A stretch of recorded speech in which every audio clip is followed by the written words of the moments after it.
Biz burada sanat yapıyoruz.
Jason.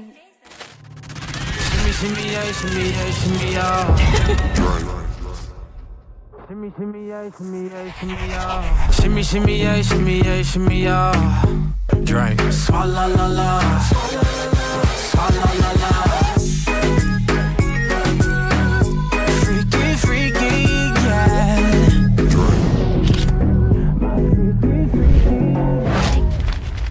Wiggle, wiggle, wiggle. Wiggle, wiggle, wiggle.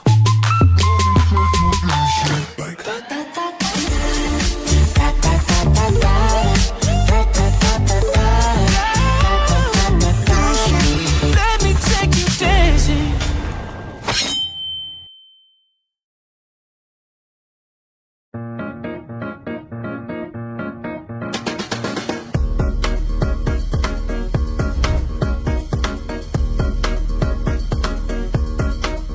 Heart goes up, heart goes down. We fall in love and we fall back out. I'll give you anything you want, anything you want, anything, anything. Just don't tell me no. You stop it still, then you make it rush. You're like a pill that I just can't trust. You tell me to stop, but I keep on going. Tell me to stop, but I keep on going. Tell me to stop, but I keep on going.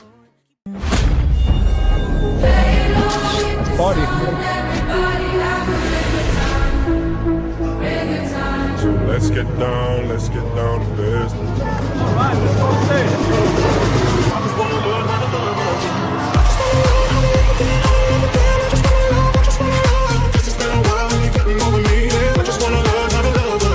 Light it up!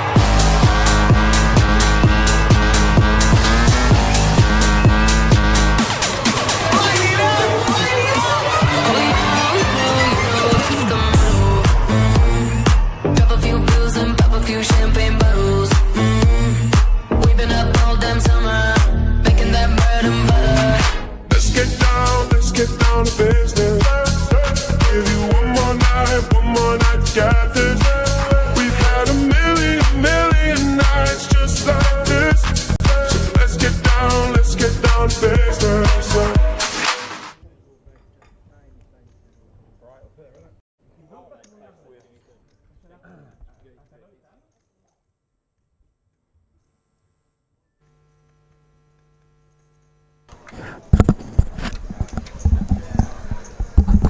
Hello, hello. Hello and welcome everybody. I'm The John. Chamada Prime Main Event. I'm John. I'm here with Philip and Stefan. Stefan Hello everyone. Hello everyone. to help you.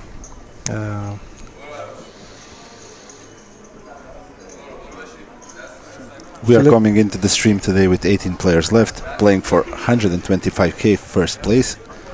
Final two tables of the main event. And Philip won the high roller, by the way. Yes, fortunately. They made a deal last Yeah. three. Exactly.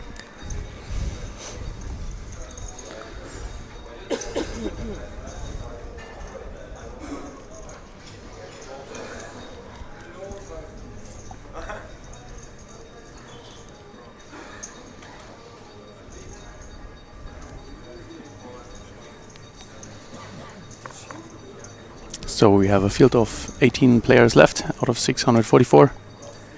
And the action just started with the final two tables.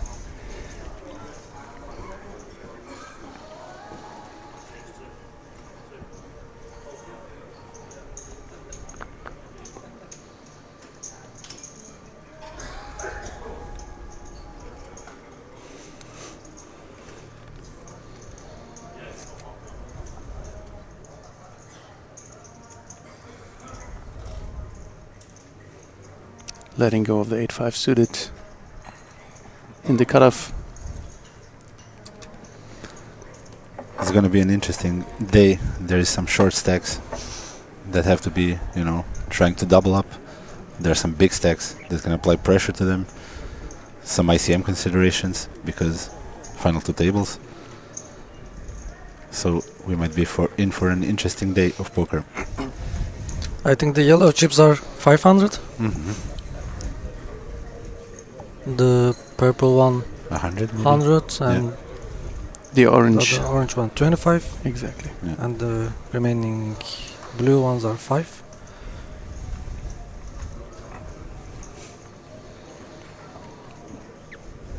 Already outflopped the big blinds against the small blind. Yeah. Got the better of this flop. Some backdoor options for King 9 suited. But king nine suited on this board shouldn't feel too bad for starters.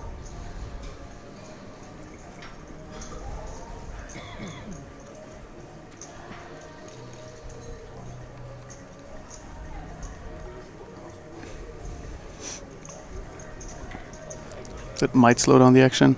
Yeah.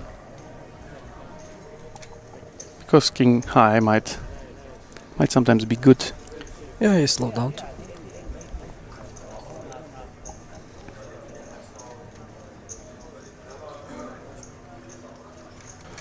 Pavle can both check and bet in this spot. What do you prefer, guys? Sometimes I still prefer to see bet again, maybe more pressure, because big blind has some floating range. Sometimes Yeah. maybe. And the big blind, I guess, has to fold some of the floats. And now if Pavle bets, he gets some calls from 7x, 8x types of hands, some draws. Yeah, I think he definitely should bet most of the time. I think maybe always with a queen nine. Yeah. There's a lot of dominated queen five suited whatever combinations from the small blind, and all the 9 and 10 x hands as well as 8 x hands that maybe bet the flop and now hit the turn.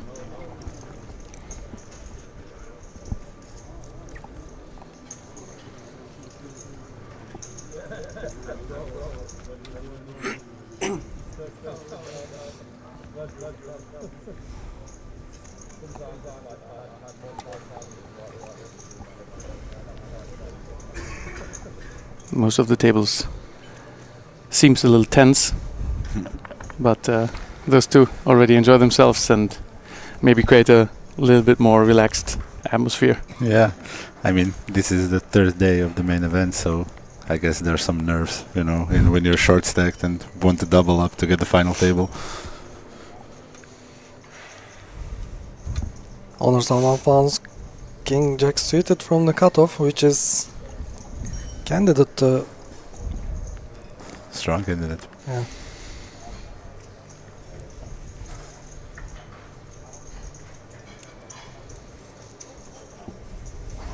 He jumped as we expected. Oh, and that looks like sweat. Yep.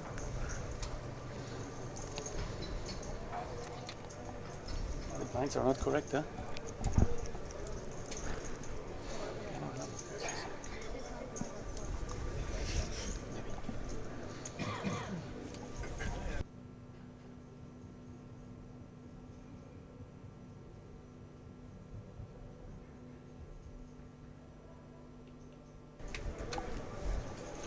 So, as you might have noticed, the blinds displayed in the bottom right are not correct right now.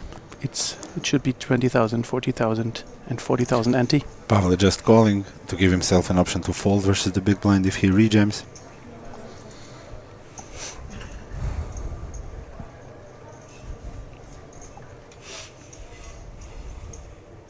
So first all-in of the day. King Jack suited against the ace-10 off. Ace-10 off. Let's see the flop.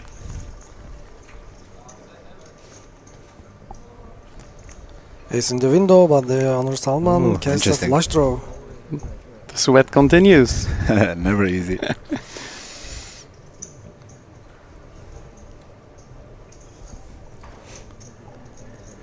He has 9 outs to go. And he Oh, gets the drawing turn. that. Already finished. Double up for Onur.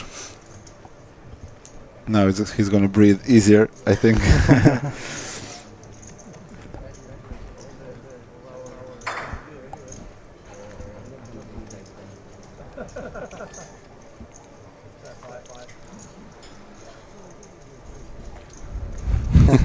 So we'll be having this friendly face Take a little it. while longer.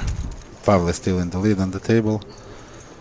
Only one person below 10 big blinds, and several guys between 15 and 20 big blinds, which will make for an interesting dynamic here because of the ICM.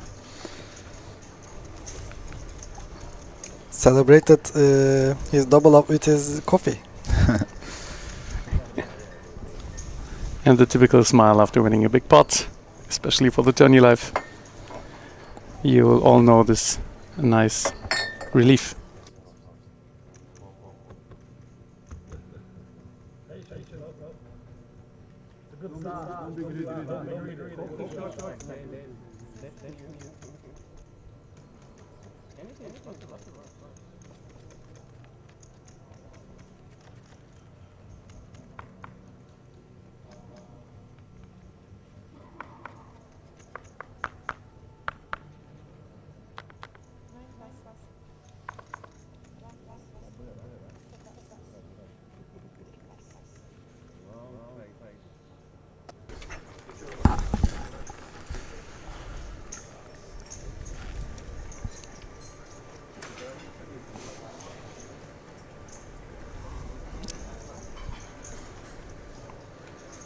It already looked like he was wanting to reinvest his freshly won chips for a steal.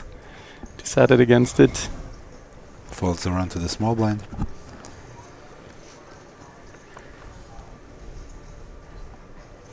In chat, someone's talking about the sound is not really good, so we will take care of it, I think.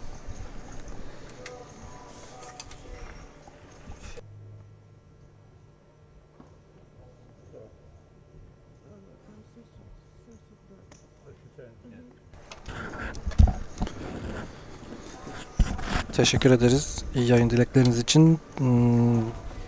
Yankı var diyorlar chatte, onu ben şimdi ilettim. Arkadaşlar ilgilenecektir. Here we can see the outer table.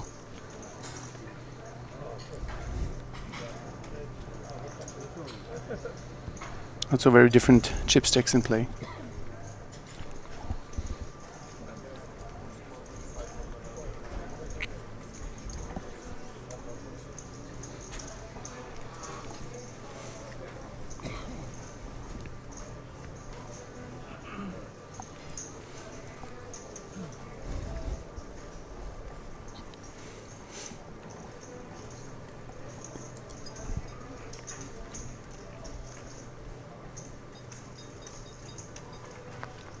If you guys have any additional information about the players that could help to make the coverage a little better.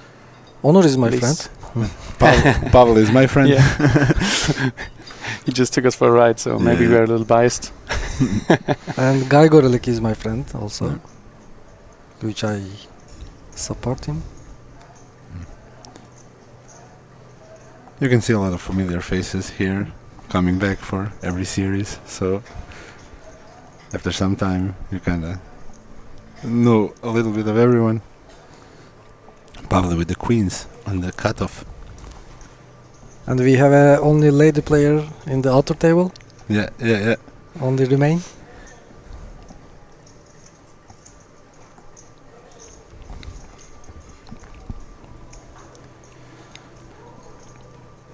Alex might get frisky with ace-4 here. No.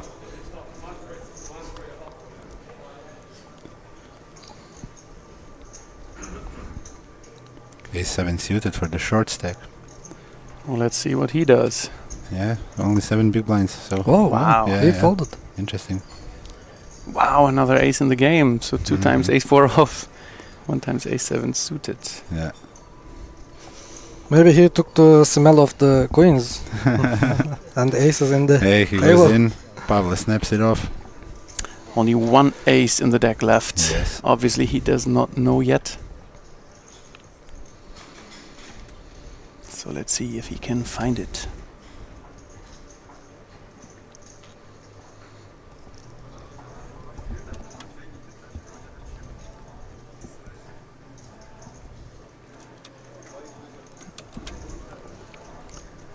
Oof, So big flop for only Pavel. Backdoor. backdoor Yeah. equity, 3%. Oh, Oh, 5. here is one of them. Pavel is a big favorite. And gets there. GG. GG. Gorelik. Pavel increases his stack and his chip lead.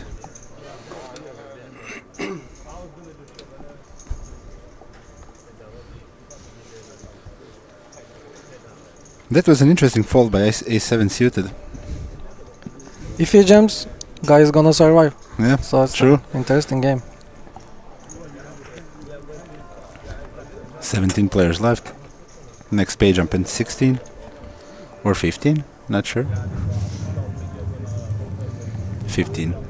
Yeah, this hand shows like really nice how a live poker and all the different personalities sitting at this table have a different approach to the game. Whereas I would expect most people to go with the A7 suited with such a short stack and just a cut-off open raise to go with it, but he decided not to. Saved his tournament life. Yeah, maybe he wanted to have a spot where he's the one open shoving, where he actually has some fold equity and not take the spot where, you know, he's always getting called. Might well be, and sometimes maybe people even sniff some strength from their opponent. That might also well be that we can't judge from here. Maybe some live reads, some dynamics between them.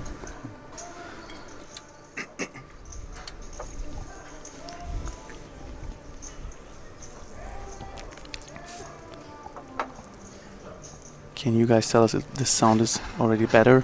Yeah. They said? Yeah. Awesome. Perfect. Nice to hear.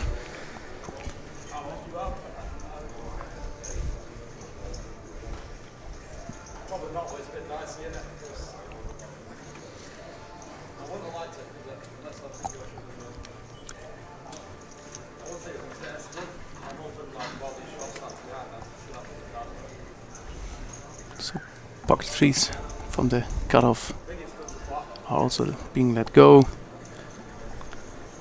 Queen 10 takes it down.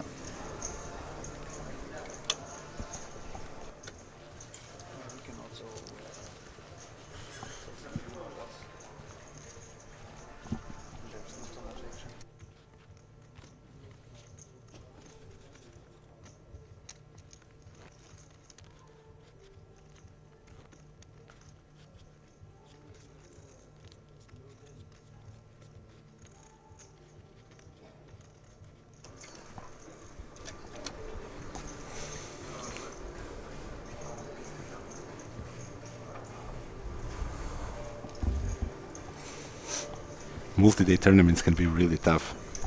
So, you know, when you play for 3, 4, 5 days at some tournaments, you know, it gets very brutal for, you know, for you to play for 7, 8 hours every day, like 4 or 5 days in a row, you know. Or even longer. Yeah, the series already lasts for like 1.5 weeks. Yeah. Some players, I guess. Just play every day, right? And sometimes it is difficult to manage your mindset. Yeah, of course. You have to have like some good sleep. Yeah, this is I think, one of the most important key to win tournaments. For sure. Also the game off Part the of table. Yeah. Off the table studies. Exactly. Studies and treat yourself well.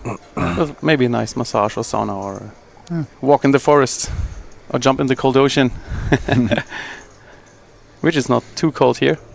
But I didn't see people go in. Yeah, me too. Not this time. Okay. It's probably cold for Cypriot standards, you know, even though it's really warm for like the northern part of Europe. Yeah, like in Germany where I come from, yes, around the 0 degree mark. Yeah, the same. So the same for Croatia. I've already seen snow this year. Yeah. Here it's a nice 25-degree weather, so another reason to come and play some tournaments. Yeah, it's definitely a great stay in this beautiful place, beautiful poker room, as you guys can all see. And also, like,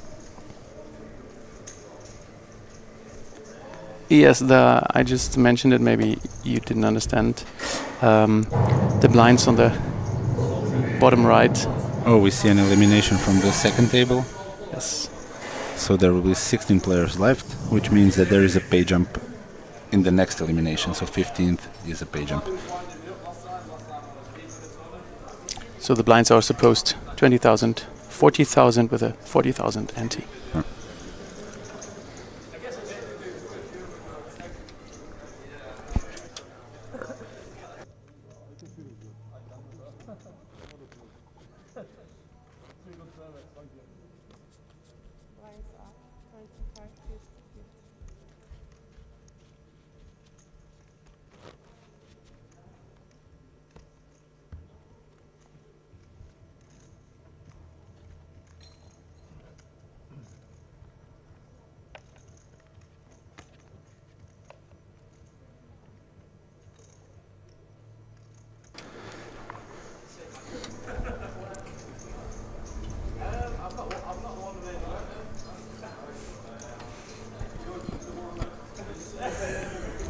Onur taking his time.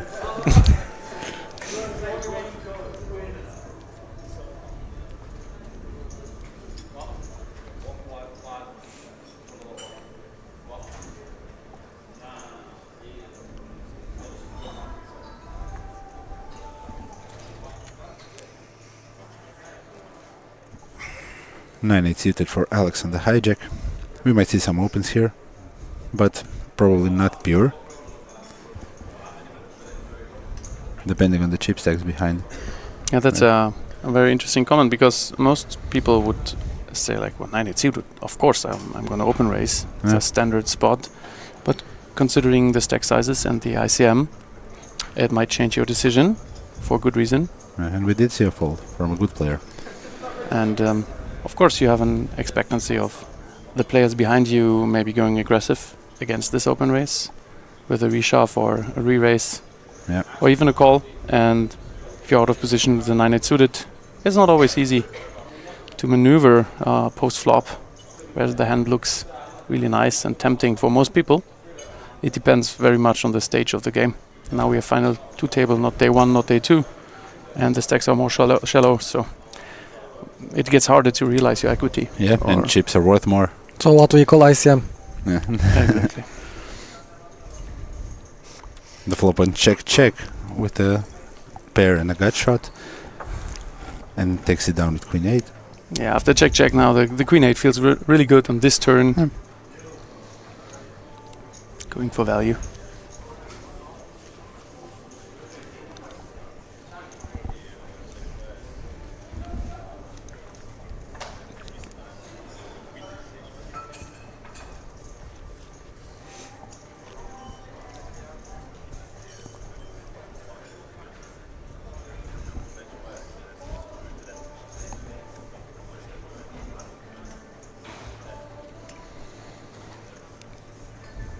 So guys, in the comment section. Lines are, I think, 25-50 with the 50 ante. So guys, in the comment section, where are you guys from? From where are you watching this? Please tell us. Let us know where you're from and what's your interest in the game. Have you been to Chamada yet? Yes. Are you planning to come? You should definitely. And maybe you have someone you're rooting for. Just shoot them a nice cheers in the chat for whatever player you're rooting, hoping to win, hoping to take this wonderful tournament down. Pavla opens.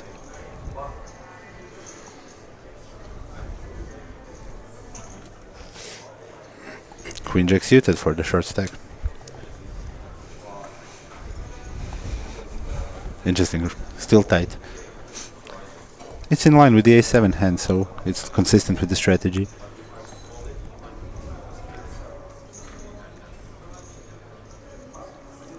Oh, so the king 5 suited. And he is again right. Ace queen and as a result oriented, of course.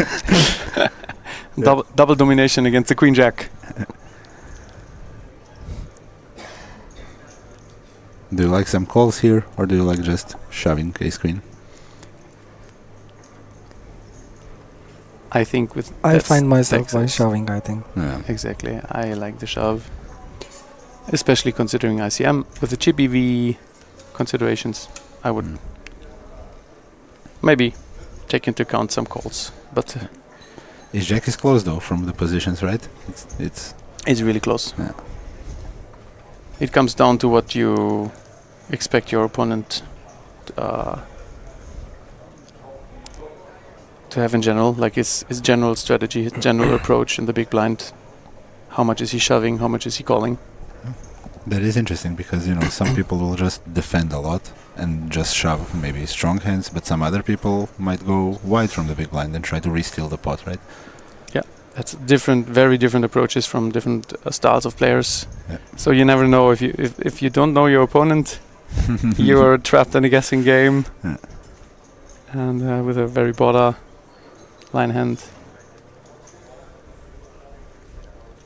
I think many people would have gone with the call, but he decides correctly for this fold.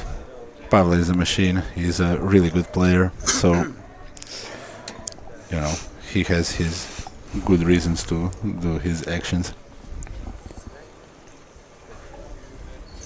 I mean, he might be considering what would Ono do with a hand like Ace 10, for example, or a hand like Queen Jack, King Jack, Yeah. Jack 10, and it feels like he would be calling all Yeah. those. And how deep into the pocket pairs would you go with shoves? And maybe, try to find some bluffs for the opponent in the spot to see, how many combinations maybe of bluffs can he have. He didn't seem to be abusing any ICM so far. Yeah. He just showed down queens, Yeah. and so no information for the players at this table that he's applying like overly strong pressure with very creative holdings. So Hey, I got some messages here, so I would like to shout out Andy, Cameron, and Jamie. Hope to see them in the next series. It's time, guys.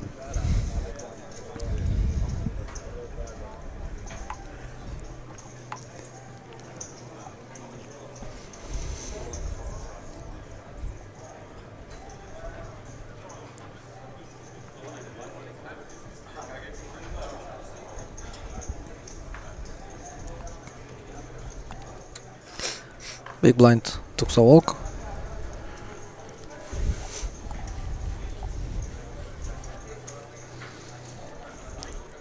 The big blind anti-structure with the blinds increasing is making it really tough for the short stacks now. So if you have like a 7-8 big blind stack, like in 2 orbits, you will basically blind out if you don't take a spot or something. So we will see some short stack action soon. And one of the most beautiful thing is get to take a walk, I think, from the big blind. Yeah. Happens rarely, but when it happens, it feels really good. Especially in that stage. Yeah.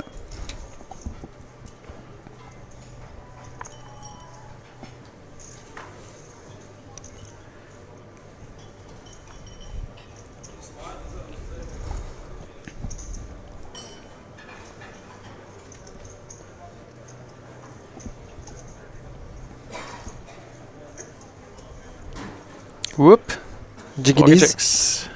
Jiggies. Cheyenne with 19 bigs, 17 bigs, sorry. Fish hooks. Onur with the king jack on the button.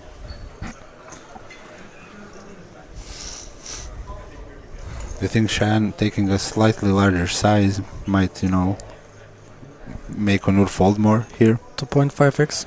Yeah.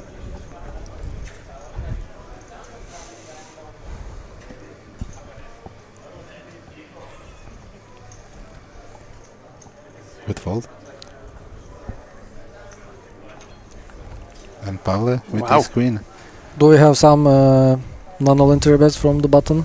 I don't think so with this yeah. hand. From Especially the button probably yes, but from the big blind I don't think so. Looks like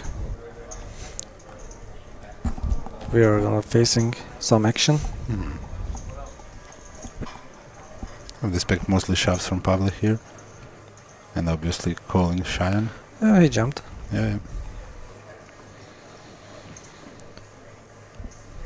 quickly calls. And Flip. we'll see another flip. Cheyenne slightly ahead.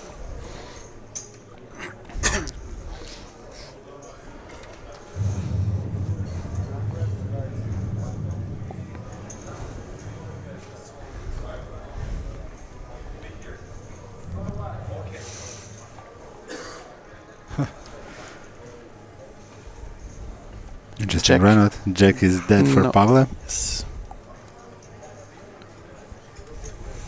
Jacks are holding.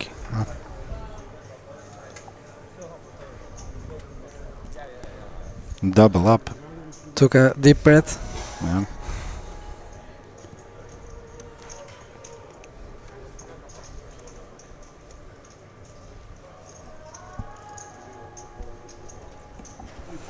Over 35 bigs for Cheyenne now, so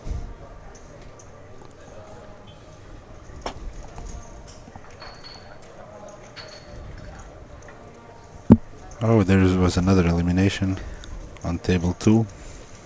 GG. GG.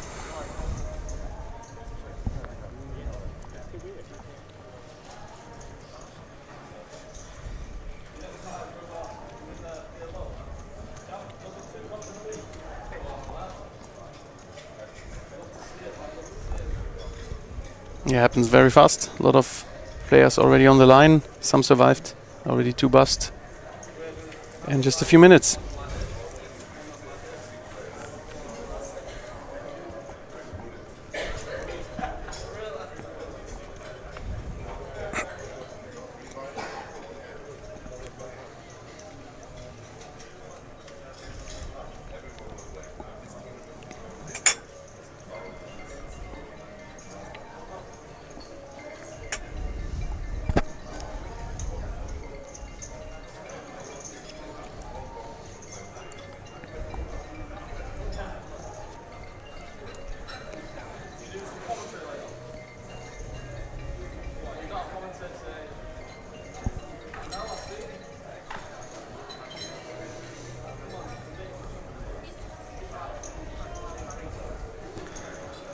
Murat in a tough spot now.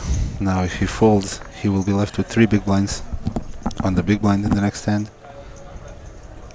Yeah, it's the danger zone now, losing a lot of fold equity Yeah. by folding. So no Yes. from Ryan. 5 PBs left. And then next ante is gonna be big blind. And big putain blind ante. ante, right? Yeah. Big blind ante.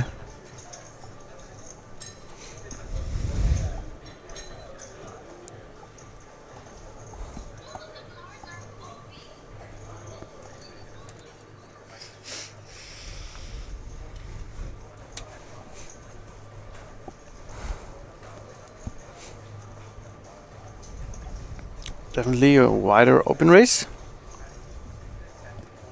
The A6 suited. Probably standard for, you know, For many people, Yeah. yes. yeah, when you have like a stack and you're not really worried about having to call shorts. You can fold to pressure from middle stacks that should be pretty tight here. So suited aces, I think, are a solid open.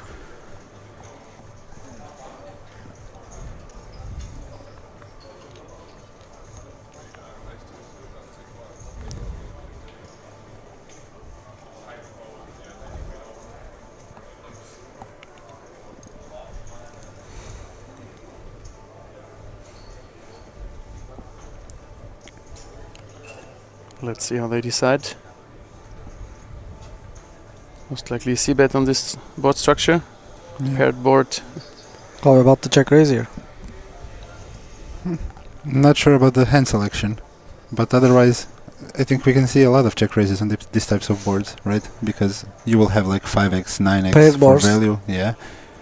Then, you know, you might have some like gut shots plus backdoors or overcard plus backdoors, With some flushes, small equities. straight, yeah, type of hands here. So, but still, I like the c-bet also with a6 suited here, with also backdoor equity, which is nice. You can put a lot of pressure on the stack if you just get a call here with Exactly. barrels. And if you get a check raise, Yeah. you have a most likely pretty easy fold. Yeah. And you will take the pot down very often.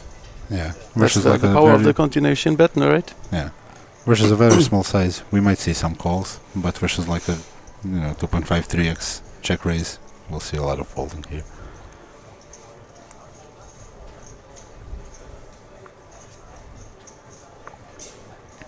Ryan under the gun.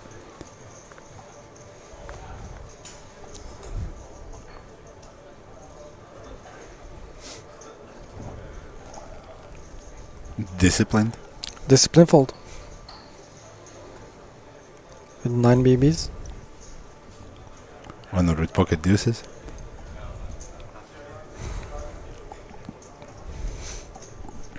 Yeah, very solid folds. Yes. Pavle with an easy open. We would have some shoves with bigger pocket pairs, but the smaller ones Yeah. are not performing very well against the calling range. Also, raising is probably the worst decision. Yeah.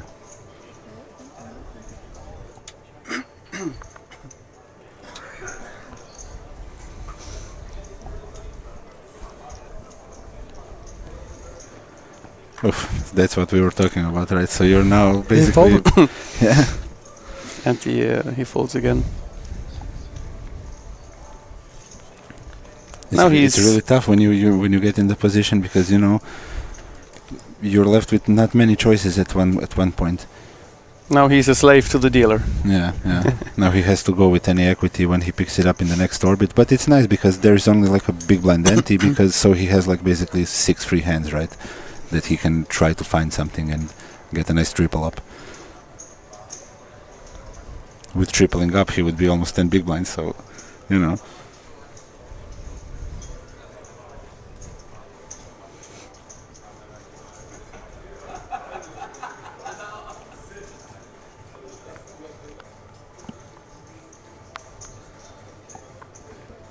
So maybe he's hoping for the small pay jump of one buy-in, roughly one buy-in for the next jump from 5.2 to 6.6k. Yeah, it's definitely a consideration when you have a short stack. Because the double up isn't worth so many chips, Yeah. not so much equity. So when you can get one more buy-in just by folding, Yeah. that's tempting. Of course. Now, one big blind is equal to starting stack. Yes. Yeah. Christian, opening Jack 10 suited.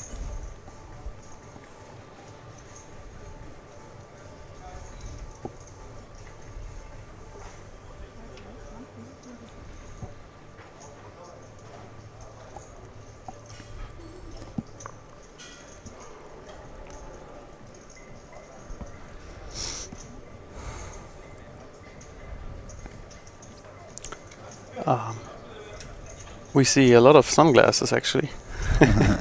Maybe Right now because of the lights Yeah. on the table.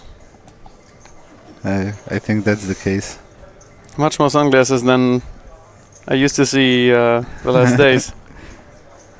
I think maybe just one per table at maximum.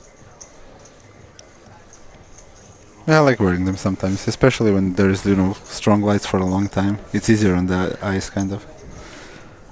Yeah, it exhausts your eyes and Yeah, some Makes you people are tired. also sensitive to the light, and that can trigger headaches and stuff like this. So You are taking the max value from your sunglasses. If you are playing at the feature table, absolutely, you can hide yourself. yeah, You can protect yourself from the light. yeah. You can look at whoever you want Yes, without them yes, realizing. they don't see your eyes.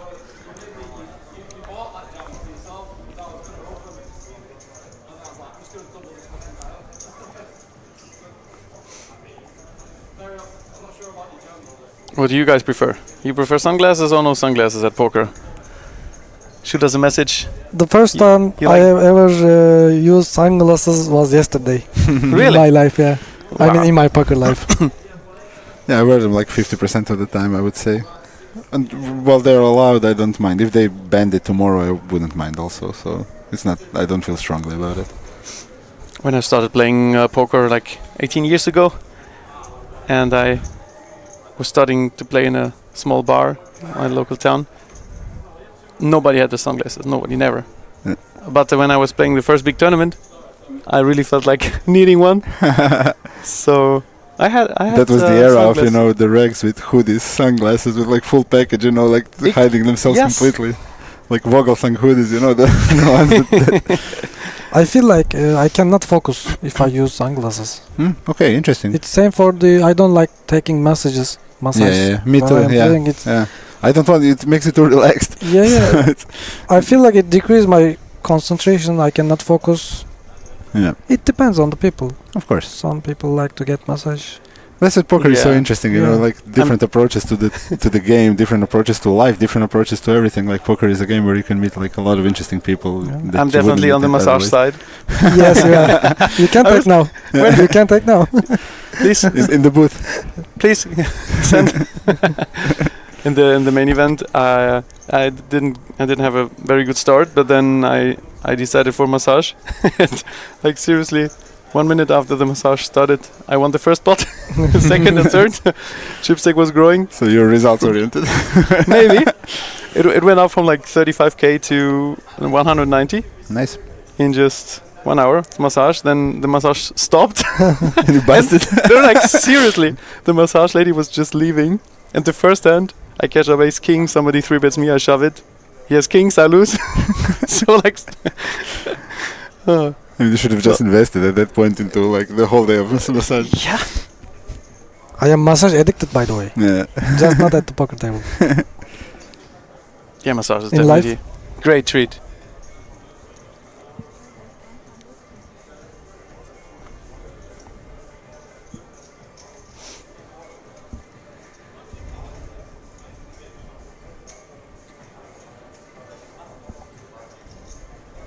I just wanted to do some advertisement for the nice massage ladies here. They're doing a really great job. One of the best massages I've had so far at the poker table.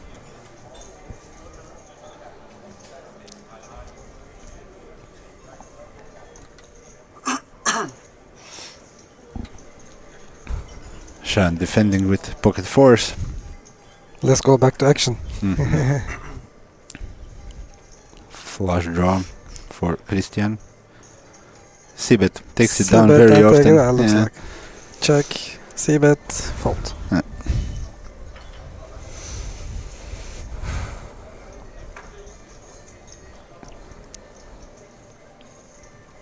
Even if he has not the best hand, he has the most equity. Yeah. Still. And positional advantage And and not posi- advantage. yes. All the strong hands he has. Big blind doesn't have all of them. Maybe just the ace-5 or some Yeah, jack-5 suited, perhaps, course, but yeah. that's all. Yeah. Hard to defend when you're Pocket, big pocket blind. fives also, but you know, Yeah. it's just a few combos I think from the wide range that will fold a lot.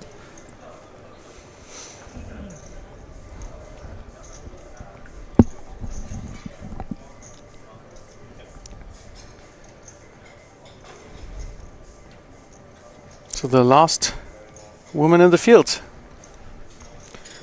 From Turkey. Not Yeah. only playing tournaments, also cash game regular. We saw some great female players in this series, I think. There wasn't many of them, but they were really good players. Yeah, we had this talk at the table. Yeah. There's a few women in the poker world. And there's some recreationals or some really strong players. Huh? Not so many women like in between, like mediocre players. Either way, like really good or Yeah. like just fun players.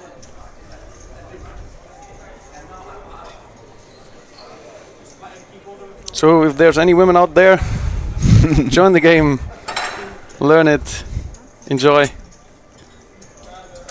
Many women say it's an advantage to be in such a male-dominated sports.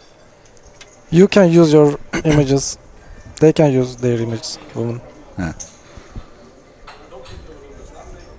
Already perceived very tight and more cautious. So if a woman steps up and makes some nice move, most of the time the moves are will just go through. Yeah.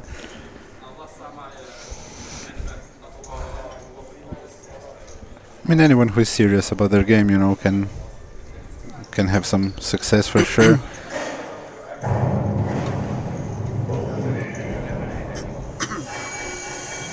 Someone? Nope. Just defending with ace jack versus early position raise, right? That could have been a candidate to rejam as well. Yeah.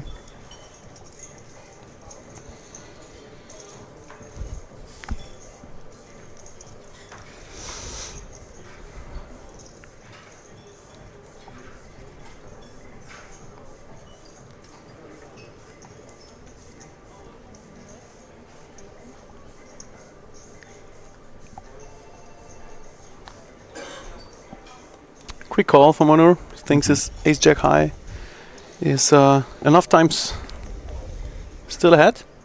Unfortunately for him, this time it's not.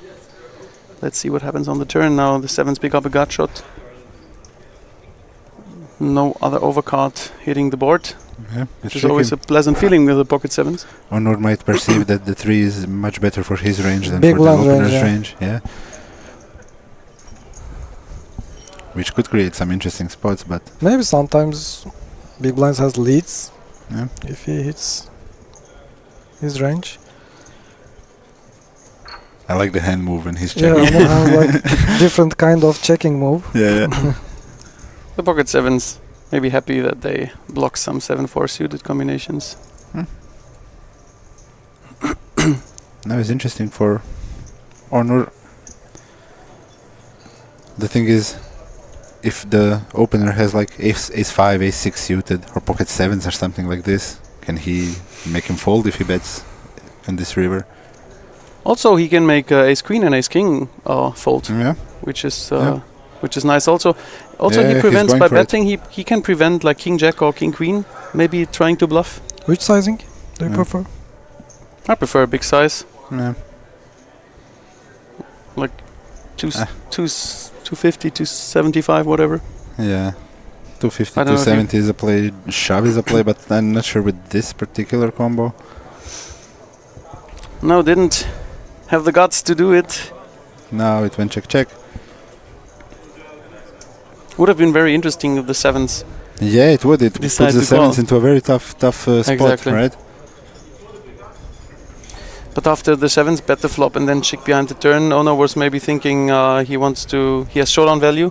Yeah. If he had a bluff, he would maybe continue on the turn with a bluff.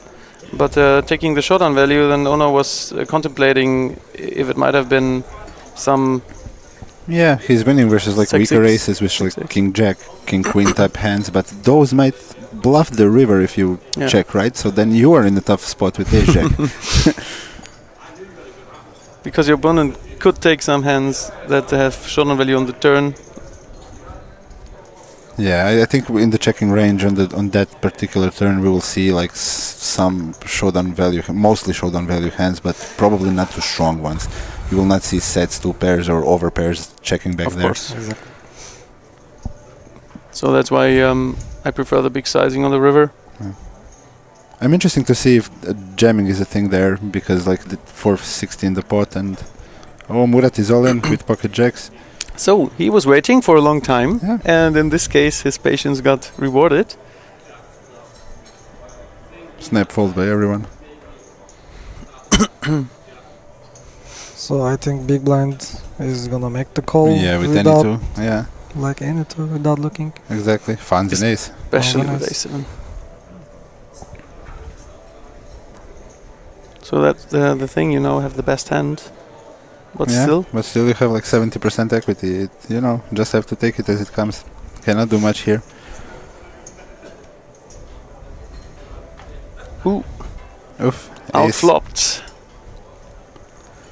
10% for Murat. Only raise. jack Only and backdoor hearts. Well, 3 and deuce for No, the there is no backdoor hearts. Only a jack. backdoor, Yeah, backdoor. backdoor split pot. Still possible. 2 Some outs. opportunities. 5% for him to survive. GG. GG Murat. GG Murat Kılıç. Christian chipping up. He's a chip leader of the feature table right now.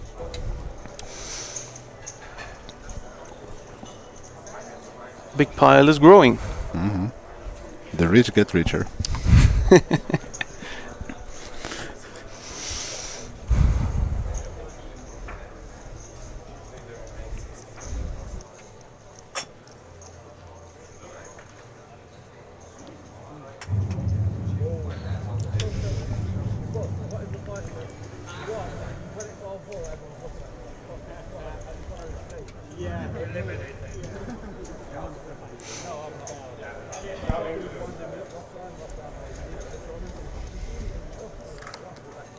You guys have any favorites? Or is it more of a question for a final table?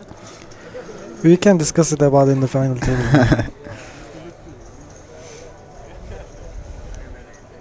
But you see everyone smiling, so the atmosphere is pretty good. Which is kind of standard here, Whenever there is like even big tournaments or whatever, people are talking, like it's a good atmosphere place. You won't see many guys just, being silent and, angry or whatever. And I don't want to also jinx someone else's, because whenever I say he is my favorite, after exactly 1 or 2 hands later, after you get busted. Yeah. So you say someone else. Or Nur with a jamming spot with ace-9 suited.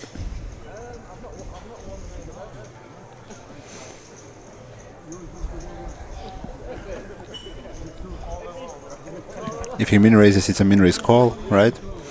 If I Or make it's it a me raise with yeah. ace-9 suited, I don't fold, I think. Yeah. But standard is just a jam. You can't fold against those players. Maybe you will Yeah. find a player that you can raise fold when you're very sure he's extremely tight. Yeah. But I'm maybe like, more of a play is for you to make a raise call versus the guys that you think is going to shove like ace deuce off, right? So kind Yeah. of. So good luck. King 9 suited Mm. might be thinking about it. Yeah, I think he folds.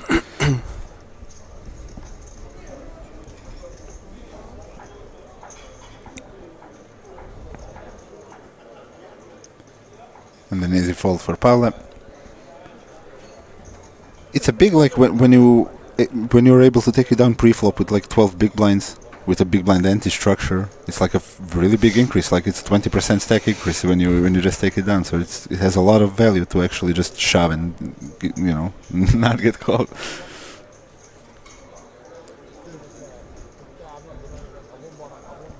$15 players left.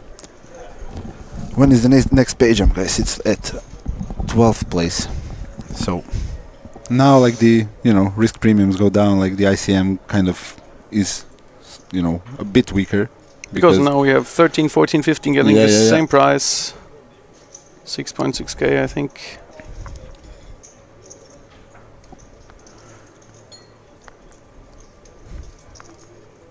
Yeah, 6.6, right? The next pay jump is 8.7. Mm-hmm. So rank 12, 11 and 10 will get So 8.7. shortest stacks has more space to Yeah, move, I think. yeah.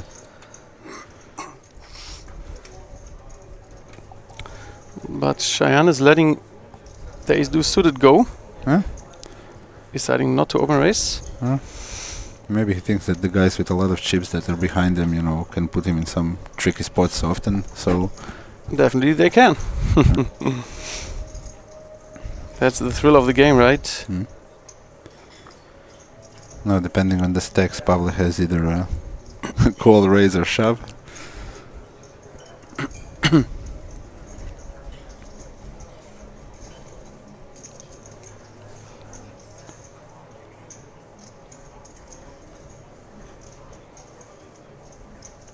He's gonna be opening, seems.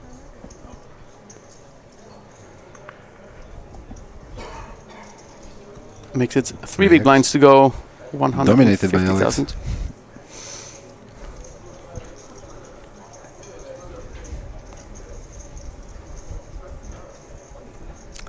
King Hanov likes to call here.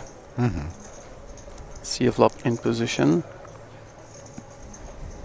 With a medium stack against the chip leader. Both got a king. Wow. Interesting. Spicy. Also flush draw possible. Yeah. Straight draws possible.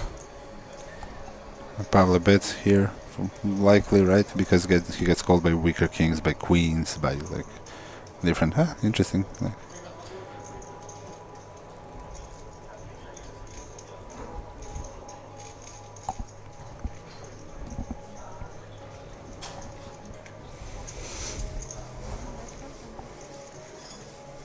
$100K bet.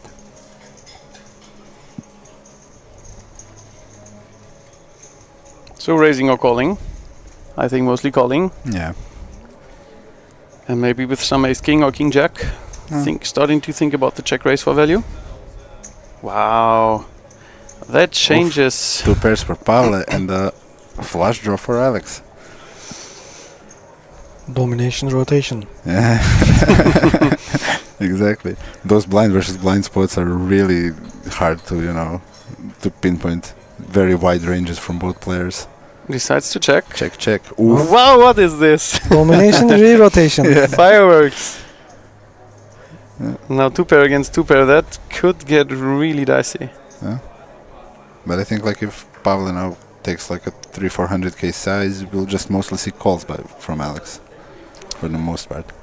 Whew. There'll be some raises. We shall see. I mean, of course, there's a one straight possible and flush as well, but Yeah, and it's also very like- hard. It's very hard to make two pair, right? Yeah. It's very hard to make two pair, especially with such wide ranges, small against big blind.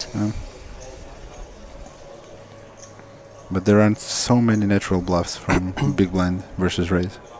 Pot sizing? Against a very big bet, I assume Yeah. he's just contemplating the call.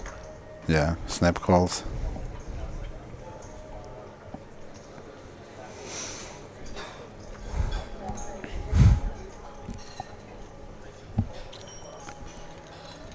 He chose the pot sizing bet for value Mhm. and got snap called Yeah. by better two pair I think that's called a setup. setup. Can't cooler, really do whatever. much It's a about cooler. it. He's getting called by some weaker hands for sure, so especially in that blind versus blind configuration, so All the king X, unlucky obviously. for Pavle. All the king X are calling, maybe some Yeah. queen X. Also there are weaker two pairs, like, queen 8, queen 9 maybe, or And it will only get very interesting if your opponent decides to shove after you bet big. yeah. I think it's mostly value in that spot, right? If versus like a pot size bet. That's But what you could have create. some interesting bluffs with like a 10 of diamonds. Exactly. X, If you play against very capable players who are able to see through maybe the sizing.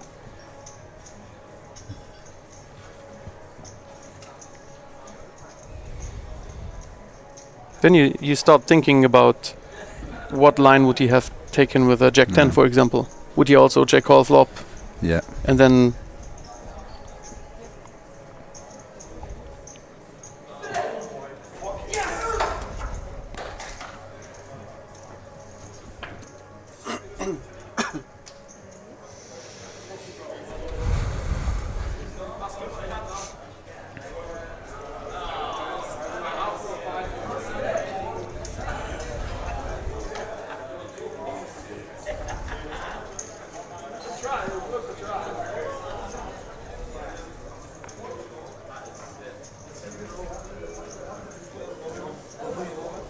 where do you see an open raise from the ace-jack offsuited under the gun?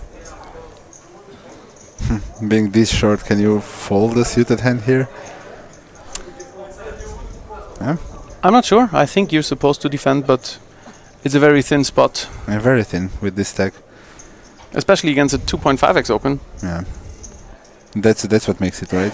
Kind of possible to fold. at all. Yes, against a min raise, I think most players would decide to defend, but There's an action, the altar table.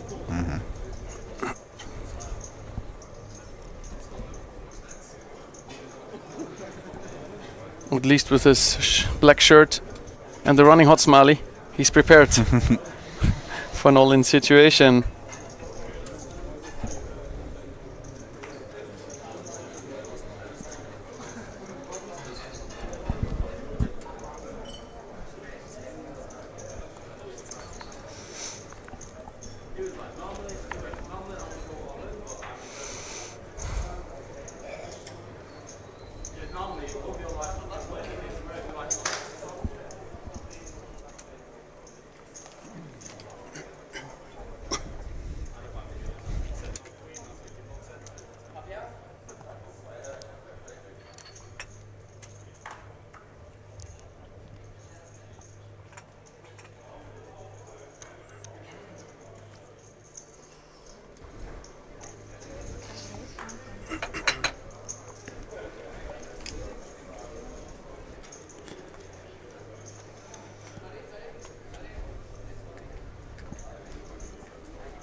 Alex might put a 3-bet in, change the dynamic a little bit. He folded around a lot, so now, he might be perceived as pretty tight, so it's a good spot to take a aggressive line and, get your opponent off.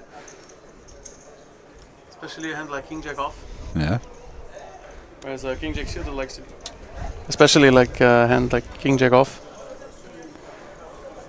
King Jack suited likes to defend, but King Jack off is a little bit more difficult. Yeah. Yeah, with this like 40 big blind depths, you might see some 4-betting from King Jack suited type hands here, I think. But King Jack off, I think, is an easy fold. Like in GTO, those are the types of hands that Exactly. it likes to use to, you know, play back. Yeah, he catched a nice timing for this 3-bet. Yep. Folding out the hand that dominates him. Yeah. That's nice, you know, you have to be aware of the table dynamics and your image, basically, right? So you can use it to your advantage.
The Cowboys. Oh, and Ace Jack And- suited. That could be interesting. That could get interesting.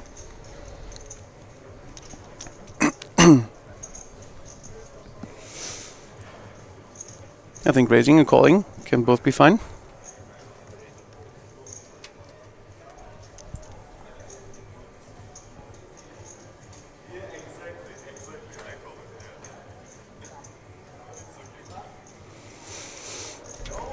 Calling is nice. It keeps like a lot of dominated hands in, kind of, right? Weaker Ace X opens, weaker Jack X suited opens. The tendency would be ace queen suited.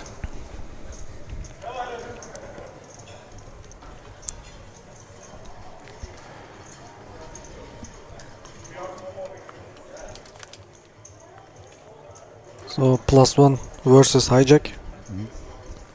Oh, we have a Jack high board. Jack high board with a backdoor flush for Pavle versus an overpair for Christian.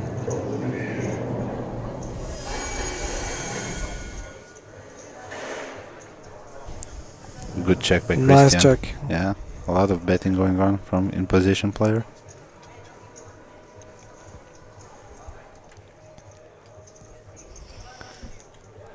Maybe he is considering some check raises or some check calls. Both options. Yeah, both options work are for sure. okay. Check calling Let's is see. interesting with this black kings combo Mhm. because even if a spade comes, you're okay Yeah, with you it. have a Yeah. spade. If you're okay with it still.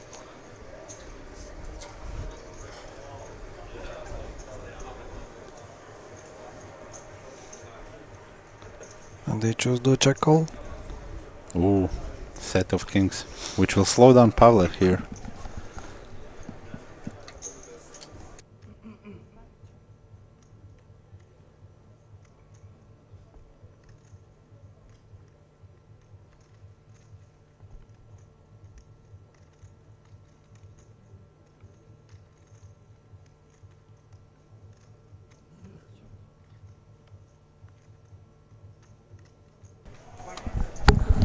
And Pavle did slow down. King is actually like an action killer card, Yeah, for sure. which looks like good card for him, but it killed the action. Yeah, now Christian has to have pure bet probably, right? And the flush draw completed.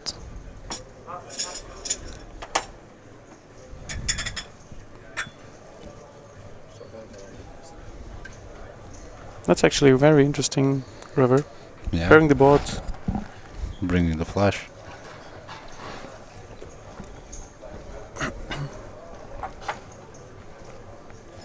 Decides for small sizing. That's a very small size. Inducing. Yeah. And getting thin value from hands that would usually fold also. Yeah, probably. Just a quick call. Yeah. And he's very happy now that he lost the absolute minimum. Yeah, for sure. So we have a substitution here. I'm leaving. Jan is gonna leave us. Chen, Thank you, bro, have a for good day. being with us. Have a good day. Good luck to you. You too.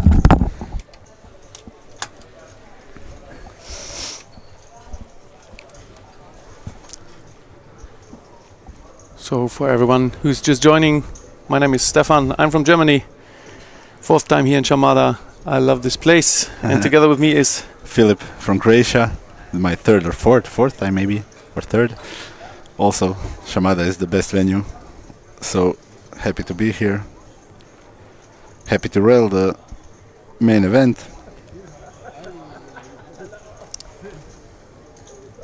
witnessing some high-class plays. Yeah. I mean, you don't see any, extremely wild things going on. People understand ICM in general, right? So they are aware of, the dynamics that are brought with ICM play. Just very solid plays all over. Yeah.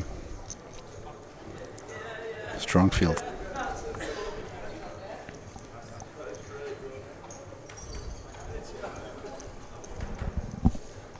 Now we might see an open raise from the King 5 suited from the hijack. Mm-hmm. Let's Wouldn't see. be surprised. We'll soon be joined by one new commentator.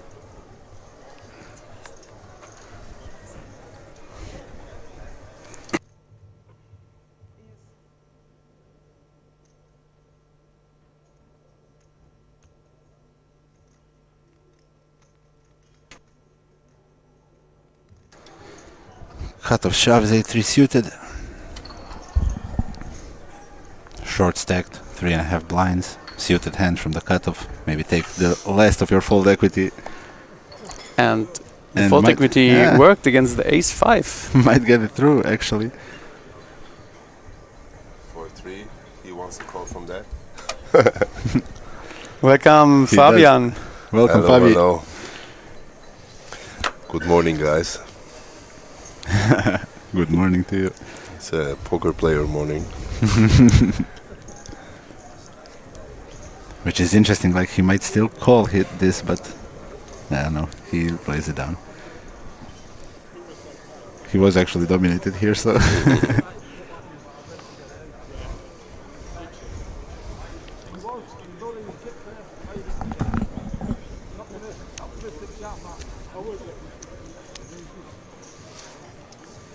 Interesting lineup. Some good players still in. mm-hmm.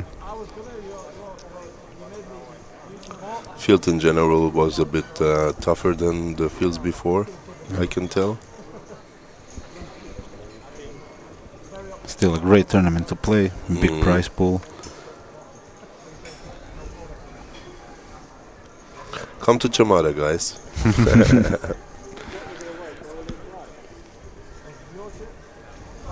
Where's my money? at the desk.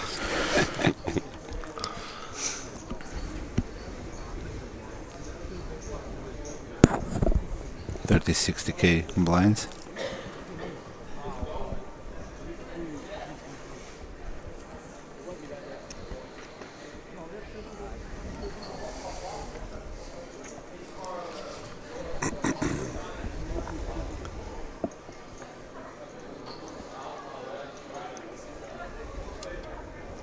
A little smaller raise in the blinds. On the relative side, Yeah. only 20% increase. So it doesn't change too much of the dynamics. Makes it tougher for the extremely short people, but otherwise pretty similar gameplay wise. Exactly. Shine with Jack 10 off on the button. Open folds it. Tougher for the short stack, but easier to shove for the short stakes. Exactly. And just very easy decision: fold or shove. Not too much raising or calling, maybe, but let's see what Ono does with his 9.5 big blinds from the small blind. Open folds the 10-6 offsuit. Christian gets a nice walk, respecting his chip lead.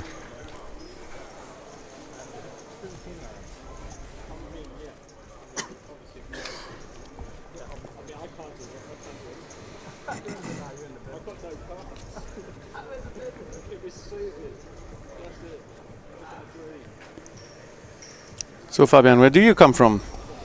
I'm coming from where I'm always coming from. I've been to Spa. I had a very good massage. Come to Chamada, guys. Another massage addict. The Two massage commentary addicts booth. in the same stream. What are the odds? But also Fabian is not only addicted to massages, but he's also addicted to winning tournaments. Yeah, it seems so. You won like what, 30, 40 tournaments this series? Who's not? Who's not? All in from Ryan with ace high for 7 bigs. 6 oh no. Hello. All right. We're going with it. We just do a little show. Also very funny hand on the button. Pretend we have a decision, but we're going in. Yeah. We are going in because now this hand is called a German Virgin. Some people would say because it's got 9-9. Some Second World War jokes probably from the Allies. Most likely. Cruel times. Have they been playing poker back then? Oh, why not? I don't Oh, a know. lot of aces are gone. That's bad news for Ryan. Yeah. 2 aces already out of the deck. So only 1 left to find. Also deuce is gone now, we see. So he's in 1 ace and some wheel outs. Ono in very good shape. Yeah.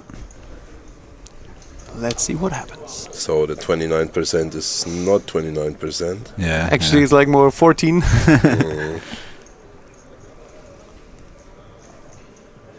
Let's see. Let's see 3. Dry flop. 5 and a 3. Maybe we should prepare for an ace on the river, right? For the stream now. Always. Always. He's calling for the berry. 3 or 5 for some more outs? No. Left situation to for Ronor. 1 single card to hit. 1 out, yeah. It's not looking really good. And it's not an ace. GG GG, Ryan, well played.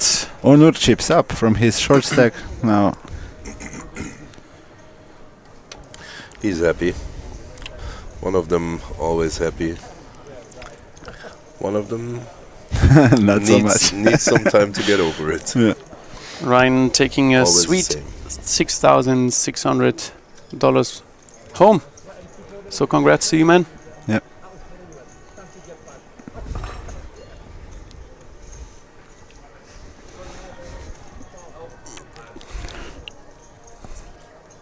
A video. Oh, okay then. Oh, video. That's like the most awkward part when people are making videos and you think they are doing a photo.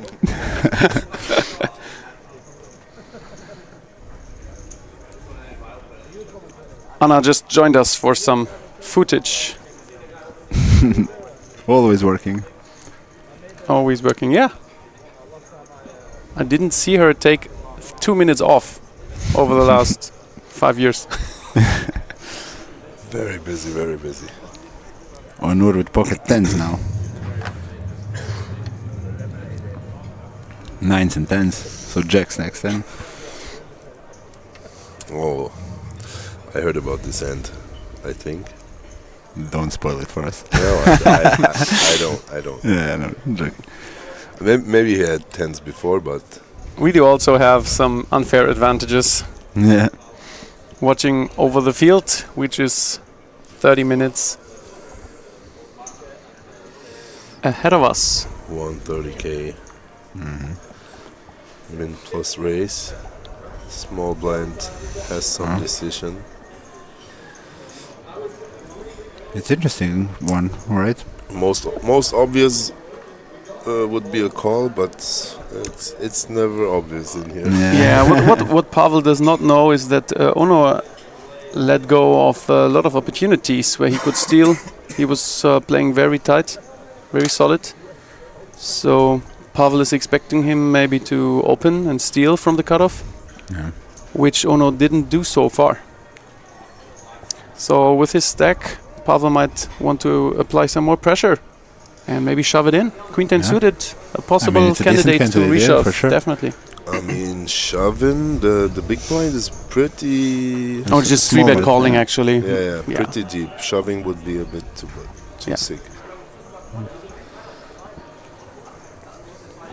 But I would assume that, you know, if you have some shoves, they would come from those types of hands. Queen Jack suited, Queen 10 suited, maybe, you know, some pocket 10s, pocket 9s, or, you know.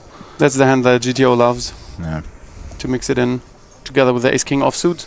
Yeah, and the Ace King suited is mostly 3-bet. 3-bet calling. 600 it is, or what is the yellow chip? Yeah, 600. So very big 3-bet. Yeah, so committing. It's going in now. Definitely telling Ono, hey, I am not folding anymore after this race. But maybe Honor does. As tight as he was, it could fit to this. Yeah, I mean, you could perceive the raise as being strong, obviously, right? So, but 10s he seemed like a pretty good hand to just get it in for 15 bigs. Also, I think Ono knows Pavel. Yeah, he's been a regular here, so he knows he's capable of aggressive moves like this. Yeah, and he's not looking very comfortable with the situation. Yeah. He folded. Wow, interesting. Wow, yeah. Well, then Pavel had a good That's what I heard. Spot. That's what I heard. So when Ono is gonna review this hand, he's maybe gonna be a little tilted. Yeah, a little bit disappointed. Yeah. But we that's had an elimination on the second table. That's the name of the game. You never know. Sometimes you have a feeling, and sometimes even this feeling is betraying you. But most of the poker players I know would always go with the feeling. If they have a gut feeling and it feels like they're way off, they're bluffing, then you hit the call button. Or when you have the feeling he's so freaking strong, you just sometimes make a hero fold. And in stream sometimes it looks a little bit unconventional, but but if you're right, it looks brilliant. So it's exactly, you know, it's one of those things where that's where our edge is also coming from, going with these gut feelings. Yeah, exactly. That's the nuances. And in poker, like in life, you don't always take the right decision when you have an objective view on this. Like we have now an very unfair advantage. Especially under pressure and on the feature table, it's a certain kind of and dynamic. deep into the third day of the main, right? So it's you don't want to. Lots of money on the line. Yeah. A whopping 125,000 for first place. Yeah, really nice. For the winner of this tournament. Must be nice. For some people it might be a new piano. For some other people, 4 binds.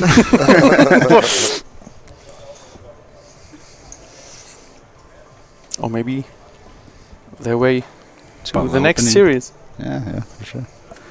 Pavel opening the button with these types of suited connectors. Stop smoking, man. Yeah. Very bad. I have the same without smoking. Oh, So maybe sometimes. Maybe start smoking. Jack 10 suited on the small blind. Expecting to see a VPIP here. Yep. And also the big blind will love to go along. Would you guys consider this a hand to squeeze shove? I would prefer a call, I think. Yeah. Maybe squeeze shove for bluffs with more blockerish type hands. I just remember 9-8 suited being preferred hand to reshove against the button. Yeah, but versus button and small blind, we can also have some traps. I think. Yeah, the small blind has some ace-x hands that just are just calling and then can't fold anymore against a shove. And also you can hit a nice flop like this. Interesting. Top pair, 2 overs and a backdoor, and trips for Pavle. So shifting a lot. Very Definitely. interesting hands. Shifting equities. If he checks back here, what he's probably not doing, there could be interesting turns. Yeah, for sure.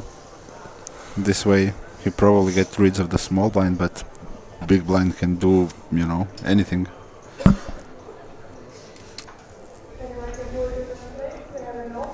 I mean, there's already 550,000. Oh, wow. The small blind decides to call with the Jack 10 high. Interesting. With backdoor, and 2 overcards. Which makes it interesting for Andre now, because the pot is pretty big, right? So Yes, it's 650 in the pot. 865. Yeah, and he has like 860 behind, so... Yeah, 3/4 of his stack already there. Yeah. Definitely tempting to shove it in. Yeah. With the top pair. With the top pair, and you have some, backdoor outs if you run into it, so, just calling. Yeah. All right. I would not be shocked to see a fold, but Yeah. He's raising. Oh, he check raised, sorry, to It's 275,000. the violet chips are 100k, and so he put in very good. Yeah. 3 oranges. Interesting line with his Yeah. stack. So short, and then it looks amazingly strong. Yeah, it does. But Pavle has a monster now, so do you think he just calls here a lot with his hand? I think he has to just call because of the small blind. You maybe even fold out like a hand like 9-10 sometimes in the sandwich Yeah. with this line, but not against these guys. But now the small blind will most likely let go of his hand.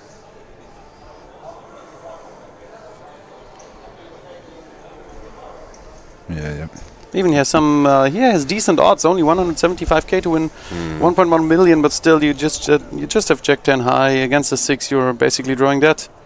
A 5 giving a gut shot to Andre. So a 9 or a 7 to save his tournament life. Same. Because Pavel is definitely going nowhere. Yeah, and we expect a lot of shoves from Andre here with this SPR, right? Exactly. I mean, he's got to be concerned a little bit about the bad call in the flop from Pavel. He did check. I'm not sure Pavel wants to give him a free card now on this turn. And slow play his trips. The question is, what does he give Andre for hands for this check raise on the flop? I mean, he never has like pocket tens. He might have 7-8. He might have, like... Yeah, he check raising the flop with 7-8 and now trapping the straight. Yeah. Definitely a possibility. So this is the fun thing about poker. You have some assumptions and you only find out, and sometimes you never find out. That's also very cruel about the game. Yeah. Sometimes you just make a good or a bad fold. For most of the time there are no cameras. All in. Exactly. 600k. Oh, 1 million. Same. Yeah. And now it's like a tough fold for Andre because the pot is huge, right? And he has like decent equity here, perceived range versus range, most likely. What do you say, Fabian? Tough one. I think he can find a fold. He's, I did not play a lot with him, but I think he can switch gears quite good, but he's playing quite tight. Yeah, Vinci, he still has 10 so blinds left if he folds. If he's used to play tight, he finds the fold way easier here than some other people's maybe. Yeah. Good insight.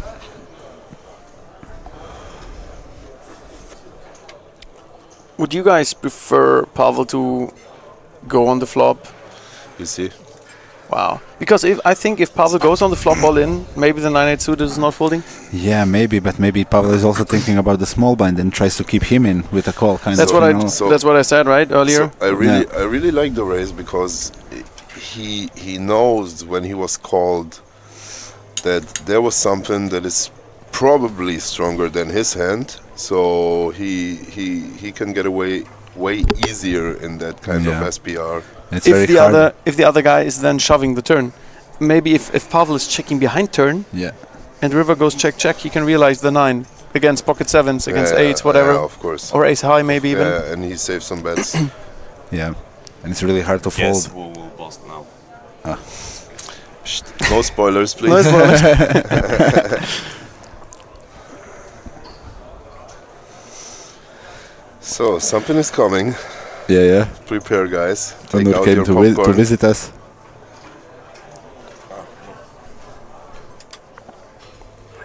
Maybe not this hand, but some hands after.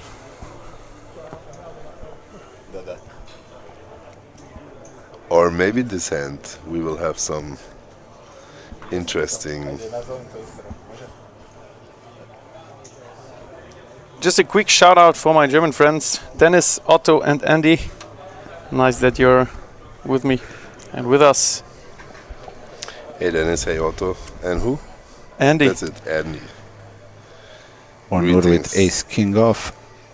Standard open. Yeah. The 130. He likes the size. The Jack 8. Just a little bit over min raise, right? Yeah. I also do this mostly. It's like a 2.15x.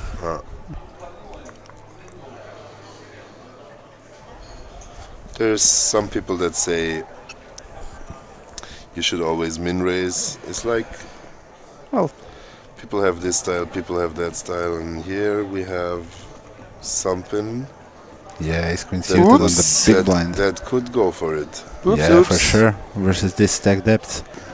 The serious look. How much you have? Yeah. What you got left over there, Brody? Gonna be a lot of shoving here. Yeah, goes all in and Onur snaps. Alright, and we have a pot. Domination. Honor says no queen And no diamonds. and no diamonds. And no king jack 10. No chops. And no jobs. So, okay, some chop abilities now. Huh? With a 9. 9-8-8. No diamond, no Only diamond. backdoor diamonds possible. Aye, Oh. aye, aye. 10 or queen, jack or 9 to split. And now, let's see what the river brings. Aye, Oh. aye, aye, aye, aye, aye, aye. GG Onur. GG, GG, Honor. man. It was an honor to have you here. It is an honor to have you here.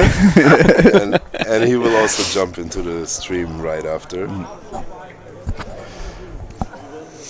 I think the pre-flop he played very good. Also flop on turn, but I didn't like his play on the river. GG. Yeah, sucks to get out like this, but what can you do? I like my teacher, by the way.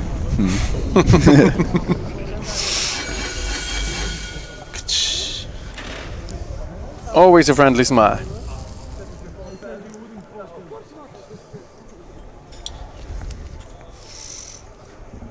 So it's 13 left now or 14 still?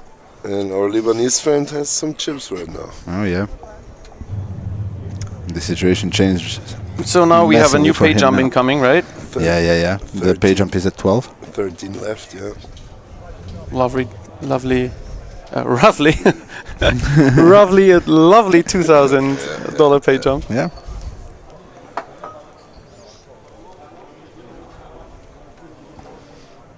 He's happy. So in this pay jump type spots, we expect less activity from the middle stacks, right? And more maybe from the big stacks.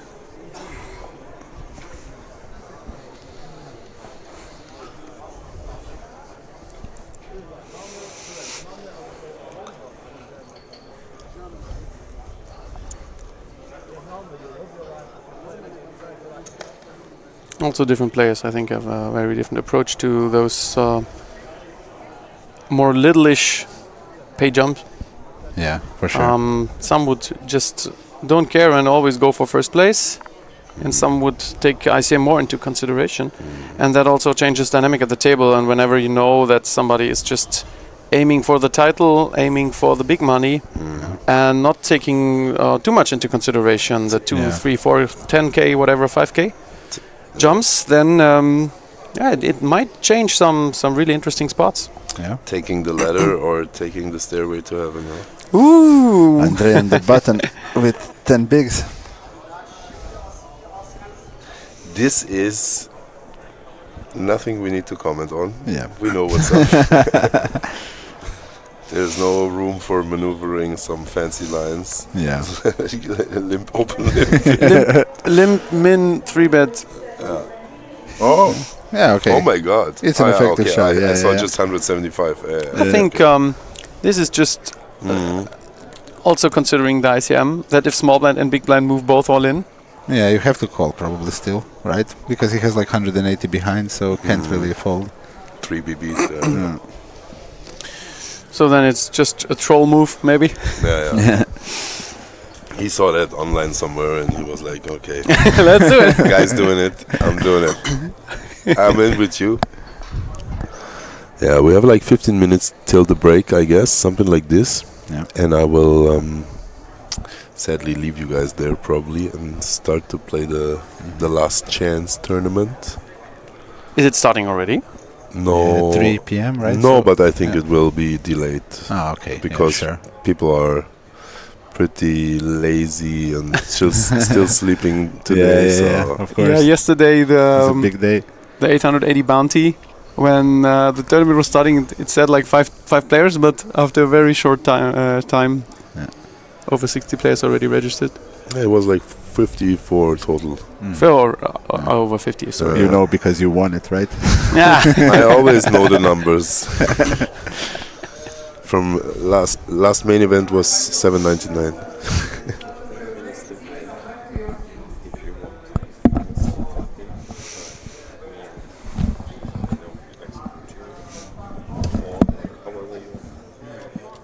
The thing.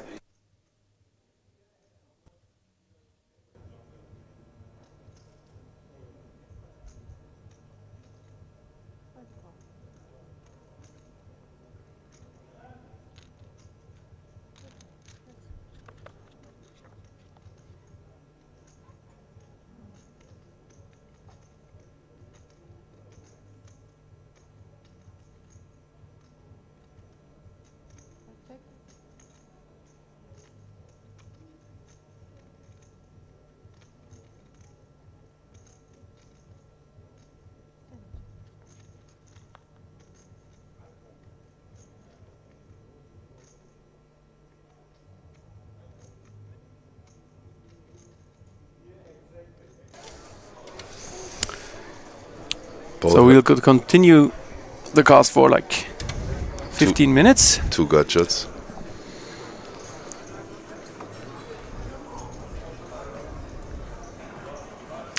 Check. Interesting. It's a card someone could consider to bluff, especially when you have bottom of bottoms. Yeah, like with 5 high, right? You might Yeah. want to try and... And you probably have some tens you check there. All the way through.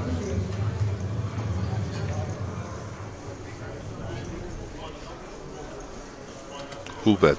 Yeah, Christian Yeah. did bet very small, which is nice. He gets to clean up some, better hands by just betting tiny here. Yeah. He's not expecting fold from strong hands anyways, so Yeah. small size makes a lot of sense. Interesting. But Gets called.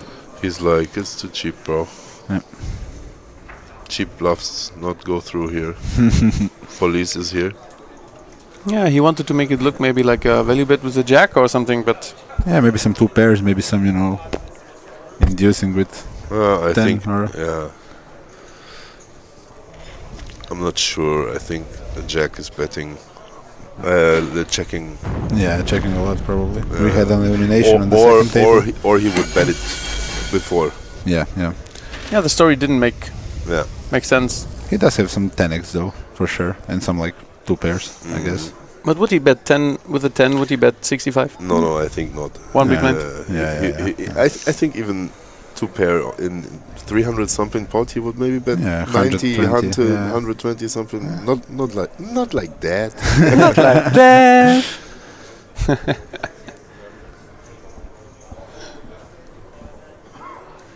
Open your hand.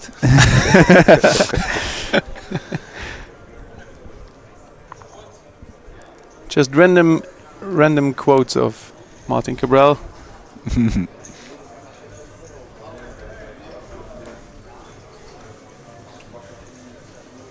Pocket jacks for Andre. Do you see any min raises here, guys, or just getting it in? Yeah, I think min raise is just fine I with think jacks. the hand is strong enough. With pocket nines, you would prefer jamming, I think. Yeah. Same. Agree. And tens, kind of mixing it, whatever. Yeah, exactly. Because you don't want to jam aces. Snap fold of the fours. And also, you cannot only min raise aces. Or kings or whatever, so.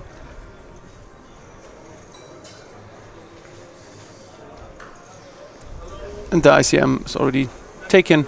The next pay jump is already safe, so. Disciplined fold of the 7-8 suited for 1.5 blinds. And the 10-6 off.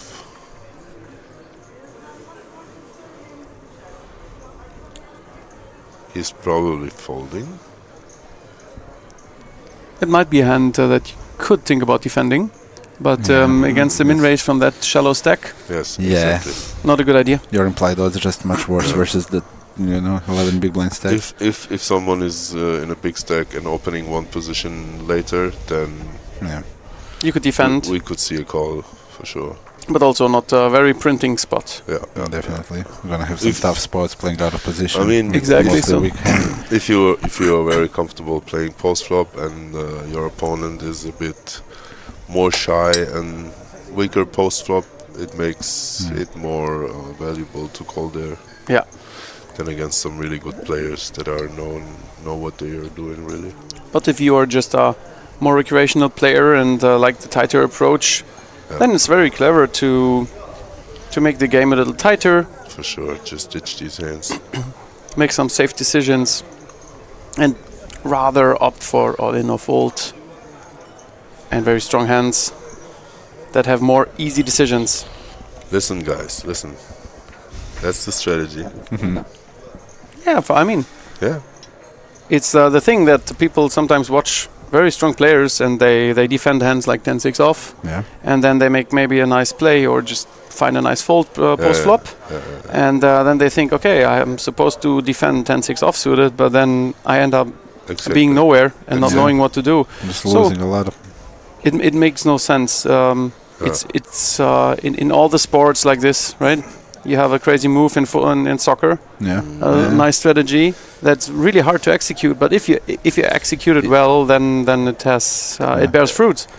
Actually, we just saw the outer table, and I went to my friend Baris over there, and he got down to one big blind, the first hand, and he had like, well, let's say four something, 400, 460, I think he said, and the other guy had like 380, something like this.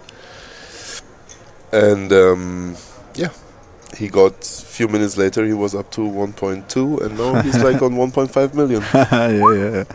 Nice. Maybe even bigger now. Yeah, he said he was running cold yesterday, so it's nice for him to be able to win some spots and get up from a really bad position. So he's a very good player also. So Always beautiful, yeah. Always, like I said it yesterday, always deep this guy, always deep. Never never underestimate the power of Baris. Yeah. And it's so nice when you drop down to a lower stack, and then you fight your way back up. It gives you a nice momentum, nice confidence. You feel like you have nothing to lose anymore. Yeah. It's like you survived a near-death experience. It's so funny if you drop down to like 400k, like you said, and then go up to 1.2 million or 1.5 now.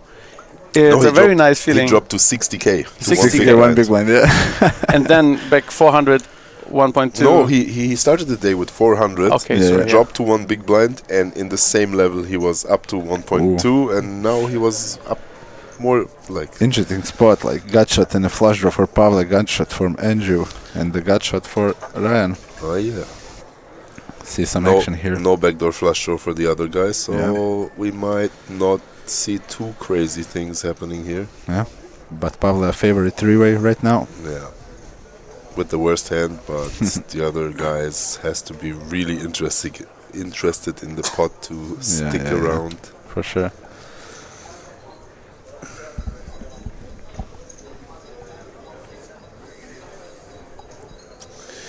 And the bet is 100k. That's actually an amount that could be Callable. considered too cold for Ryan. For Andre, it's hard because if he's calling here, he's out of position. He has pot Yeah. left on the turn, so he will give up this hand quite often. But he thinks my king is alive. Maybe if he has a flush draw, is not. Maybe the straight with the flush draw is. But he calls. So we might see a call from Ryan also, but it doesn't look very good for him right now, right? Good price, he thinks Yeah. to himself, but Hand doesn't look very strong, right? two outs to his straight draw are gone already, and he folds. this will fold. I really think if the Also 10 the 9 of spades, so he doesn't know that the 9 of spades is in Pavel's hand. So if the 9 of spades comes, he cannot be like 100% confident, right? of course, See a lot of jams from Pavla now. If Andre checks, if the 10 would be a diamond, he would for sure call with the ace-8 of diamonds. yeah, definitely.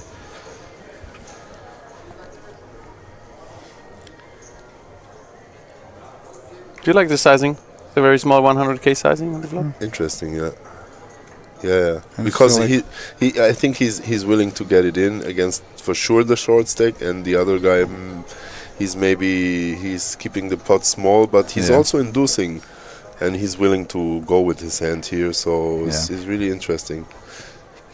Gives himself some room and induces with a super strong draw and an overcard.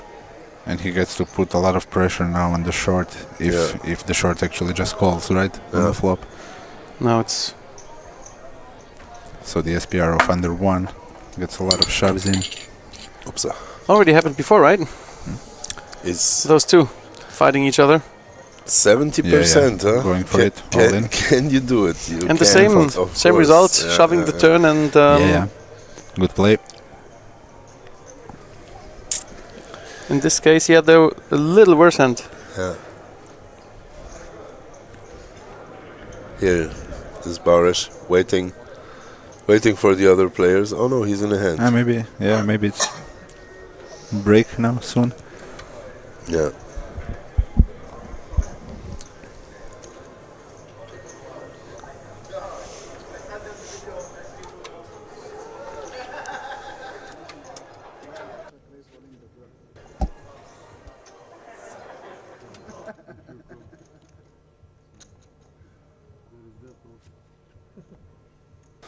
I think I have a feeling we will see our Lebanese friends coming here. Shan. Yeah. Cheyenne. We will see him getting deep in this. I don't know, it's just a feeling. He was like me, starting the series very bad. One of the Well, bullets in the main, he busted me. Oh, okay. Yeah, I had him on the table. He was playing and running pretty good, but then he got like 3 bad beats in a row, and he was a bit desperate about everything here. I mean, you know, But he's how it an is with- active player usually, like plays Yeah. aggressively, so like it's nice to see them running deep. Yeah. I have a really good feeling about this guy. And like I think he has one of the best senses about what's going on the table. Yeah, In for the sure. field left. Maybe Barish also. And Pavla also, If like we one see of the here- favorites. Yeah, or like Alex. Alex is a good player for sure. Yeah, definitely. I mean, both of the Alex, the Montgomery and the Todd, Yeah. they know what they're doing for sure. So we actually have like a decent field left, right? Like strong players left deep. So we're up to some fun action later. Yeah. I mean, a lot of solid players here. I don't know so much about most of them, but it wouldn't be too fun to sit there and thinking of an easy ride. Yeah.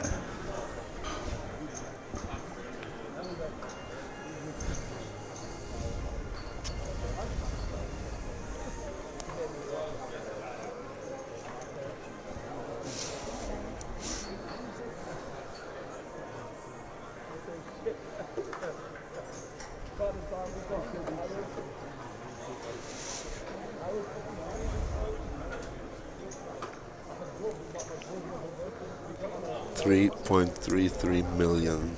If he has pocket threes, he should go with it.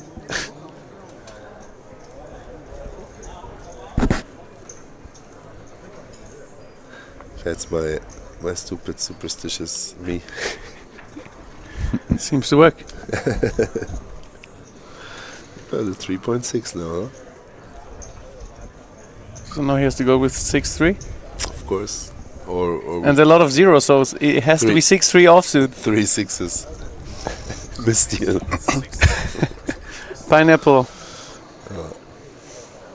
They asked me yesterday because they forgot what was the winning hand for the photo in the PLO, and I choose 4 aces. And people were asking me like, "What the fuck? You won the PLO with 4 aces in hand?" But it was very unreal. Like I had really 50% of dealt hands. I had double suited. Yeah. In Omaha. Like this is like it was the sickest run ever, I think I had in an Omaha tournament. But it was the first after 10 years. Okay, let's stop speaking about this. Let's focus on the feature table here. Now he has also a very good run in suited cards. Yeah. But only single suited. Let's see if he meets some other suited hand. Yep. No defense here. Boop, boop, boop. King 10 goes into the bin. And the big blind folds 9-3 off. Easy decisions.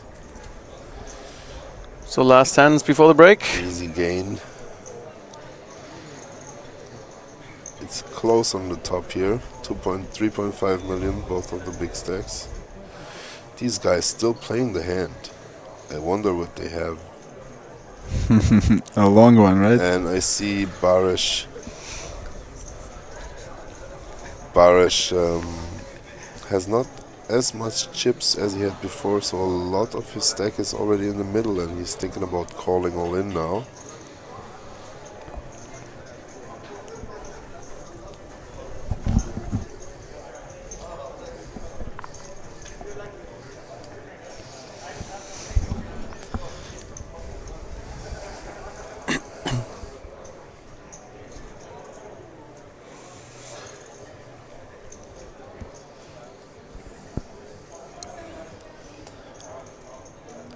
Good open by Alex.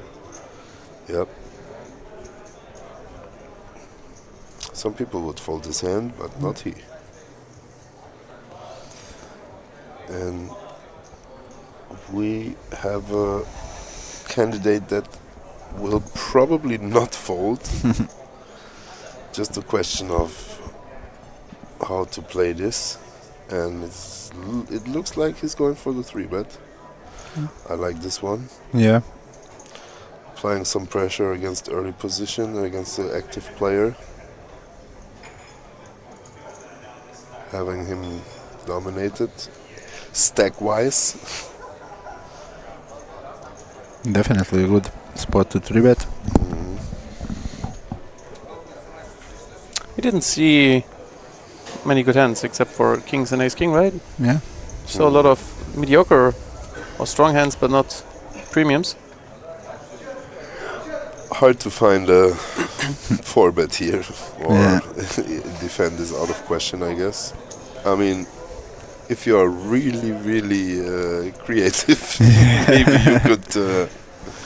If you have a lot of history with someone, You could not play your hand Yeah. and your opponent there, but that's not what people do usually. 15-minute break, So guys, so guys- we'll see you after the break. It was nice to hang out with you. Yeah, pleasure We will hit the action ourselves. as always. Last chance tournament. Yeah. And have a good day. Thanks Yep. for listening. See you after the break. Bye bye.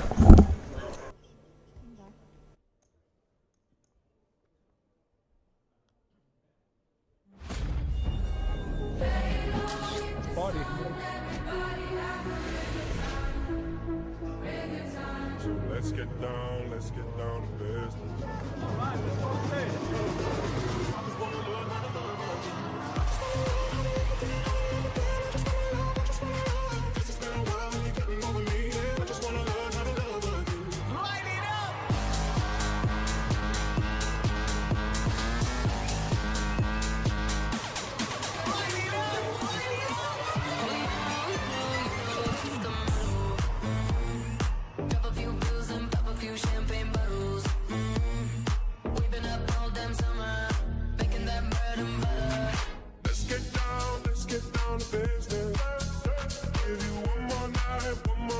got this. We've had a million nights just like this. So let's get down to business.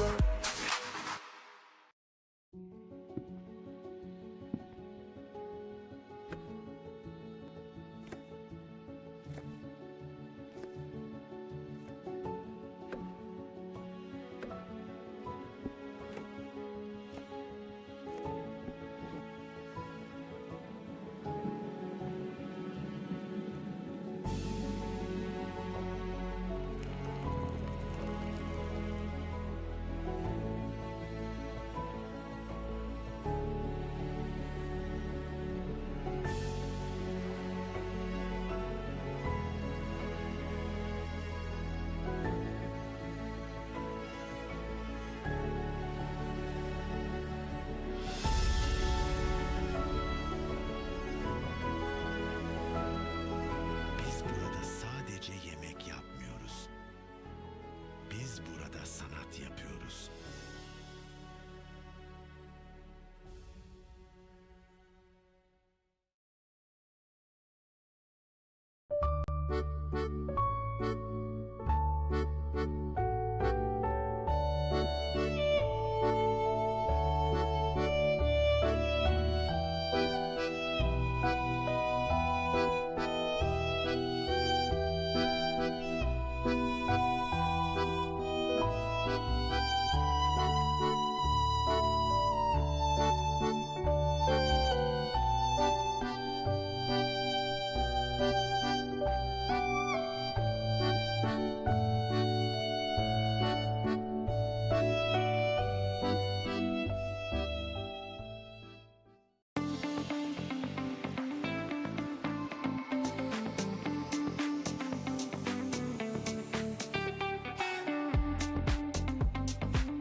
What is love?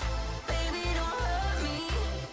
Don't hurt me no more. What is love? Baby, don't hurt me. Don't hurt me no more. What is love?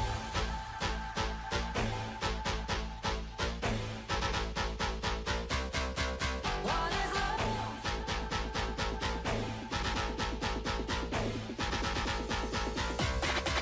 What is love?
Jason. Shimmy, yeah, shimmy, yeah, shimmy, yeah. Shimmy, yeah, shimmy, yeah, shimmy, yeah. Shimmy, yeah, shimmy, yeah, shimmy, yeah. Drink. Swalla la la. Swalla la la. Freaky, freaky, yeah.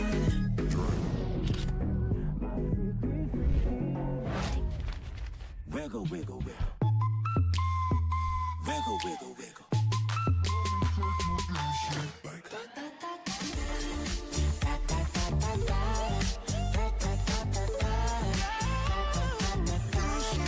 Let me take you dancing.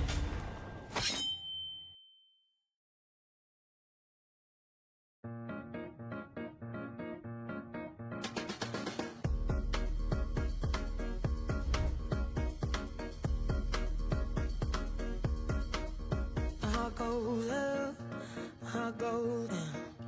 We fall in love and we fall back out. I'll give you anything you want, anything you want, anything, anything. Just don't tell me no. You stop it still, then you make it rush. You're like a pill that I just can't trust. You tell me to stop, but I keep on going. Tell me to stop, but I keep on going. Tell me to stop, but I keep on going.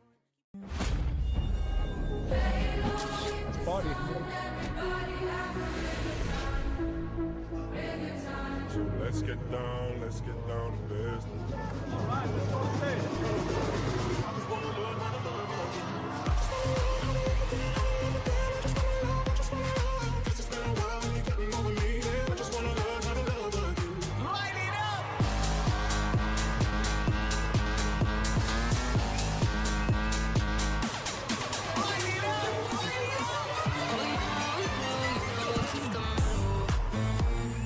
Pop a few pills and pop a few champagne bottles.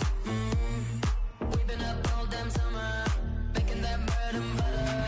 Let's get down to business. Give you one more night, got this. We've had a million nights just like this. So let's get down to business.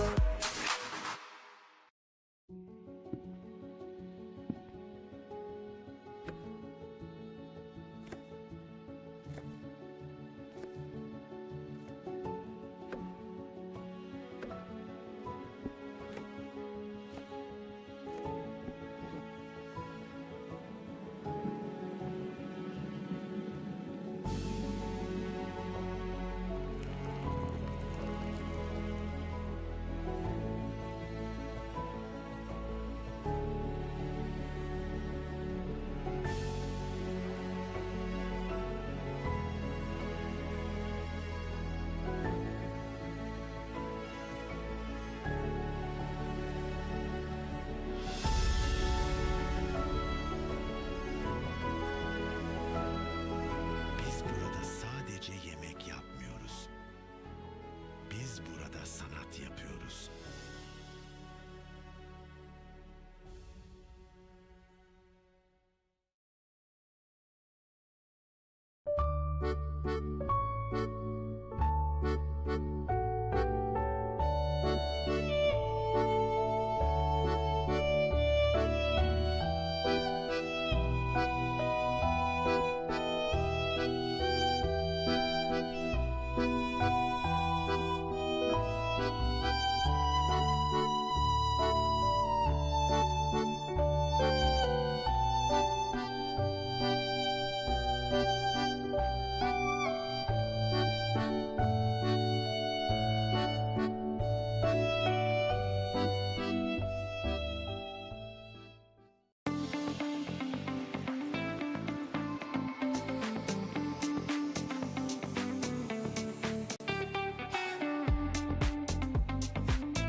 Jason. Shimmy, shimmy, yeah, shimmy, yeah, shimmy, yeah. Shimmy, shimmy, yeah, shimmy, yeah, shimmy, yeah. Shimmy, shimmy, yeah, shimmy, yeah, shimmy, yeah. Drink. Swalla la la. Swalla la la. Freaky, freaky, yeah.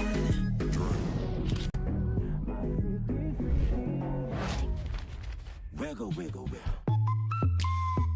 Wiggle, wiggle, wiggle.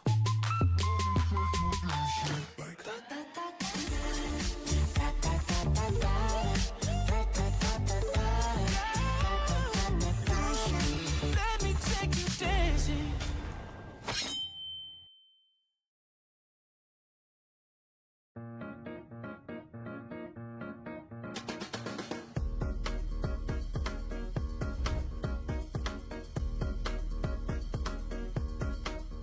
Heart goes up, heart goes down.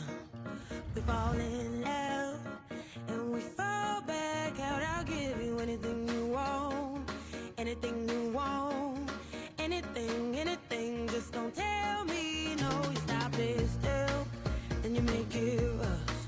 You're like a pill that I just can't trust. You told me to stop, but I keep on going. Told me to stop, but I keep on going. Told me to stop, but I keep on going.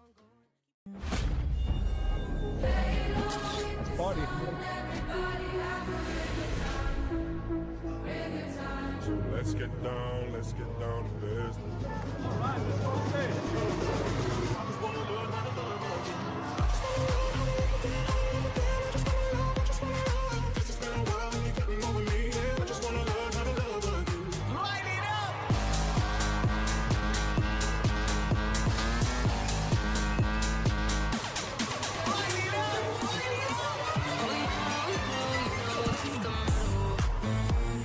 Pop a few pills and pop a few champagne bottles. We've been up all damn summer, making that bread and butter. Let's get down to business. Give you one more night, got this. We've had a million nights just like this. So let's get down to business.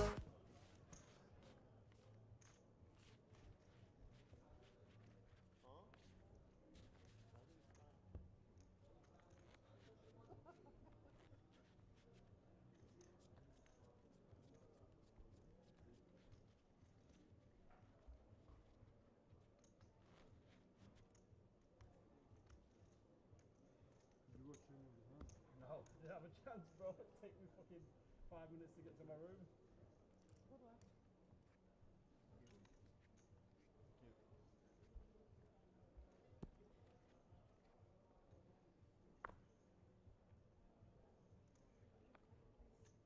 I'll have to find out for myself.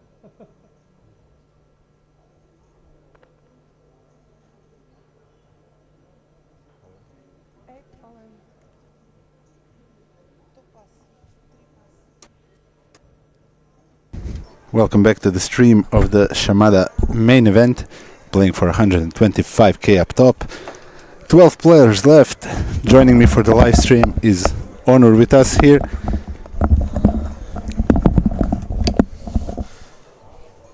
Hello, hello. Here we go. Finally, I'm here. Yeah. How do you feel after busting in that spot? I don't want to even speak about that, but Yeah, but what can you do? You know? yeah, there's nothing to do. Actually, I have both feeling. Like I was so happy to being there, like to come till 14 players, but in the same time, in that stage, that moment to bust like that. Yeah, of course, it sure feels bad, but you know, you can find some. It's poker. Yeah, exactly. And I hate. I think I just need to stay in business side of poker. Like, Yeah.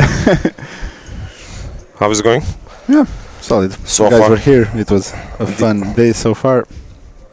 Did you like how I'm playing? Yeah. Really? Maybe those tens were kind of Yeah. questionable, but other spots Yes, were it good. is. I mean,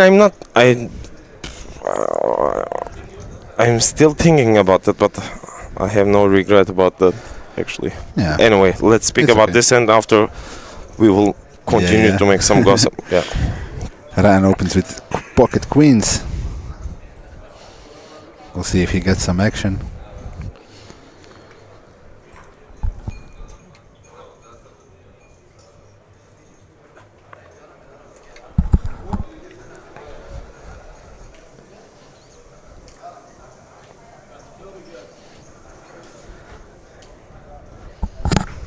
Probably just getting folds, but a suited hand with a short stack might be tempting to call and try to pick up some equity. I'm not sure, but yeah. Folding.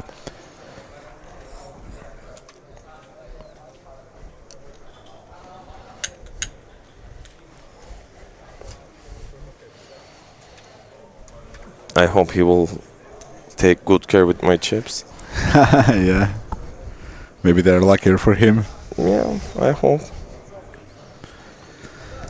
Yeah, but those are the tournaments. You get like 15, 20 big blinds, you have to get it in, and then, you know, you're at the mercy of the gods of poker, you know. And it was my mistake. I was asking dealer to no queen, no king. I should call like king or something, like ace, or even if there would be any 9, we could chop. Yeah. But nothing to do.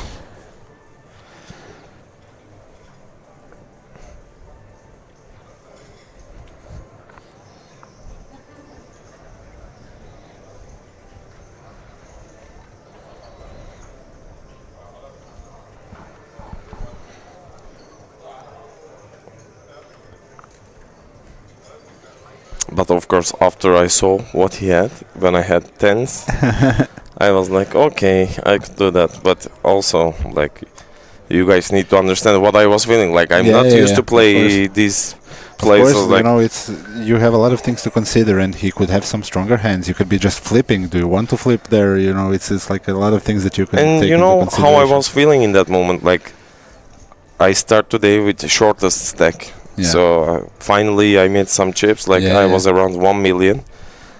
I didn't want to play that like right after. Like every little thing like impacts your decision, right? So what we are seeing here, small blind, big blind. Yeah, small blind will try to take a step for it, but unfortunately for him, Ryan has a very strong We hand. have some bad news for him. Yeah.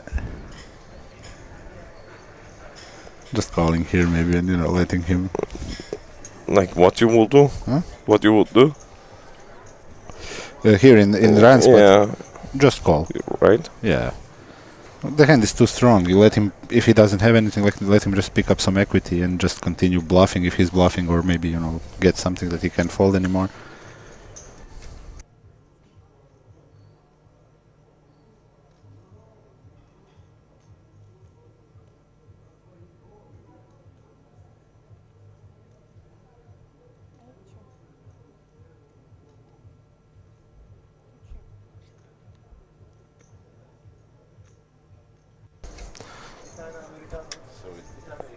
So it went check on the turn, and now 6 high has no equity.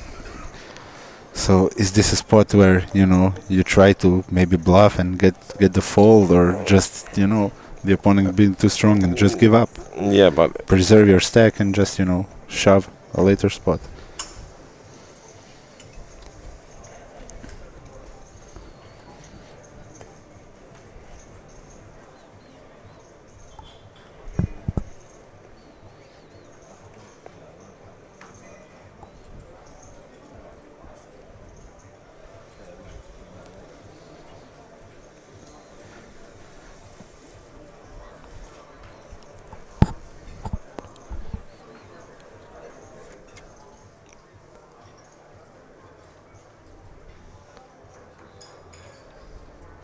Ryan might be thinking about, like, do I just go all in or do I just make it like 150 and maybe get like right before you finish your sentence, you go all in. Yeah.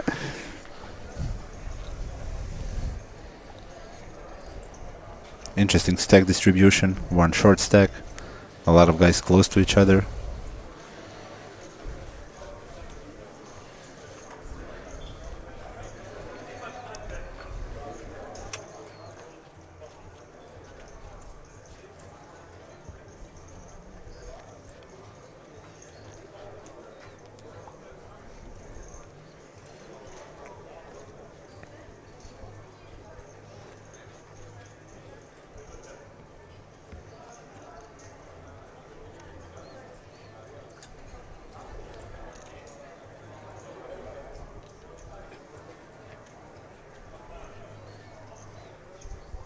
But now, like after ball stuff, like now I'm watching them, like I feel like Yeah. It's gonna be easier, you know, when some time passes and you actually get to unwind a little bit. Especially, you know, Ace King versus Ace Queen. It's just like the best spot you could have it in that situation, and very unlucky.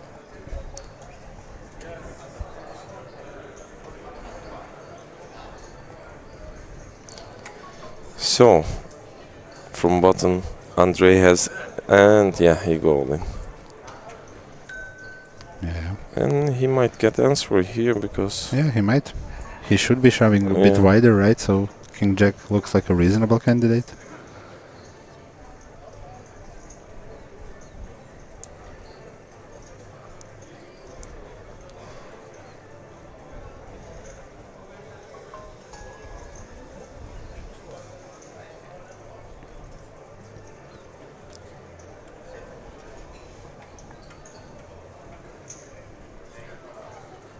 Just 6 big blinds, right? yeah, like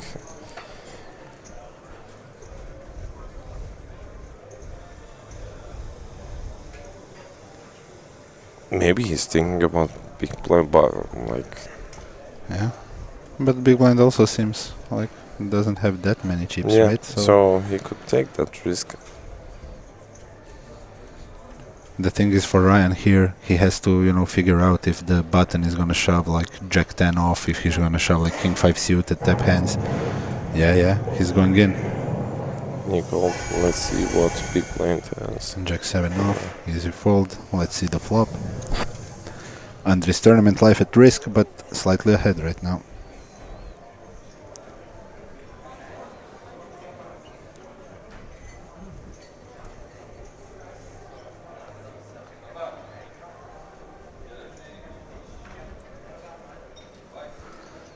Yeah, Good flop for Andre. but another hard match. Yeah. Yeah. Now Andre is in trouble. Yeah. 3 aces left. Oh And my the god, king. and GG Andre. GG. 12th place finish. And Ryan chipping up nicely, increasing his stack significantly. Yeah, because as I told you, he got my chip, so Yeah, now he's gonna speed it up. so like He's going to the those 15 chips now. was lucky one. So Yeah.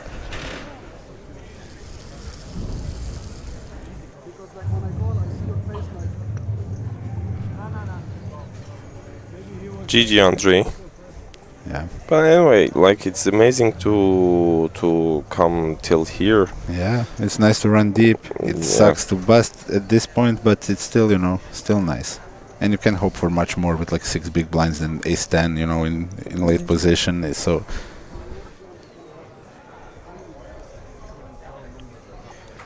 So now we have 11 players. So yeah, now it gets interesting. yeah, We're getting closer to the final table. There's a bit more pressure on the guys, you know, especially Exactly. the short stacks.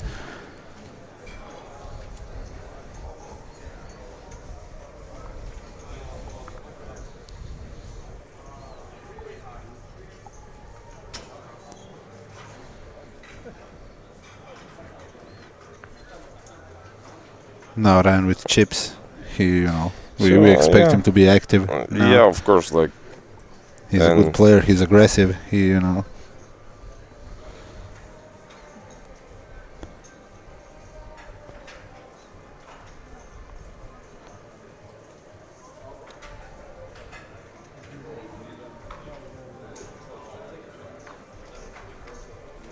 King high on the big blind. Can fold some, call some, right? I think he will. He can defend actually, Yeah. but He can defend. He can 3-bet sometimes, but I don't think that it's gonna happen with a big frequency. So just defending Yeah. is, yeah.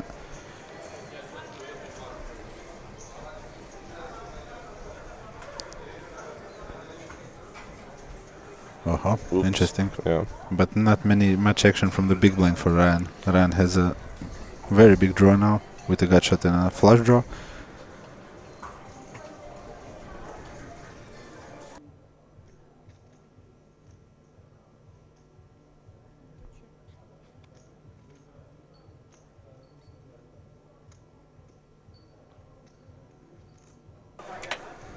Ran tries to pot control, just play later streets. He has a decent hand. He'll try, he never goes away on this turn anyways, so might try to do a delayed c-bet or just call the turn if he gets bet into.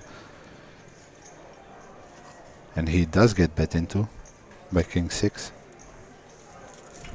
Which is interesting because he perceives his flop check as weak, and then, on the turn he tries to put some pressure on him, and basically if he gets called now, he can continue on any spade, he can continue on like 5 or 6 or 3 or 8 or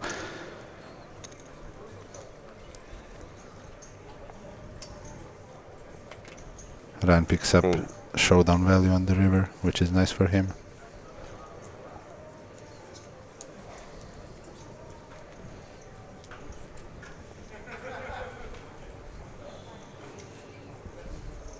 So Christian either gives up now or tries to win the pot by betting.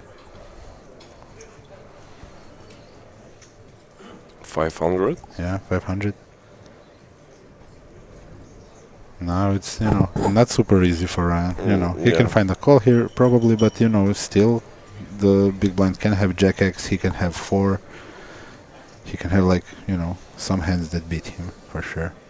It's just a matter of perception now and, thinking, is his opponent capable of bluffing here?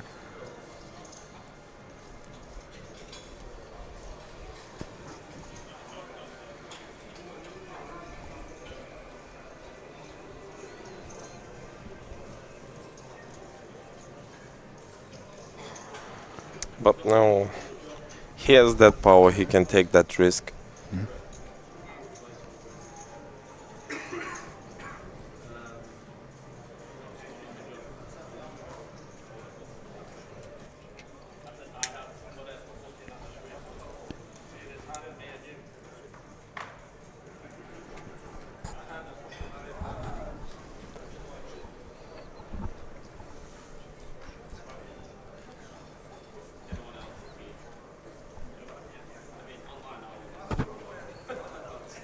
Makes the call, takes it down. Nice hand for Ryan.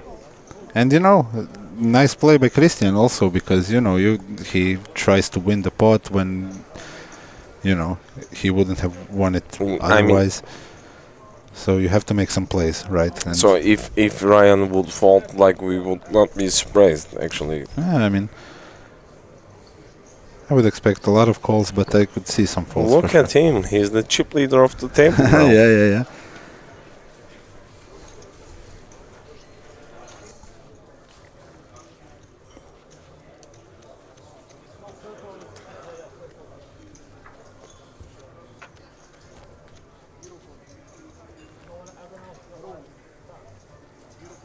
The interesting thing would happen if he didn't hit the 10 on the river, exactly. Right? So then the king high bluff basically goes through, right? So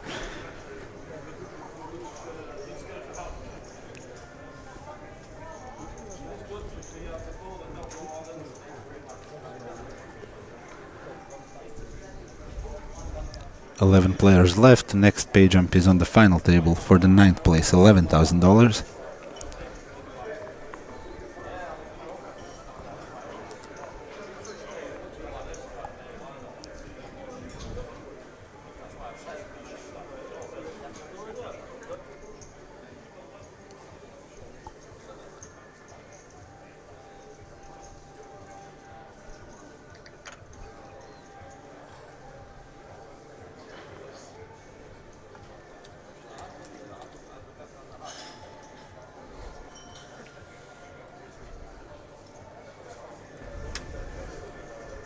No action for Alex in this hand. I'm gonna take it down pre.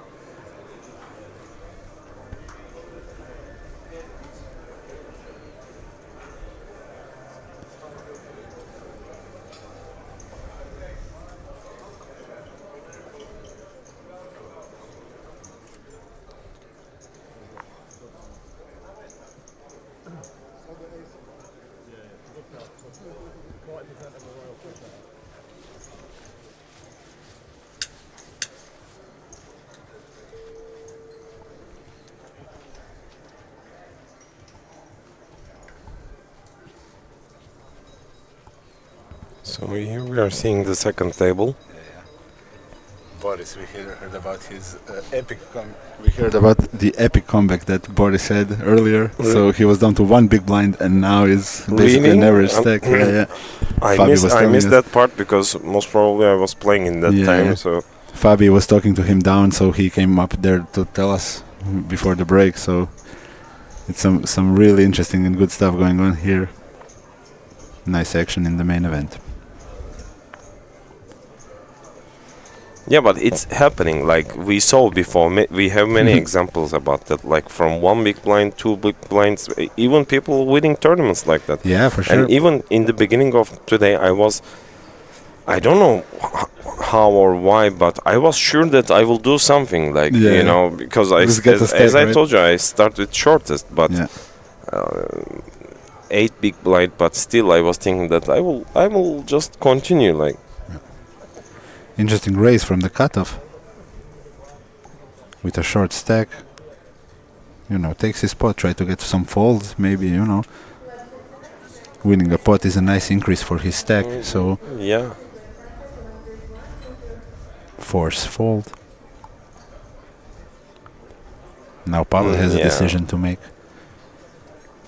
But Pablo's a mage, like, he's tough. Yeah, Pablo is an amazing player. He's really good at, you know, these types of deep spots and, you know, running in tournaments and knowing ICM very well. So yesterday also I was playing with him, and like really, he's the one of the guy that I don't want to play with him, not be in the same table. But luckily I double up from him, and that's how I actually came today. But still, like, Pablo is experienced and he's smart, you know, and he won't make your life very easy, you know, on the tables.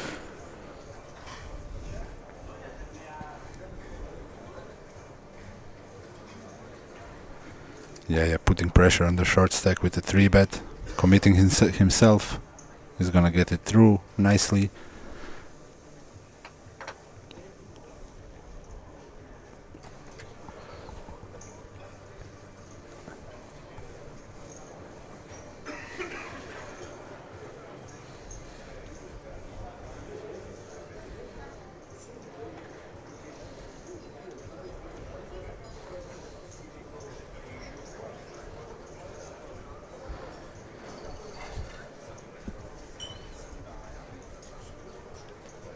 Oh, we see some English guys in the chat.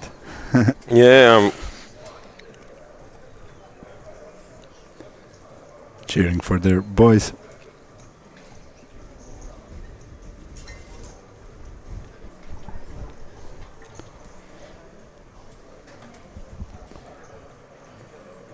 Alex has like many fun like supporter. Yeah.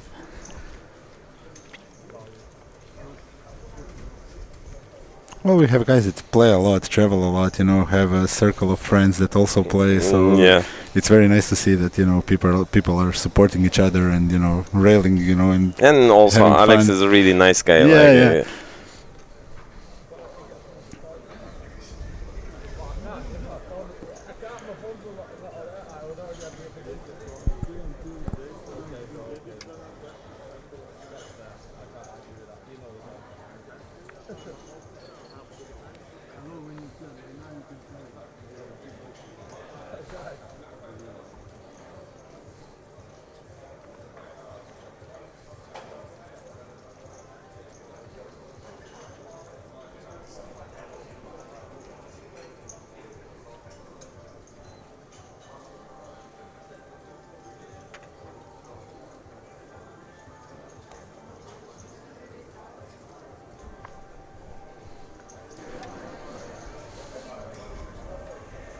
Christian opens.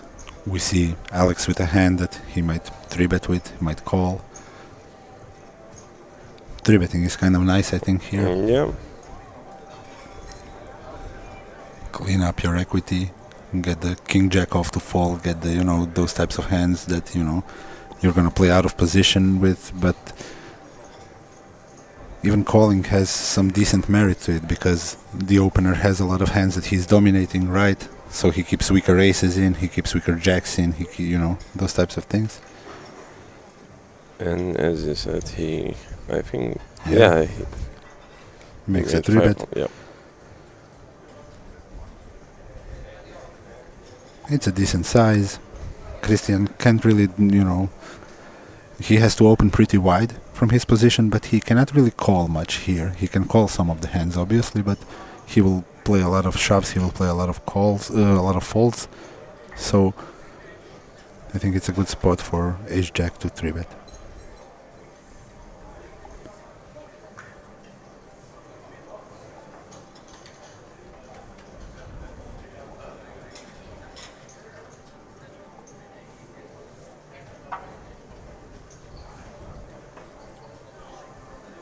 And he's not, I think, I'm not sure, but he's not the guy that will say that, oh, let's see the flop. Like, It gets pretty expensive very fast if you start calling 3-bets. You cannot very gamble wide. in this stage like that. Makes a disciplined fold. Yeah. Nice 3-bet, nice fold.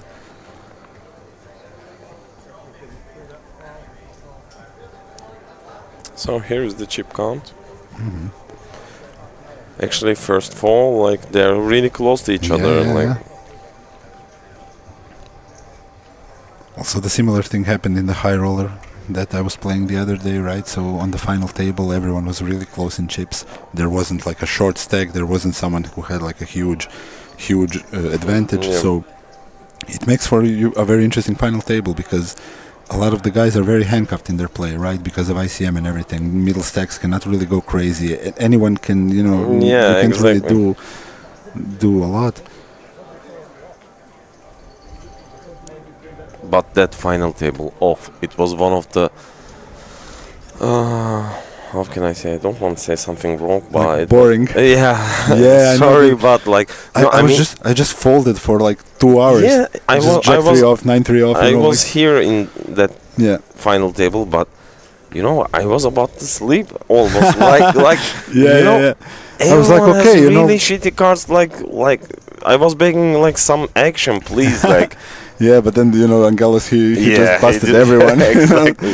So it was very nice for me because I got a lot of pay jumps and basically just didn't have to be very active and didn't have any hands for it. So I was just kind of disciplined and tight and just waiting for my spots to happen.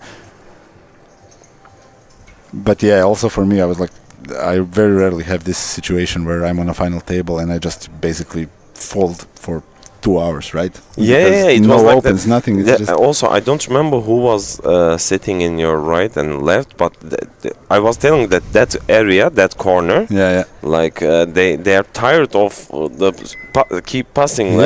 But you cannot do much, right? Because you get a spot on the button where you maybe get to open wide, but then you just open like Jack 4 off, Queen 5 off. Exactly. Well, all table and all day night long it was like that. So yeah.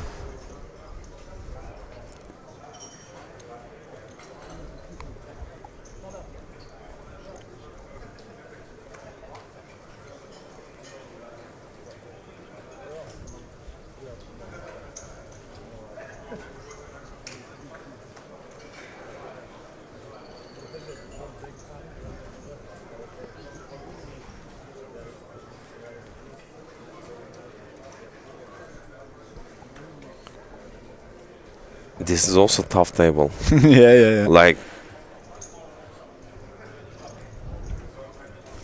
it's always kind of when you go deep in the main event, you will always have some really good guys remaining in the always. Oh my god, yesterday I was in table, like there is total, I don't know, like 31 million, 32 million chips. I think quarter of that it was in my table. So, and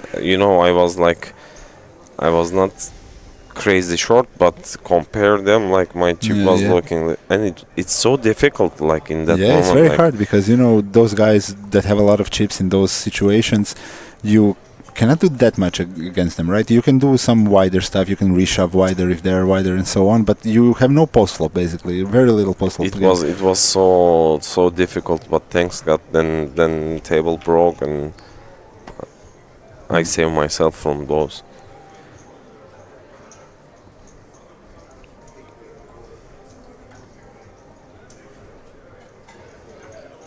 imagine now in last 11, and like overall they have 2.53 million chips except him, Mr. Cheyenne. But even in that moment, in my right side, he had 3 million, 2 million, 1 million. Like I was like, Yeah. Oh, we have an interesting situation here. Pocket tens and pocket queens. Cutoff versus big blind. Let's see some fireworks potentially.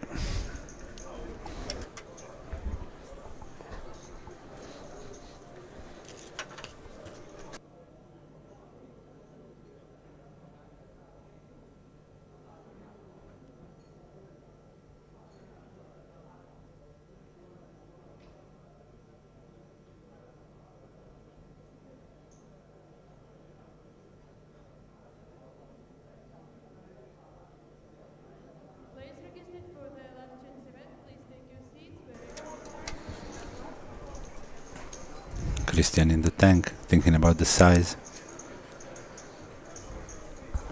We're going like 500k or something, 470 maybe. and 550. Yeah. Which opens like a jamming potentially, spot for Alex. So we'll see what Alex will do with tens. Yeah. With 30 big blinds, you can shove. Yeah.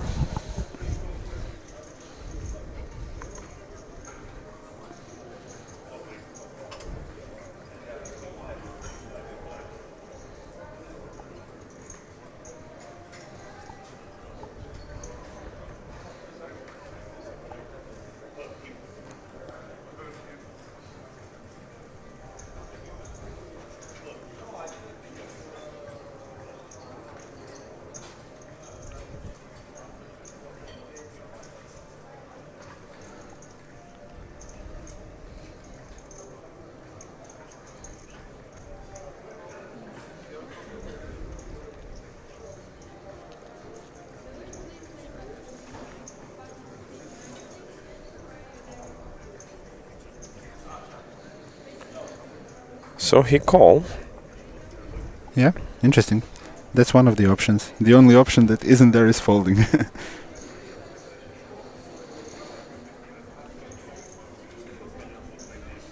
King high flop. Interesting for both players. Queens can go both ways. He can check, call. He can see bet small.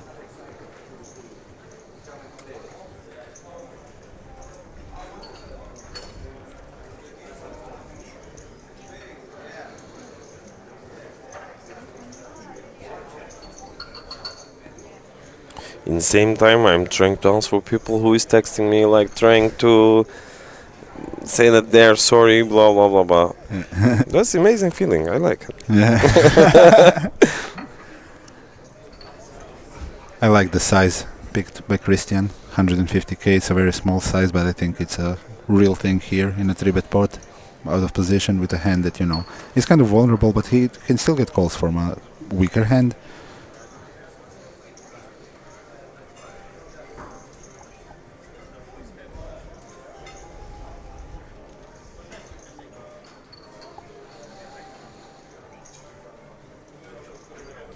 Blank on the turn.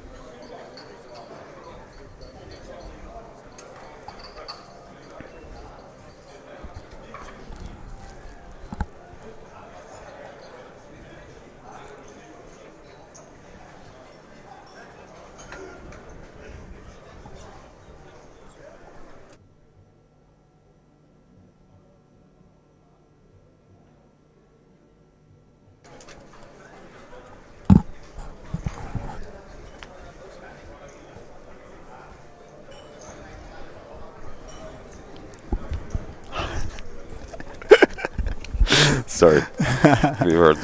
Yeah, we had some. I just find amazing idea. Yeah.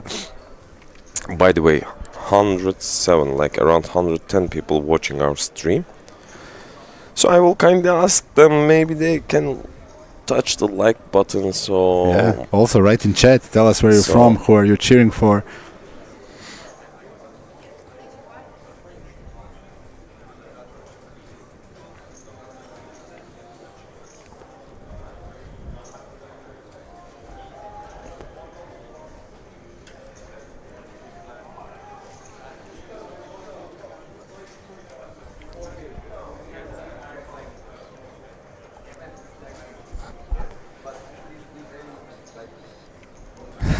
this bet kind of makes Alex's life, not so easy anymore. Kind Yeah. of, he's not shutting down. He continues betting into him. Yeah, And nice fold by Alex. Yeah. It's really, not easy to find, many bluffs here. There obviously could be some because Christian is also a very capable player. But when he watch after, he will be happy. Yeah, definitely.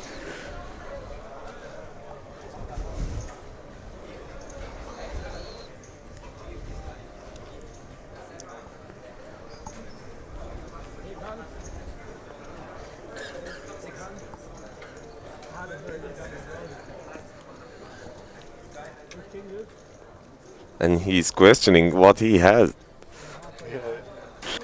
But of course he will not say. Yeah.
In usual situation in cheap PV, this would be a standard defense.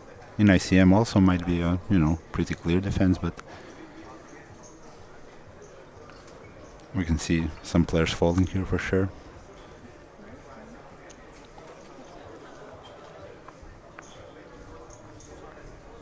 But they're pretty deep, so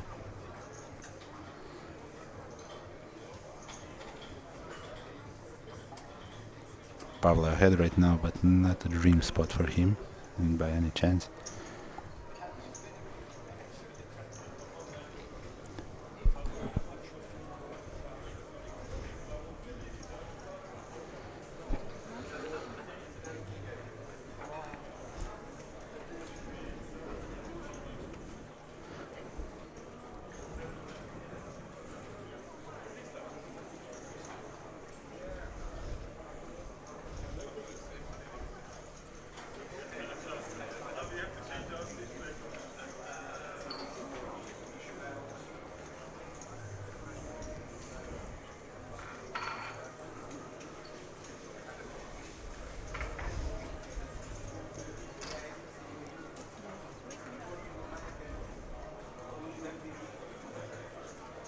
Great check raise by Pavle.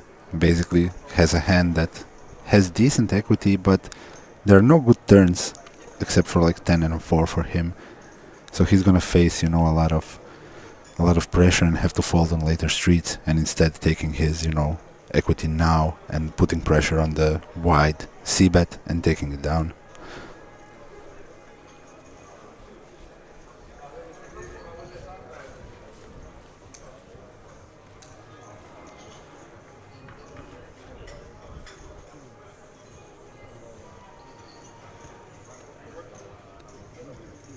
The action on the other table is still going.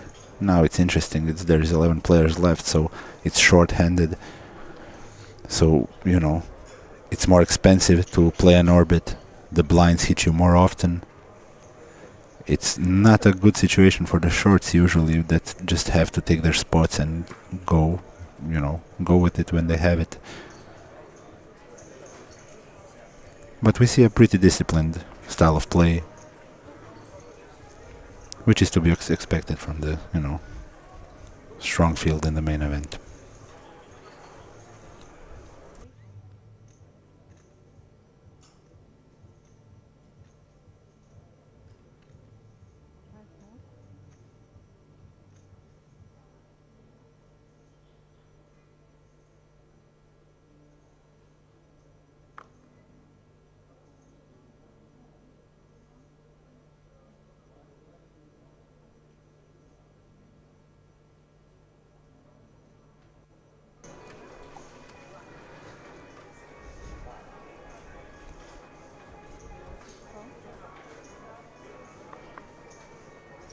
Similar hands, both of them.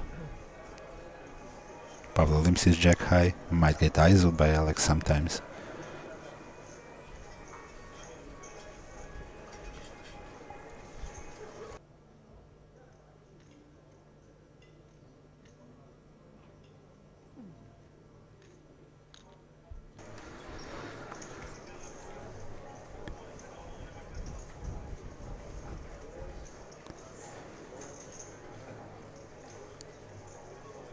So this is a spot where whoever bets first wins the pot.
Pavlo remains disciplined, checking it down.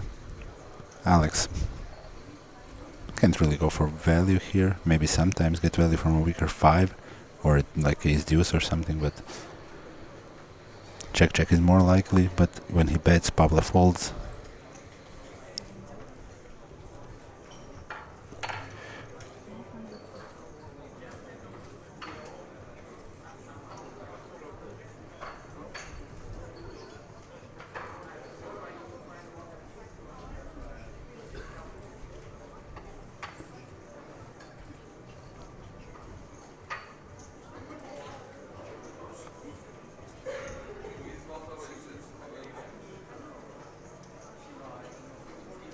Maybe he's considering a call with jack high here, since, you know, Alex might just try to bluff his all of his weak hands.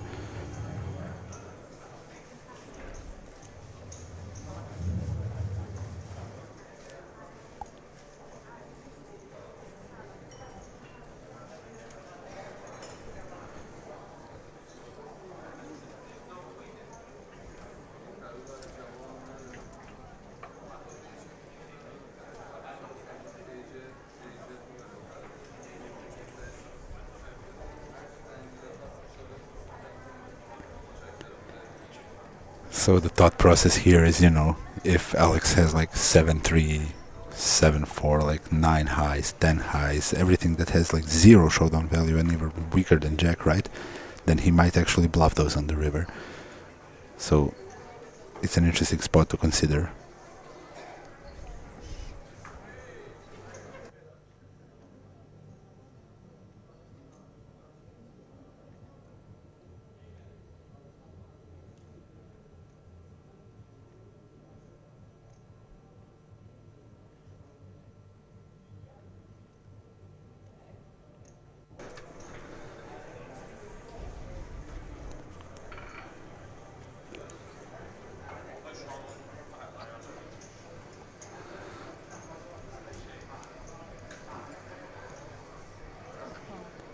Makes the call.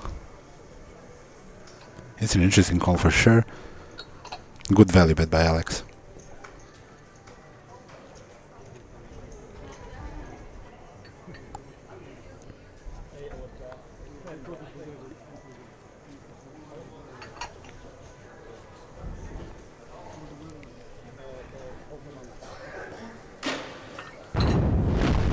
Oh, Boris busted. So many deep runs for him lately, but always like final 2 tables and bust. Very good player. GG Boris. Good luck in Prague. He's heading for EPTs now.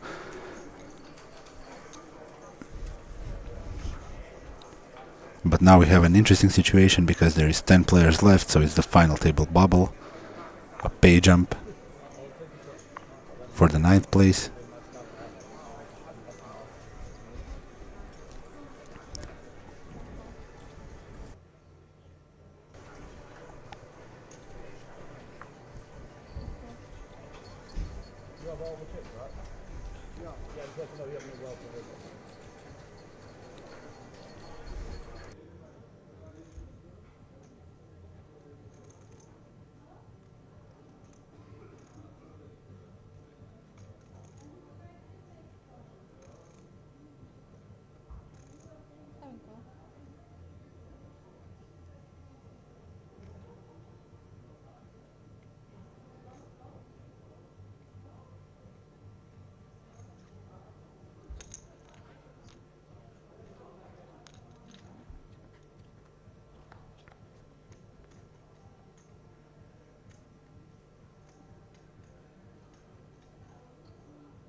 Deuces win at showdown.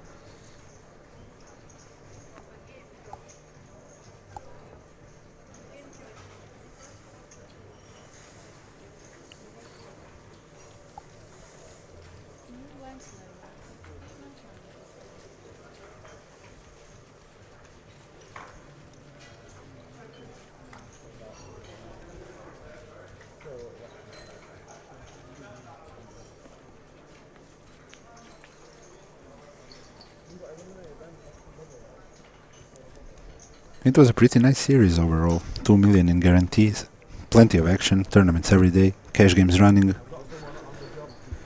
A lot of players from all over came to play. So obviously the dream was to run deep in the main. And now in the final table bubble, we see a lot of discipline.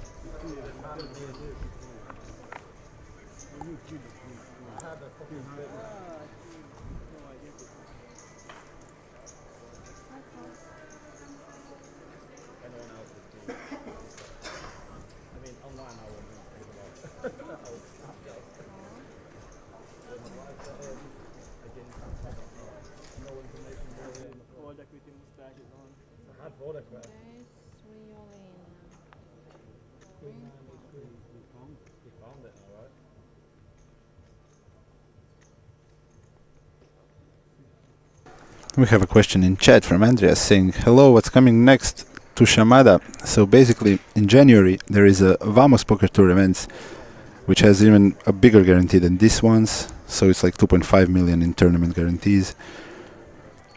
It usually has really nice tournaments. A lot of players from all over. So it's going to be in January, I think from 6th to 19th, if I'm not mistaken, but not 100% on that right now. So yeah, book your flights. Come and play. We'll rail you next time.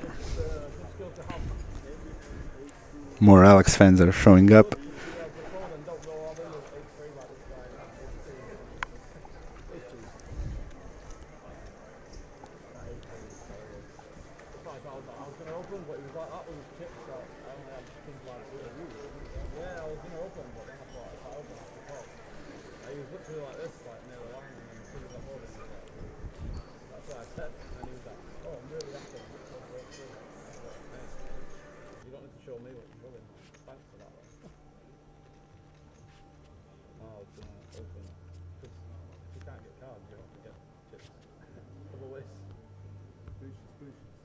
rookie card. I had the best hand I had, and I don't know what happened. I think he had it.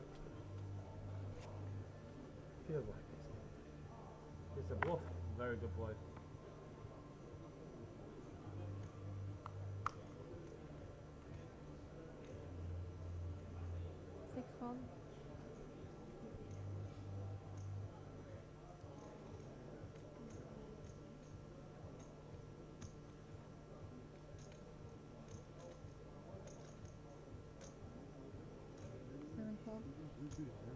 Yeah, so I saw it, 5 and 5. That's what I was looking.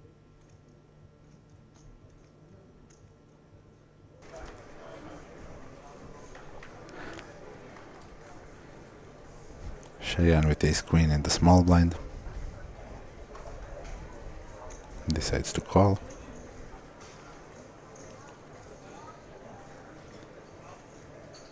Now Christian is attacking the limping range. Which is what Cheyenne wanted.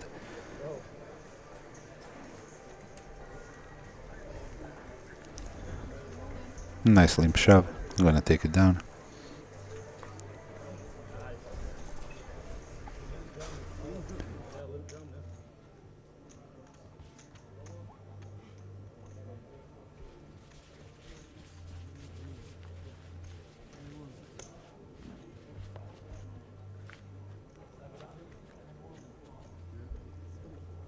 Definitely won't be getting away from that hand next time.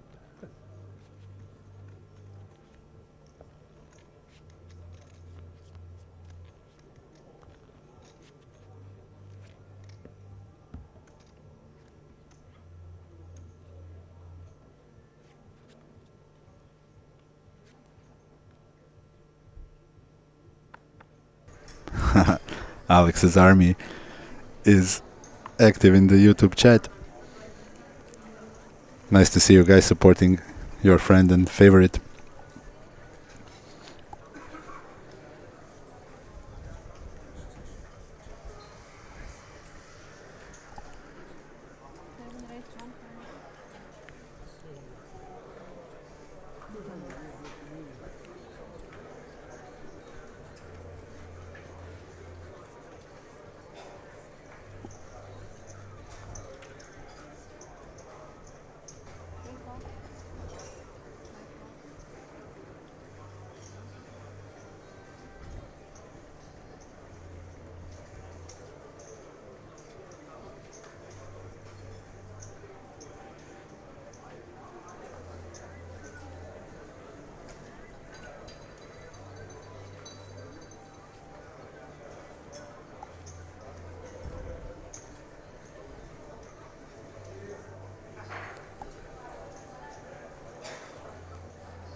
Nice 3-bet by Pavle.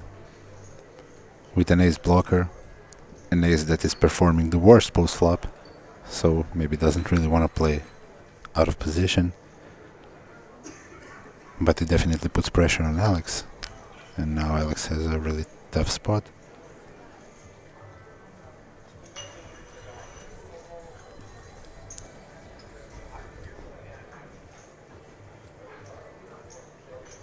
Might considering a jam here, although it seems a bit wide, but it's definitely a possibility if he perceives his opponent to be, you know, extremely aggressive. But Pavle is disciplined, so that is not his table image, takes it down. 15 bigs is the lowest stack on the feature table, up to 36-37 for the chip leader. So it's quite dense. There aren't any, you know, very obvious shorts that are in danger of chipping out. So this bubble could go on for a while.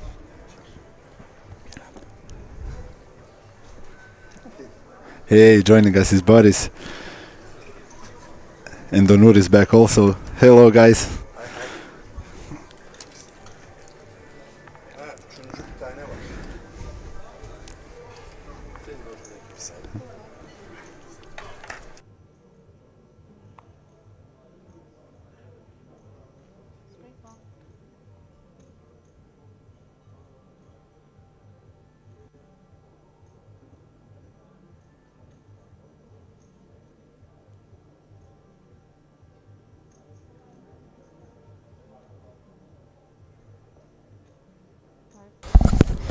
So hi Boris, GG. Hi, Philip. Very sorry you what got can you do? close to You the know. final table again. A lot of deep Exactly. runs recently. Yeah. How do you feel? I mean, it's of course a little disappointing, but I mean, I went down to one big blind Yeah, we in heard the about first this. hand of the day. So I think it's a bless, to finish 11th Yeah. in that sense. I was practically free rolling. Yeah, that's true. Once Yeah, you so- come back from one big blind, everything feels better. Exactly. So what's going on in the feature table? So yeah, well, we see some nice plays every now and then, but mostly it's like pretty tight.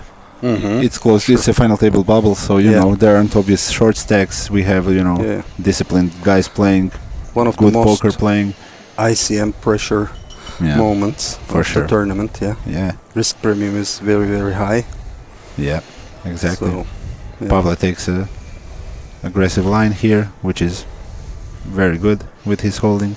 Yeah, he's been playing very good. I've been at the same table with him a Yeah. lot, so he's been playing really, really good, and he's been catching Paolo? some very good hands as well. And the flop and the board always helped him in the cases that I. That's the most dangerous when you have a good player exactly. So hitting it's his really, hands. really tough playing against him. Yeah.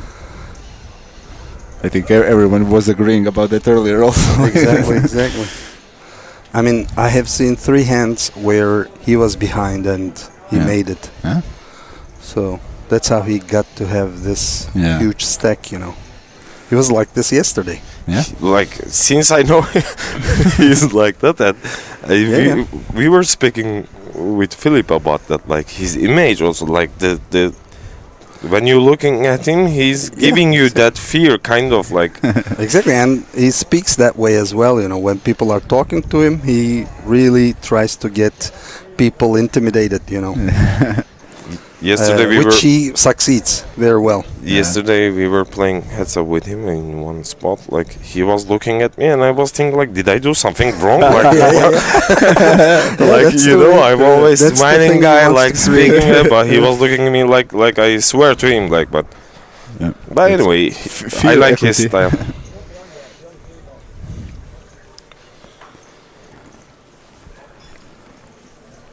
So, as you see, Philip, I left 1 and came 2. yeah. Always doubling up.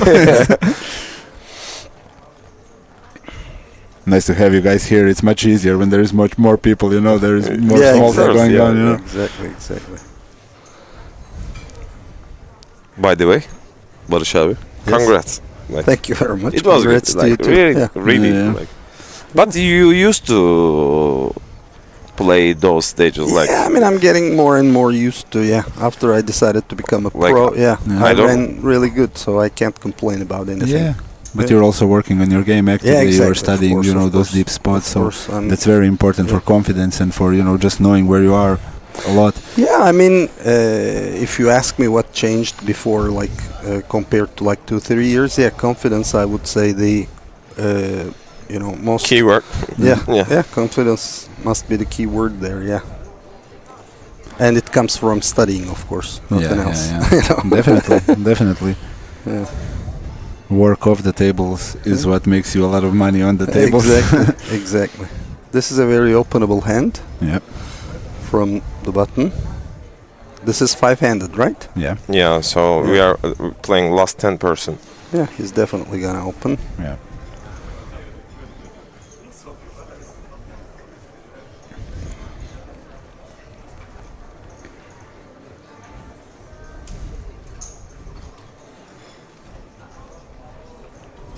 So you're getting ready for Prague now, right? Yeah. Yeah, that's nice. It's gonna be also nice events, big ones. Yeah, I mean, I wanted to close the year that way, so I was planning. I bought my tickets in August. No hurry up. Yeah. So you're committed. Yeah, exactly. And what about you? I'm just gonna go home after this. Yeah. Maybe Prague, but I'm not sure yet. Yeah. Weren't you telling? No, you. It's not. It was not you. Somebody told me that if he won more than 40,000, he's definitely going to Prague. It was not you, right? It wasn't me. No. Yeah. Okay. But it might happen. Like it's not so far away, so Yeah. the events are going to be very nice. So just gotta see. Maybe try out the. So one day you will wake up and main decide that I need to go. Usually how it happens. Oops. All right. Oh, that's a hand. We have queens in UTG.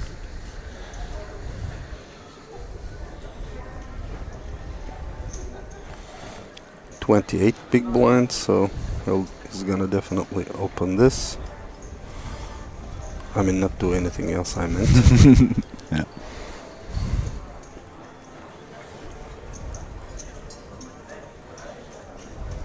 And he opened with minimum.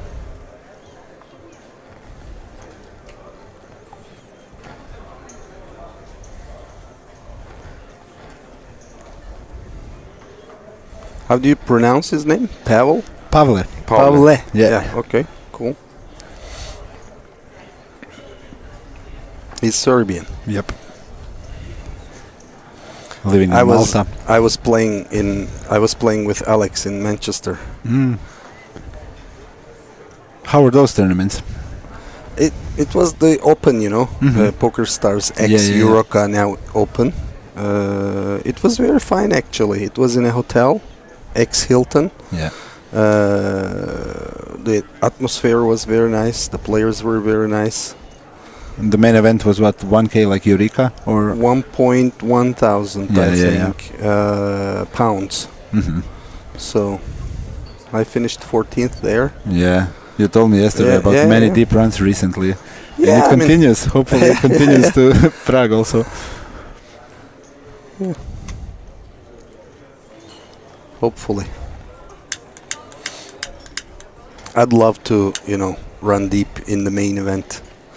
EPT main event. Yeah, of course. That is the dream, right? Yeah, exactly.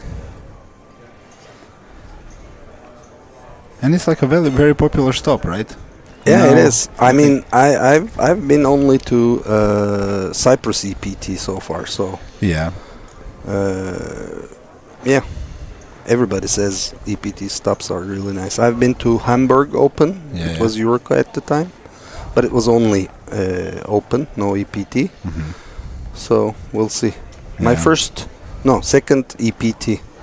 First out of Cyprus, I mean. Yeah. So it's also, I think it's a good time to go now because, a lot of the professional guys are scattered between like Prague and Bahamas and Vegas that Yeah, all have yeah, huge yeah. events at the same time. So, Yeah. Look, there is a question in like one of our like Spectators, yeah. He wrote that, is there any Turkish people like in other table? Look, this is the funny part. I was about to answer, but I was just waiting for you guys to finish Yeah. in Turkish. But then Batu wrote already there with look how he's proud of with his sister. He wrote like, there is only one Turkish left, Büşra. Like that's funny. Who is my sister? Yeah. Evet, bu arada şu an Turkish Poker Community'den bir tek Büşra bizi And temsil obviously, ediyor. it would be amazing to have a female presence in the final. Yeah, I hope she will make it. Yeah, I mean, we look forward to more, female players, right? Yeah, definitely. And in high roller also. Yeah, there was a Chinese lady. Yuxi, yeah. She played. She's a very good player. Also, she was Yeah. kind of unlucky. She got it in 10s versus 9s and pre-flop, and a 9 on the river came, and she was busted. Yeah. But she has been, I mean, in that tournament, she had run really, really good Yeah. from the first day. But she's playing so aggressive, by the way. I Yeah, played yeah, with I her mean, in look- the same time. Like, Oh, yeah. She won a big 6-max event recently here in Cyprus, I think, for 170k or something like this, if Really? I'm not mistaken. Wow. Yeah. Cool. And 6-max is also a very active game, much more than full ring. So aggression usually is a winning style, if Yeah, of course. That's what you should do.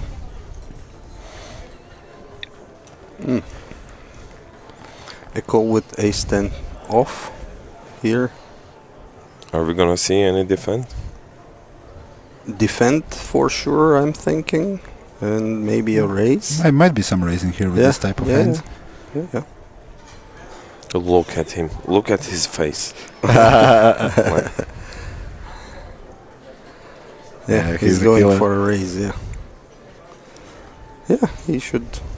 I mean, put pressure somehow. Yeah, like low offsuit kings are the types of hands.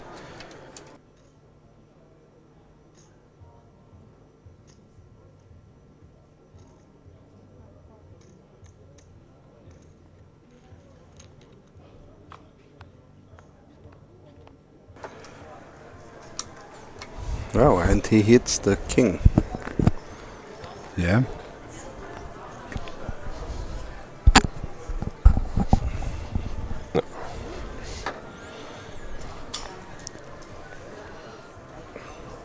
Technical issues. Minor ones. He got his king, yeah. Betting here gets a lot of calls from ace-10 with the 10 of diamonds. I Yeah, think. exactly. Exactly. He's gonna definitely bet, and he should be calling most of the time. Yeah. Also a backdoor straight. Yes.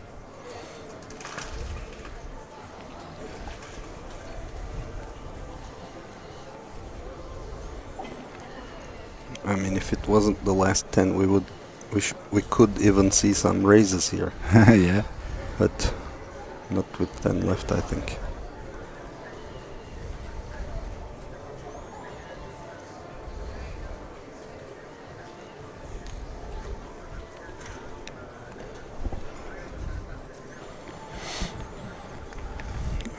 Pretty safe turn card for king here. Yeah, it did give him an additional gut shot, but he doesn't really care about that in this spot. Yeah. But we'll see, probably continuing to bet, right? Yeah, exactly. At least like 40%, I'm guessing. Mm-hmm.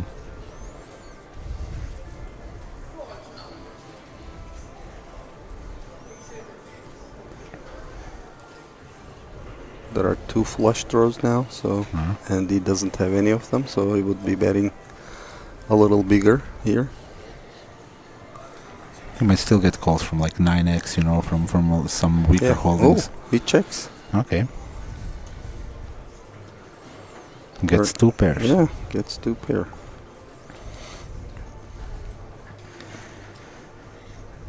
Now the problem with Christian is that he doesn't really have a lot of showdown value with his ace high in this run out, right? Because whatever Pavle might have, like 4th, 5th pair, whatever it is, right? He still loses it in showdown, so...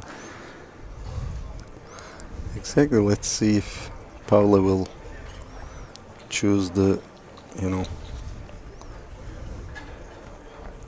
call line here with the flush on the board. Yeah. With 4 to straight also. Yeah. But he is gonna bluff it here, which I think Wow. is a Yeah, good spot to exactly. take, because you're not beating almost anything, right? Exactly. But I think Pavle has a call here with, you know, wide range spot. Yeah, let's see what he'll do. Mm-hmm.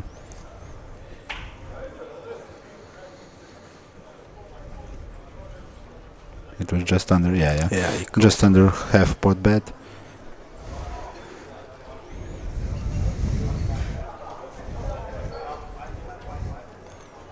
He chose the passive line and got awarded. Has a nice stack now. 50 big blinds in this stage is pretty decent. Yeah. Very, very decent.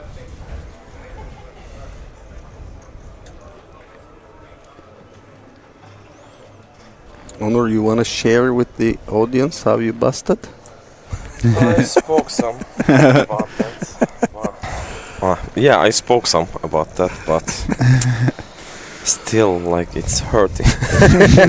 Okay, I will not cry here, but look, there is difference between me and you guys. Like, I'm not regular players, like, or like a professional player. Yeah, but it always hurts to bust like this, you know, deep in a big event, you know, you have a domination pre-flop, you get it all in, you know. But it's also, in a way, when there wasn't a mistake by your part and there is nothing you can do, can make you, you know, feel a bit better about it, maybe, because it's just unlucky. It's not, you know, a punt or something. What I mean exactly, like, how can I say?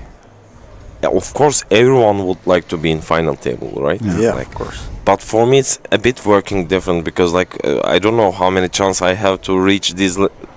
Yeah, I Of mean, course, you are waiting for that hand, you know, to go all in. Yeah. So But anyway, let's speak about this hand, and Yeah. after we will Paula continue. has another I will continue decent to hand. cry. And it's small versus big blind. He may choose to limp here to raise if there's an action, or he may choose to Make it raise. 3x or Yeah. 3.5 or something. I think 250. 2.5. Yeah, it's nice. He made it 2.5x. Yeah. Yeah, we'll see a fold here, I'm guessing.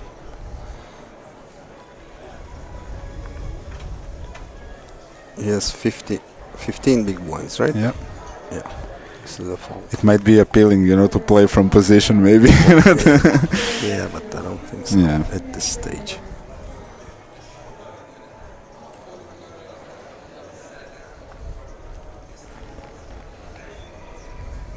Good lay down. Yeah.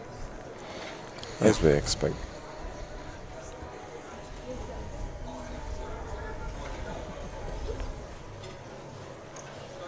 And again, I couldn't reach that, 13th place. And once I had 13th place in main, once I had like 13th place in high roller. And It doesn't go any further? no, Yeah. like just okay, I was okay with like 12th. Progress. It's like I'm going forward. you know what, there are people thinking about 13 like that Yeah, like it. so it's like But it's not Friday, so. Yeah. Yeah. I mean, look, it's very hard to, play a big volume when you play live, right? So you don't really play many tournaments. The online players play much higher volumes, so they have the deep runs more often, and they have the final tables more often, and so on. So it's especially, when you get to play like maybe 10, 20, 30, 50 tournaments per year or something like this, and then you have like those nice deep runs and you don't get rewarded, it's easy to feel really bad about it. Yeah, exactly.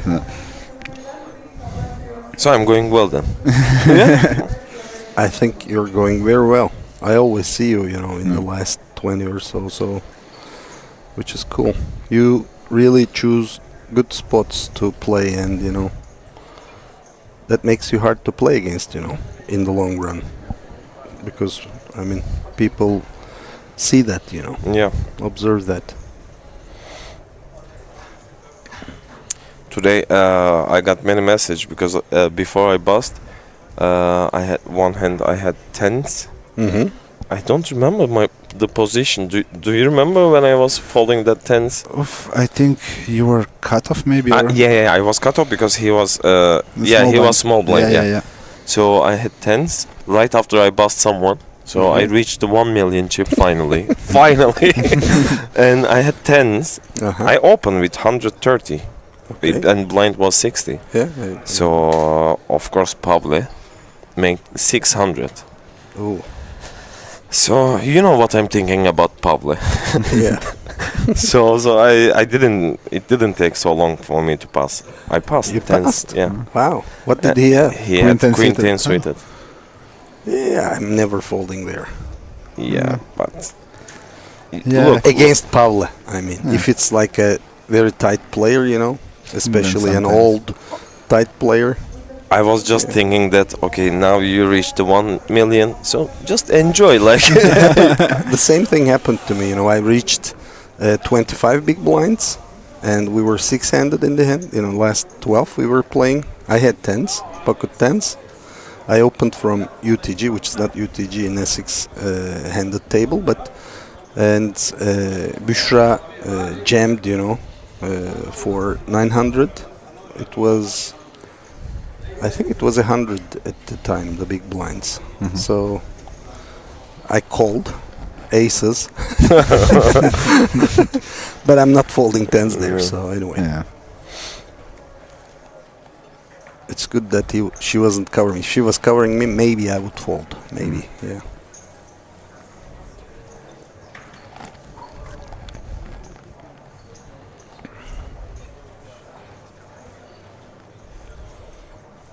should I feel good, Philip, because I both lost, a chunk of my chips there against aces, and I also busted against aces. Yeah, I think should so, it yeah. feel good? Yeah, at least you know that. Yeah, Yeah. I don't know. When you're running into it, there's not much you can do, Yeah, with short button stack opens. situations. Yeah. It was opening like 80%. Yeah. From the start of the day, so it's kind of cooler, right? I have It's- ace jack off. Yeah. What do I do with 17 big blinds? So. Yeah. And I'm blocking the ace. Yeah. And still, you know how wide the opening ranges are, so Yeah. it's just a fist bump shove, and Yeah, basically, exactly. when you run into aces, it sucks, but it's just like what? Yeah. 3 combos left, so Yeah, exactly.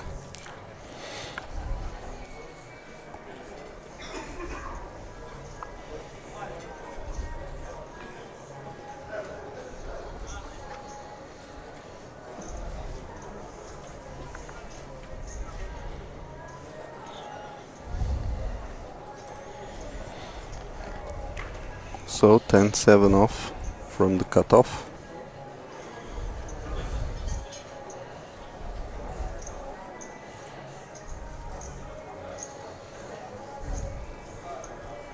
This is an openable hand. He opens. Oops. Ooh. Sixes. yeah, Probably going in, huh? yeah, probably. We But you never know. may see the final table here, or let's see. We've seen also some tight folds today, but I don't think like with 10 big blinds with a wide open from the button, Yeah, you want to take those spots because look, like there is 500k in the pot, so it's a 50% increase for him if he gets a fold. So it's very, very important to Exactly. take it.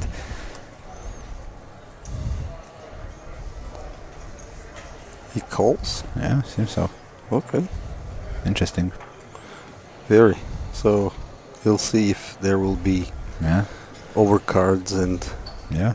act accordingly. I guess that's what. It's hard to play out of position when you're shallow stacked, so Yeah, wow, you have to, wow. Look Oh wow!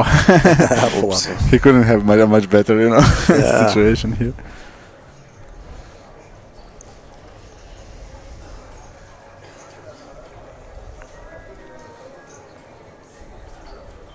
Ryan is checking most probably. Oh, he just shoved. Yeah. Ah, he shoved. Okay, Yeah. That's didn't what see I that. was thinking. I was about to say like all in fold, but Yeah. Well, it paid off to call only. He still got the 50% stack increase, so Yeah. If he shoved, though, it would be calling, I think. it's possible, but you never know in those Yeah, spots. Like yeah, it's kind of close, right? Because It is, like it with, is, it is. With It's- ace 8 off, you're folding probably. With ace 10 off, you're most likely Yeah. calling always. So Yeah. it's the one hand where it's tricky. It's right in the bottom of that calling range there, yeah. it was Cheyenne versus Ryan. Yeah.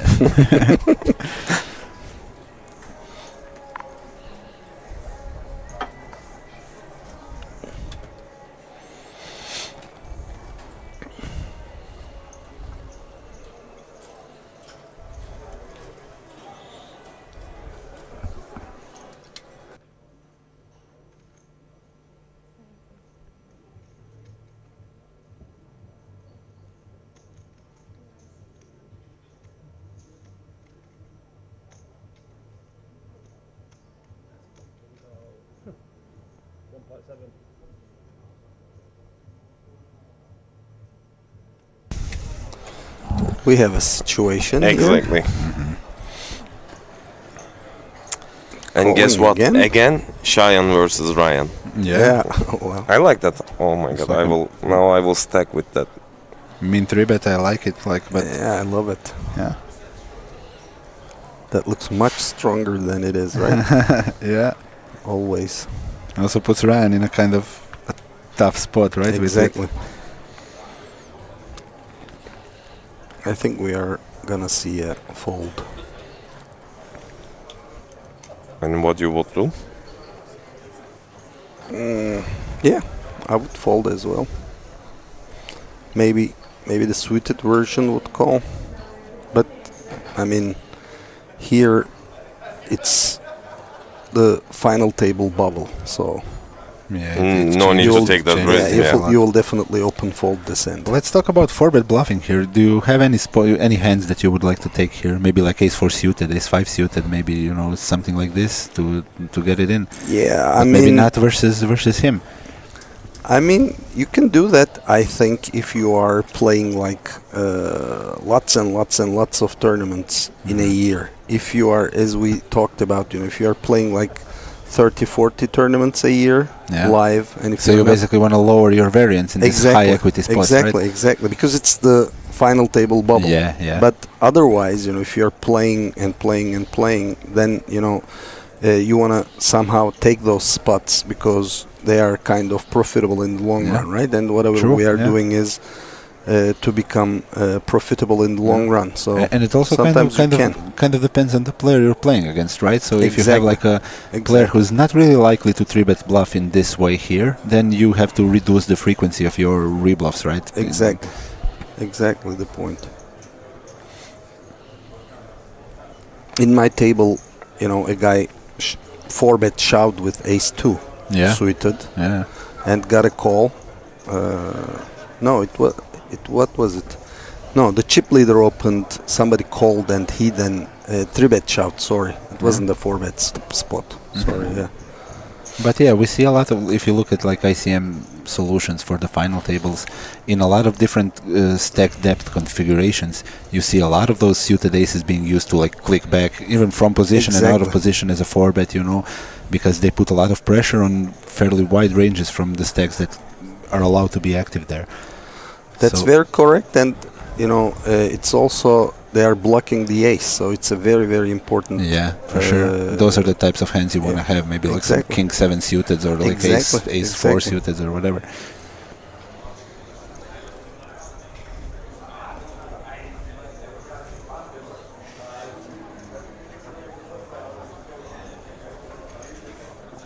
Wow, So what you were saying? 3-bet with deuces, okay, and the 3-bet is really it's a shove, basically. Effectively, there are no folding anymore here.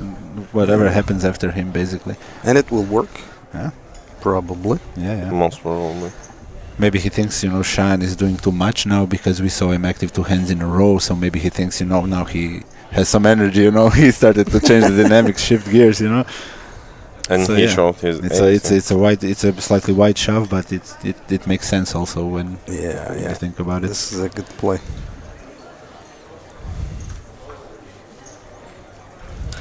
Any important situation in second table? No. They'll keep playing. Yeah, these bubbles sometimes last for a long time. I think it will take time. Especially with no obvious shorts, you know, so it can take for a long time. It has been more than 1.5 hours or so, I think. More than 2 levels, huh? I don't remember playing. like 11. You got 11. Yeah, I got 11. So it is around 1.5 hours for sure. But maybe it would be 30 minutes less than you think because you know, there is difference between. That's correct. Yeah.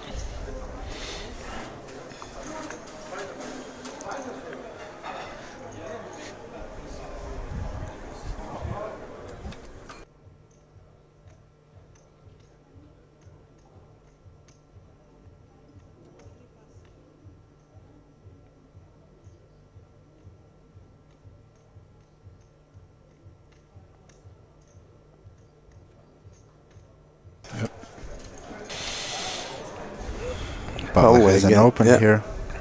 Is a decent hand to open from the button. I'm also not sure about what are the stacks from the small and big blind, because in some stack depths it can become a shove, but you know. Yeah, to put more pressure on you. But I think this will do the.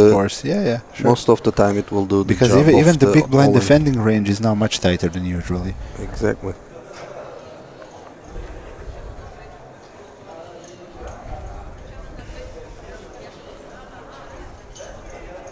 Alex must be feeling like, how long, you know, can I take my stack without But I like his mean, style. Like Alex yeah, is also yeah, a very good yeah. player. You know, He is. He's a thinking player. He's tough to play against for sure.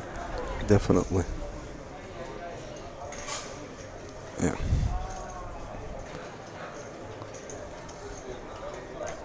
Yeah, Ryan will not shy away. Yeah, let's see the flop. Ooh. Top Action pair. flop. Yeah. Let's see some Top action pair here. and Open-ended. open-ended, yeah. So, Boris, in ICM, do we get any leads on these types of boards where we have like 8 high connected flops or 7 high connected flops? Because in GPV we see a lot of leading from button to the big blind in those types of Yeah, spots. I mean, you know, there are two sides to this, theoretical and practical. Yeah. I don't see, I mean, theoretically we would, but I don't think so, you know, in practice. You know, people don't find that much. I mean, if it was a Triton, we would see lots of action in that sense. Of course. But here people are really, you know, yeah. But also careful. there is a difference between like a GTO approach and an exploitative approach, right? Exactly. Where Sure.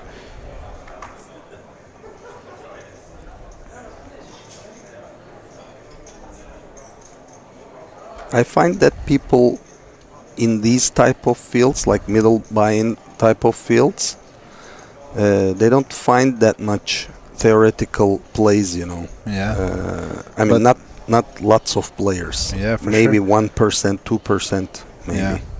And also because even the guys that are aware of it might skip it. Yeah, because that's of, what you I'm know, saying. Yeah. Yeah, it doesn't change much for Paula the river. Yeah, this is the straight.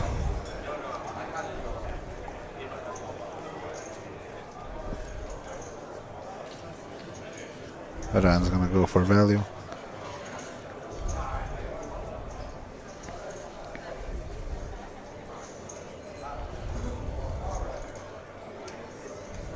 Very small bet, but I like the block here, honestly. I mean, Yeah, I mean, he's trying to take value from ace-high hands, right? Which is the case. So he read the situation well, I think. but it's kind of hard when he bets the turn and then, you know, continues on the river. Ace-high hands don't feel very well, right? Yeah, exactly. It's not like a really easy call to make. And what could happen, I mean, not in this particular case, I don't think, but, you know, you can induce someone to bluff you and then you have a very big problem. Exactly. If Pablo can find the raise here, which he doesn't.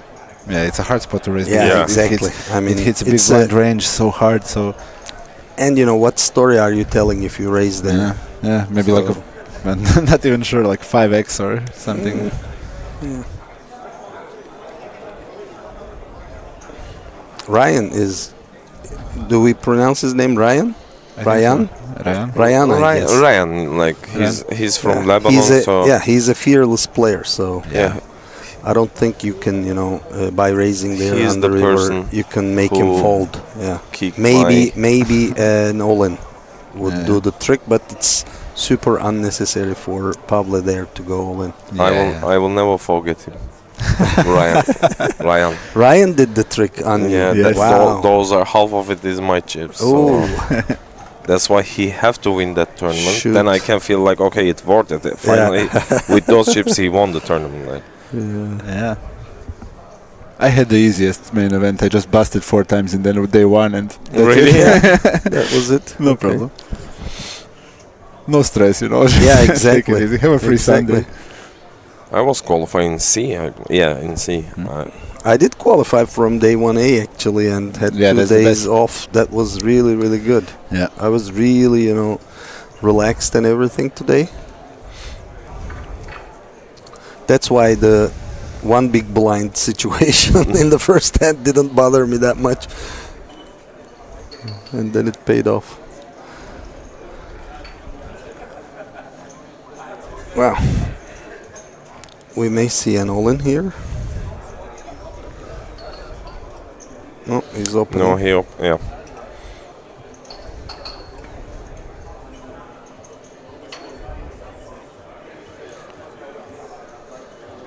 This is a very defendable hand in under normal circumstances. Let's see if okay. He It hurt does you. call. I think it's a decent hand to call. It still, is. Yeah. right? I would 100% call. Ooh, straight flush draw. And Alex will feel a little more comfortable with the ace of diamonds here. Yeah.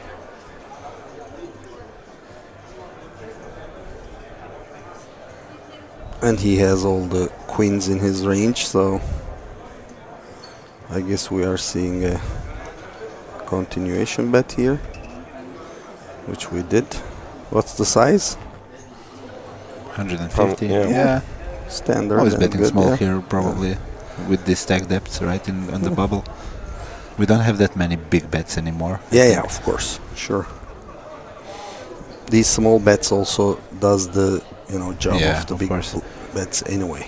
So he's going nowhere for sure. So let's see the river. River? No, turn. No, turn. So this is how. The fourth card is the turn. Yeah. What was the first three? They are saying something with starting with F. Fold. Flop. Flop, I guess. Yeah. Oh.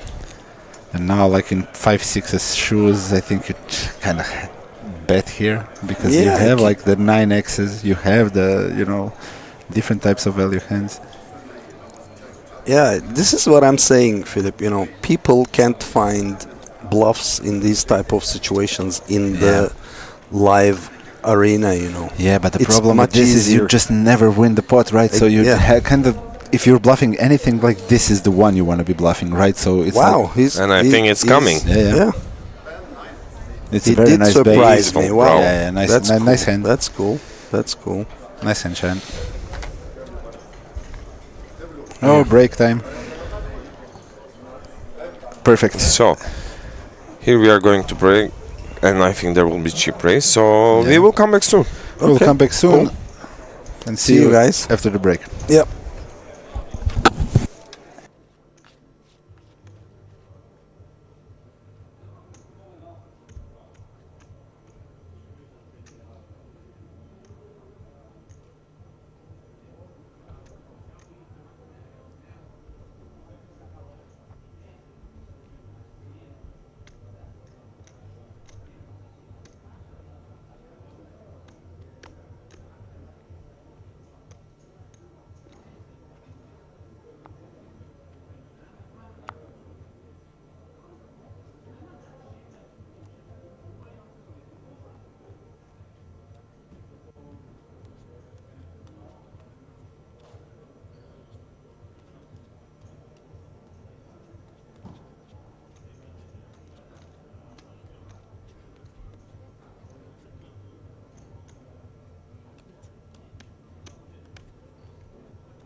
So let's get down to business.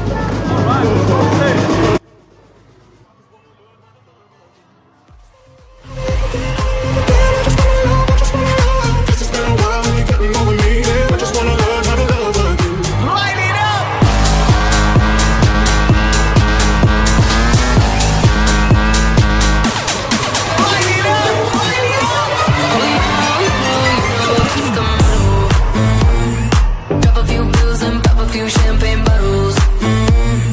We've been up all damn summer, making that bread and butter. Let's get down to business. Give you one more night, got this. We've had a million nights just like this. So let's get down to business.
Jason. Shimmy, shimmy, yeah, shimmy, yeah, shimmy, yeah. Shimmy, shimmy, yeah, shimmy, yeah, shimmy, yeah. Shimmy, shimmy, yeah, shimmy, yeah, shimmy, yeah. Drink. Swalla la la. Swalla la la. Freaky, freaky, yeah.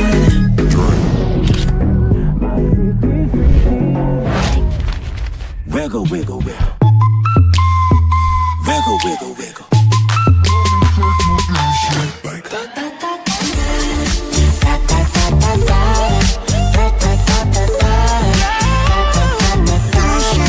Let me take you dancing.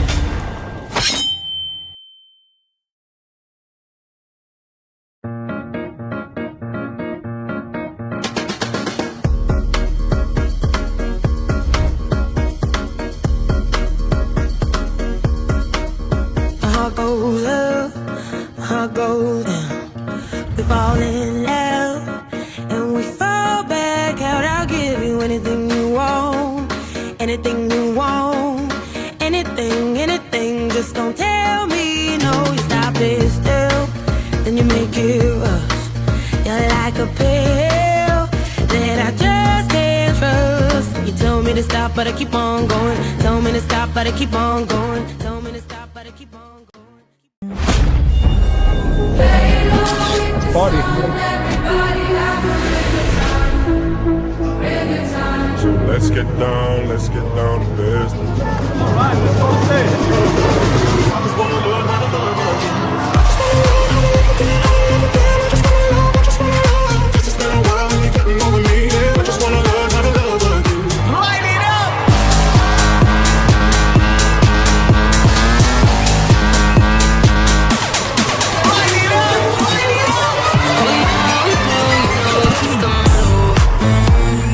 Pop a few pills and pop a few champagne bottles. We've been up all damn summer, making that bread and butter. Let's get down to business. Give you one more night, got this. We've had a million nights just like this. So let's get down to business.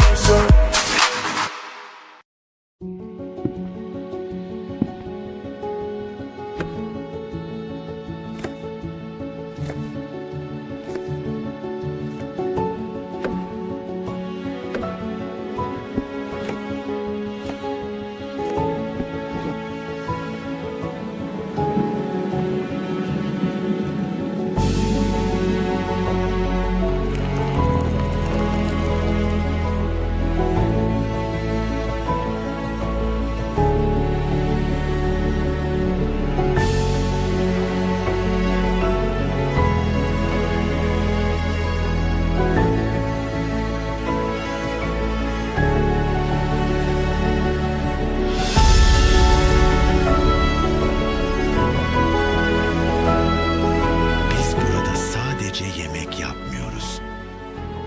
Biz burada sanat yapıyoruz.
Jason.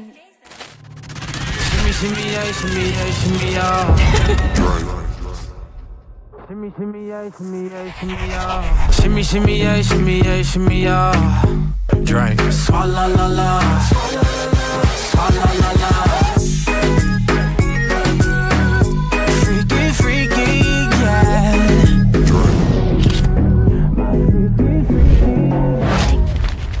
Wiggle, wiggle, wiggle. Wiggle, wiggle, wiggle.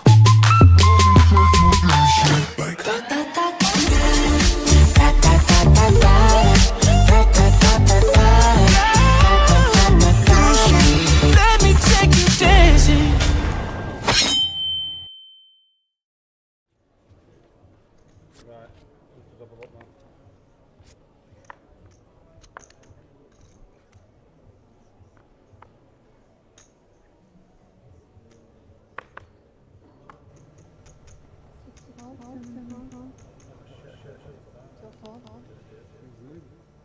Because you folded fast and I'm just trying. I folded too fast, I agree. And then it rubbed off on me.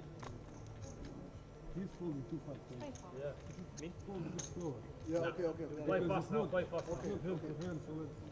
Now play fast now. They should make it hand by hand, by the way. Generally it is. No, I don't know, maybe it's a new rule. They play slowly? They play slowly or? I don't know if they do. Maybe they do, maybe they don't. We don't know.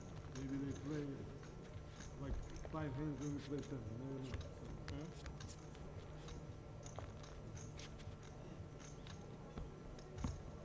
And that's a big handicap.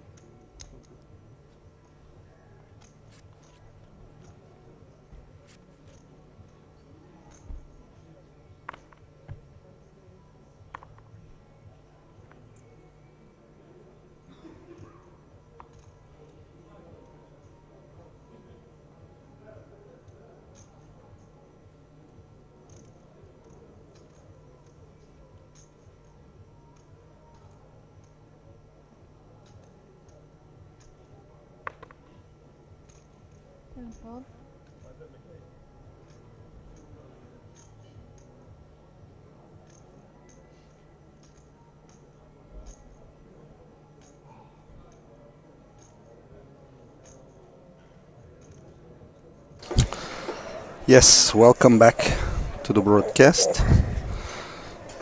Az daha Türkçe giriyordum. Nerede kalmıştık diye İngilizce bağırdım. karışık. Aynen öyle. Devam edebiliriz. Yes, Ryan gets a hand here. Opens from the cutoff.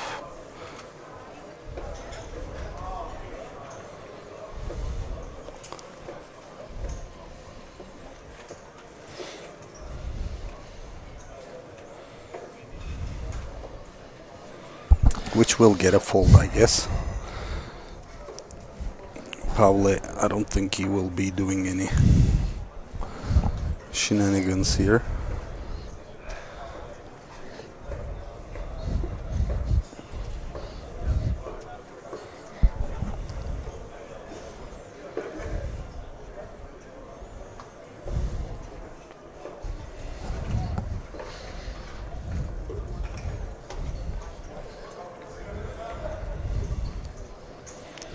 Yeah, as expected, he folds. So we continue with 10 players.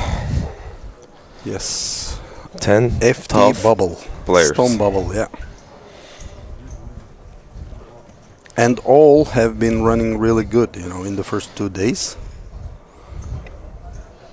I was with most of them at the same tables. I think I just didn't play only with Itai and Alex.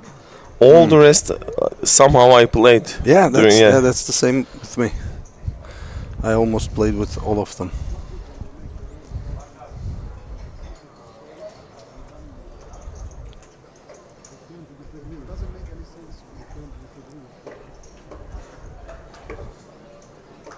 Ryan with King 3 off, which will most probably be a fold.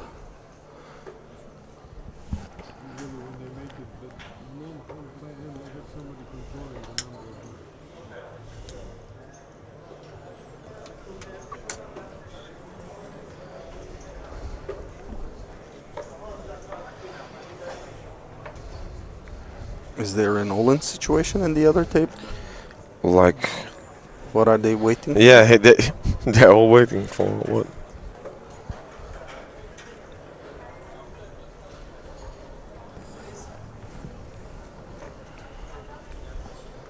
And I think there was something like that. That's why. Yeah. That must be it.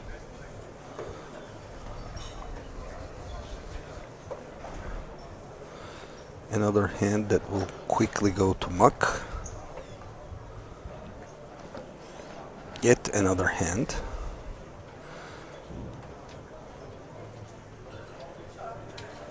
That's likely to go to muck. Yeah, there must be some action at the other table. They're all looking there.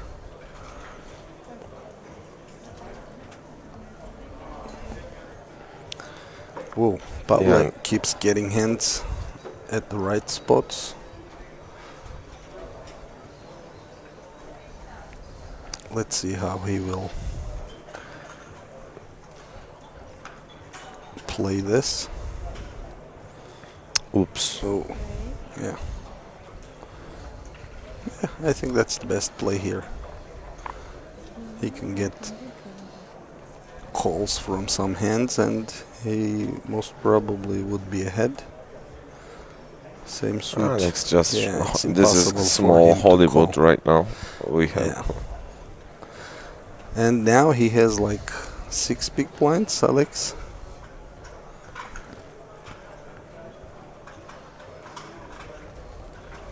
Yeah, tough spot to be in. Not having any hands. Do you really think he's like thinking to go all in? No, or- of course not. He's never calling with Jack 6.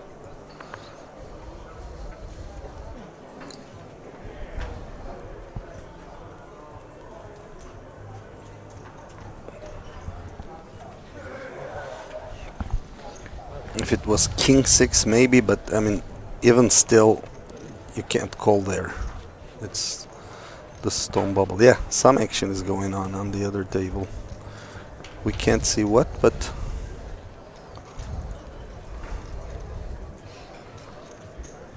it's the chip leader, I guess, at seat 7 against. But seat Itai 2. also in the game, so.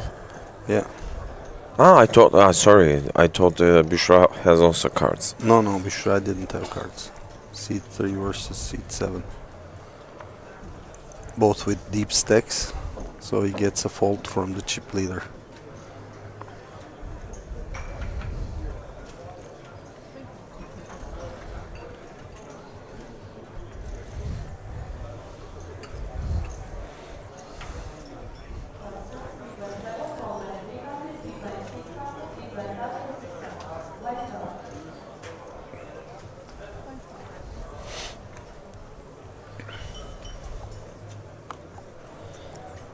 Paula this time doesn't have a decent hand, but let's see if he's gonna put pressure with queen high.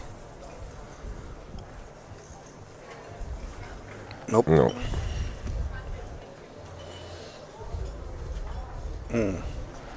Now we can see a An small all-in, yeah. fight between small blind and big blind. Yeah, everybody's looking at the other table. Yeah. And yeah. And he gets a fault from the Doyle Brunson hand.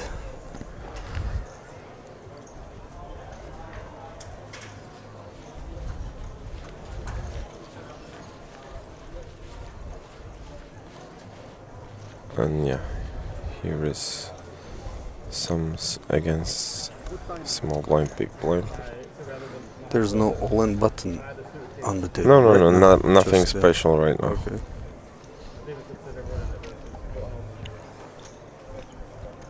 Do you have any favorite one from the rest 10? I mean, not with the playing styles, but No, like who do you think might win? Like, yeah, my guess is either Pavle or I don't know the name of the seat 7, the French guy, Tahit or something.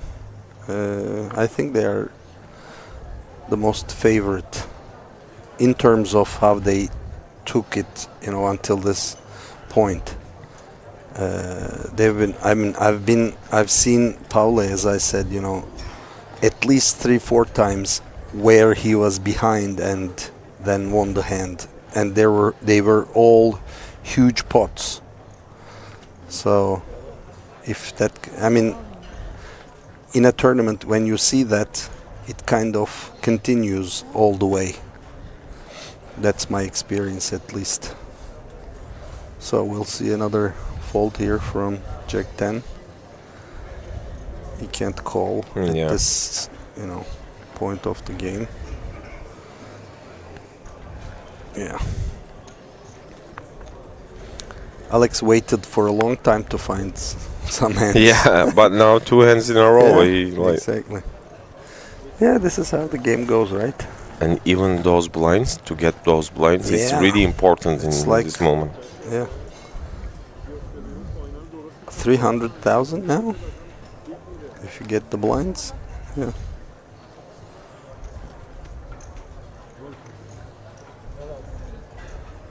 Thinking the best stack is around 6 million, that's a lot.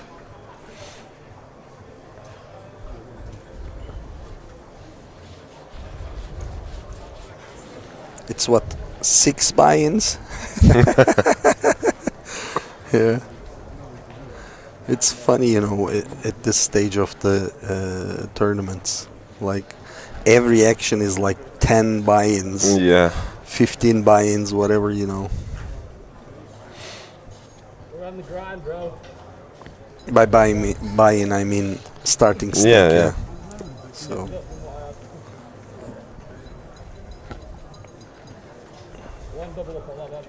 But really, you can say, like, you know, I'm betting 5 people. I'm betting 5 people.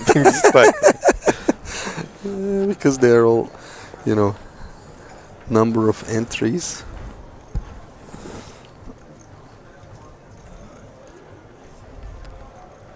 well, really, I can't wait for the final table, like how it will be. Yeah, it looks, I mean, it will be a fun table, I think. Yeah. Final table, I think. I'm 100% sure. While Philip here, I can tell that it will much more better. It will be much more better than that high roller final table. Exactly, I think there are did you watch lots that? of action. Is Did no, you watch I didn't. that? I didn't. You didn't miss anything, sir. No action. No yeah, action. Philip Look. told me actually. Yeah. Welcome Oops. back, Philip. Thank you, guys. And Ryan has and a you really brought the action. good See, from button, Ryan has kings. Yeah. Now just need someone to have something. Yeah, exactly. No. Sorry, Ryan. Ryan will be disappointed, but there will be no action.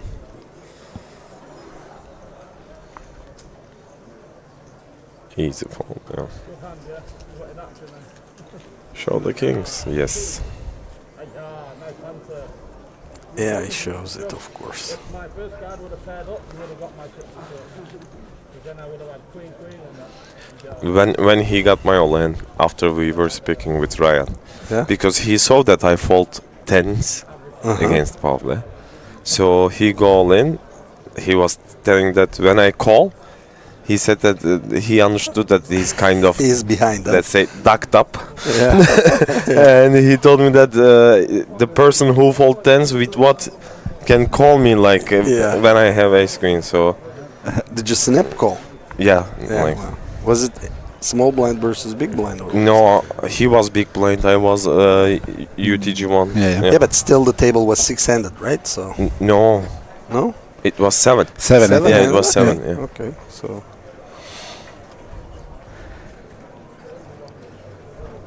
Did anything happen while I was away? nope, no action. And we were keep speaking English, like we were thinking like you were here. Yeah. Thank you, guys. Means a lot.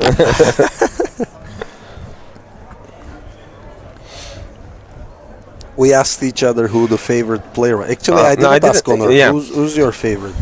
Like, And let's ask Philip, although we know okay, the let's answer. ask him, and after I will. Yeah, but we know his answer. Yeah, Yeah, I'm just well, super Paul. biased because Pavle is a good friend of Yeah. mine, so obviously, you know, I'm cheering for Pavle here and But, hope he wins. He's not good friend of Barış abi, but he's also one of his favorite. Yeah. Like, Yeah. and guess what? Him or the trash guy? 3 out of 3, yeah. I have two person. Like first one, Itai, because he's also good player. Like, but like I'm Pavle or Itai.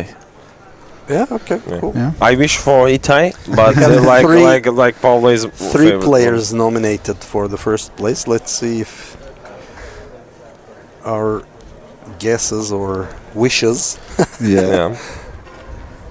would become true.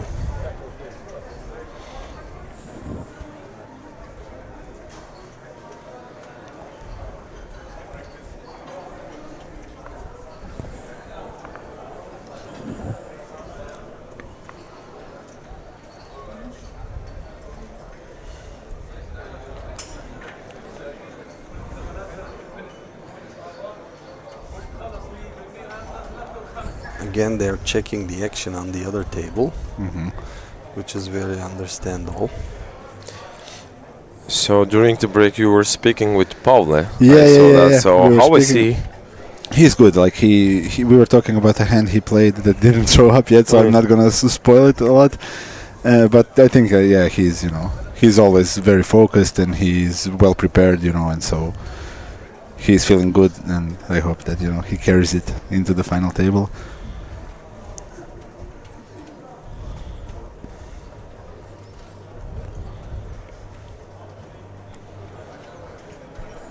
All trash hands so far.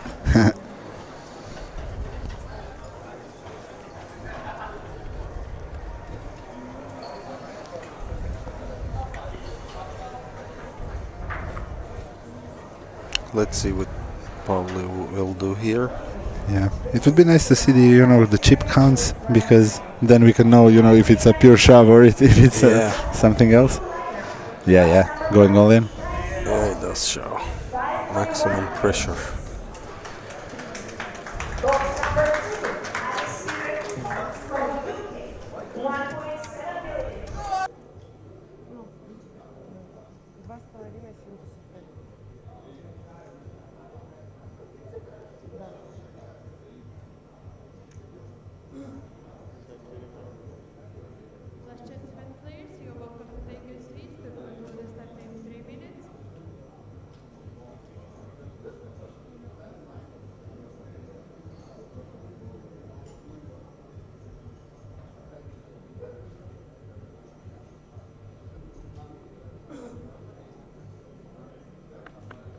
Not my turn. I've got such a bad habit.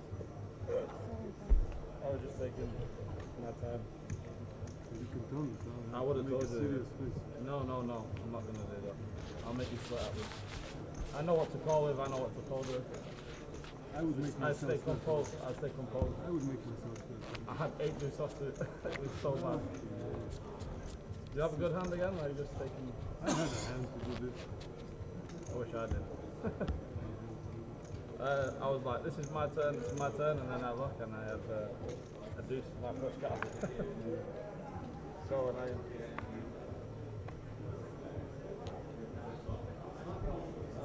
Your hands are a bit locked, but it's really good.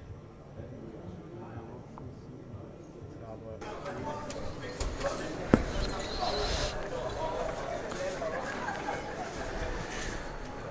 Interesting spot for Cheyenne. Yeah. In the bubble. Sixes, he Yeah, found them what before. to do here in Yeah. an early position with they raise, they shove, they fold, Yeah, it's really a tough spot, huh? What would you do, Philip? Depending on the configuration, I probably mean raise. In FT bubble. Yeah, I would raise fold as well. I mean, sixes are the, bottom of Of the opening the range. of the opening range here. I'm not sure exactly, by the way, when it's FT bubble. They may be folding as well. Yeah, but also kind of depends on, are there any, you know, if there are 2 or 3 shorter stacks, then you might want to fold much more than exactly. usually. Exactly.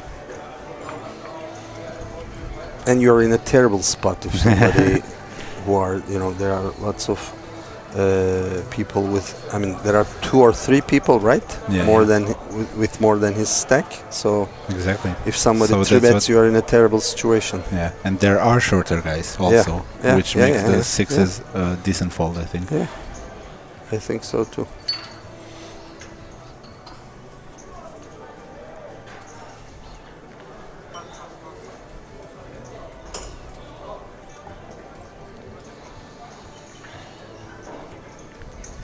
Pavle keeps finding hands that Gonna be are a defense actionable, better. playable.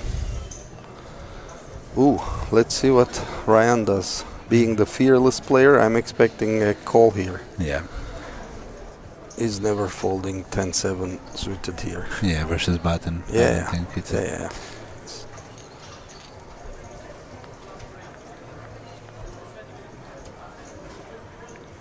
And he hit the 7.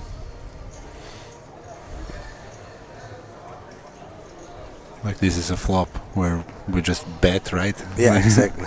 This is, you know, textbook. Yeah, exactly. Spot. Yeah, the one from the Big examples. blind always, you know, checks, and button always bets. Yeah, bet really small, right? Yeah, exactly. Yeah, 150,000. Yeah. An easy call for him, right? Yeah.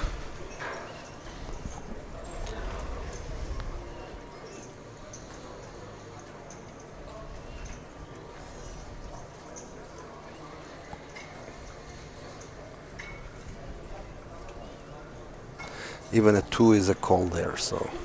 Yeah. Really? Yeah, of course.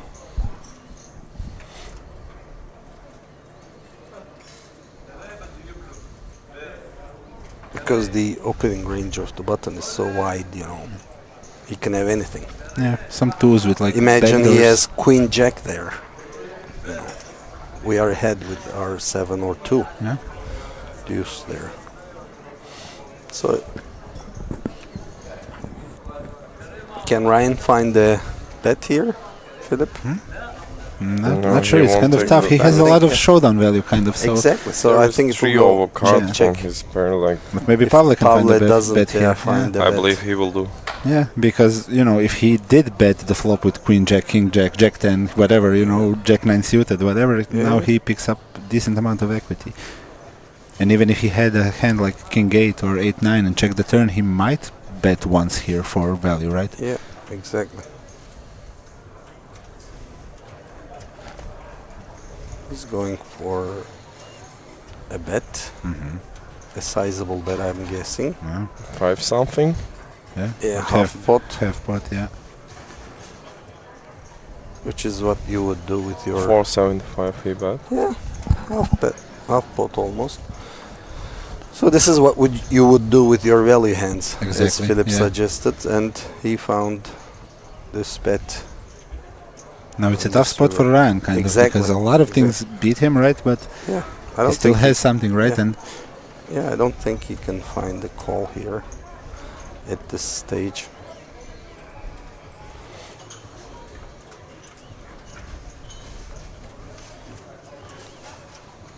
Can we see a raise from him? well, like he blocks set of 7s and 9 10. Yeah. But yeah, I think it's too much to raise here. It would be too aggressive. Yeah. But you know, I don't know what you guys think, but we might see the call. I mean, like, Ryan is really fearless in this sense, and you know, if you study these spots, yeah, I mean, there are a lot of times that the opponent has nothing here. See, Yeah, he so, called. Wow, he did call. So Nice call by Ryan, but also nice bluff by Pavle. exactly, So Yeah. it was a good play. For the But both. what do you think? Like, if the size of Pavlov's bet would be like pot size, he would call again. Like He would call less for sure versus a pot size bet. But the thing is that still in this size, Pavle has a lot of hands that beat him, right? So he also has some ace-x hands. Yeah, Not only, sure. you know, the...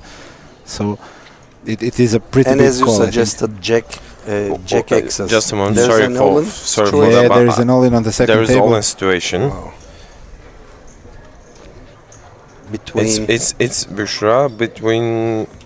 wow, they're Yeah, opening they the cards, go showdown. Wow, Yeah. goes to showdown. What is it? Ace 5 against Jacks. Against the Jacks, I think, yeah. Sorry, did you see the hands? I missed. Ace 5 versus Ace Jacks. I 5 think. versus Jacks. Jacks. We are thinking. And we are going to final table, guys. Yeah. Wow, yeah, there's no ace. GG Bushra. GG. Congratulations. Well played. Nice deep run. She seems so upset, but she is Yeah, it's the worst 100% place to right, bust. I yeah, think yeah. literally like 10th place on the final table bubble. That feels the worst out of any places you might Exactly. bust. Yeah, she did well. So Yeah, our for guesses, by the way, are still valid. Yeah. Yeah. None of our candidates, busted. So we have, I think, the last hand here before the final table draw, Exactly. and Yeah. So There will now be a break, right? we will Yeah, have 20 minutes, I half think. an hour. half an hour. Yeah, we will Okay. have half an Yeah. hour break because there will be final table ceremony, and Okay. Yeah. after that we will be here again. Yeah, Philip and you will be here, and you're I am, leaving? Yeah, leaving. for And have a Istanbul. nice flight. Yeah. Thank you very much. Very nice to Yeah. speak to you. And do you Yeah. know the date of next event? Of course, I Yeah, do. it's starting on 7th 7th of January, January until 19th. until 19th, and it's the Vamos Poker Tour, Yes, so organized we will have by the amazing very event again. highly valuable friend of mine, Yeah. Kiko. Yeah, Yes. Yeah. So we are looking forward to it. yeah, for sure. Those And events the are very weather nice. was very nice, guys, wasn't it? Yeah. Although it was Oof. like the end of November. I was extremely surprised because I came Yeah. from Croatia, right? And Yeah. before I came here, there was like snow and 0 degrees Celsius. And then I fly here and it's like 28 degrees Celsius outside. I A wore very big nothing change. but shorts, and I was really, really surprised. Okay, let's by not that. go to break. Let's speak. No, No, anyway, but I thank mean, you so playing much. poker here is really a pleasure. Of always. course, yeah. It's Chamada the takes best venue. very good care of the players, Yeah. and The it's poker room always, is amazing. Dealers the are yeah. very good. You know, everything Exactly. is The everything floor is very, high very level. nice. Yeah, everything is high level. So And- we are happy to be here, Yeah. and we'll be here in January. Yep. See you Mr. guys. Boris, thank you so much. Boris, you have a Like, safe it trip. was, it and was Thank you very amazing. much. to send us a have message you from here. Prague if something I will. happens. I will. Yeah, Of for course. sure. Of course. Okay, See you then. guys. Bye. And we will back in half an hour. Yes.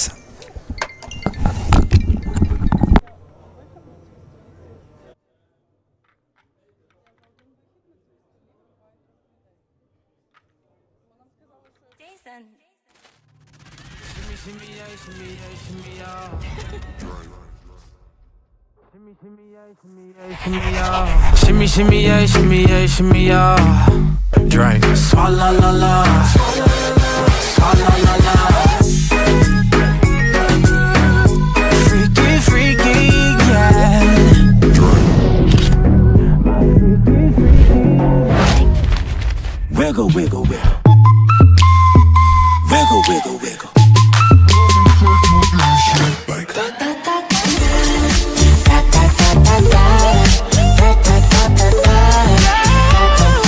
Let me take you dancing.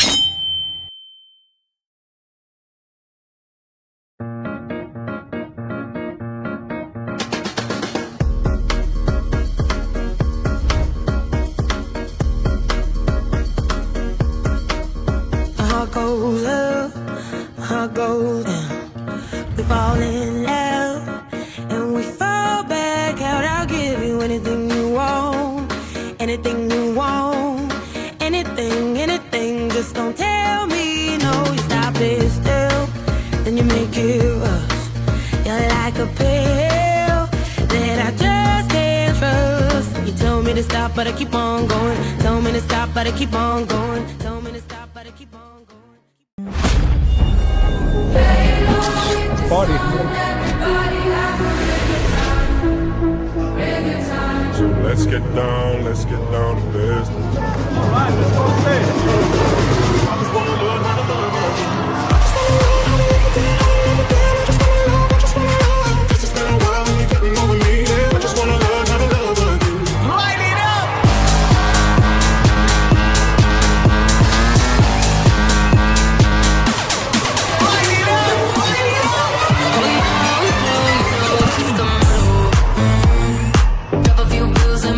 champagne bottles. We've been up all damn summer, making that bread and butter. Let's get down to business. Give you one more night, got this. We've had a million nights just like this. So let's get down to business.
Jason. Shimmy, shimmy, yeah, shimmy, yeah, shimmy, yeah. Shimmy, shimmy, yeah, shimmy, yeah, shimmy, yeah. Shimmy, shimmy, yeah, shimmy, yeah, shimmy, yeah. Drink. Swalla la la. Swalla la la. Freaky, freaky, yeah.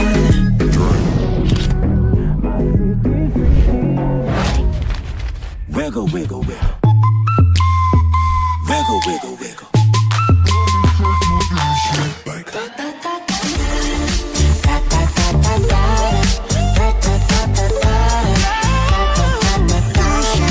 Let me take you dancing.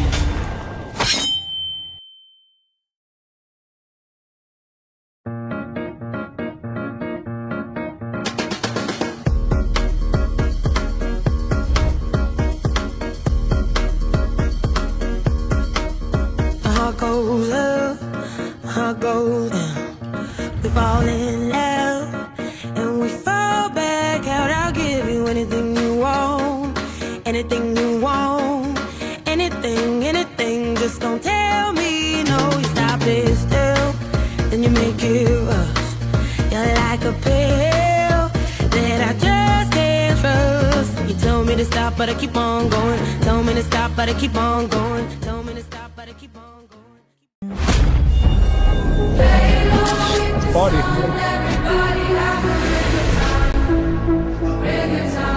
Let's get down to business. Alright, let's go stage.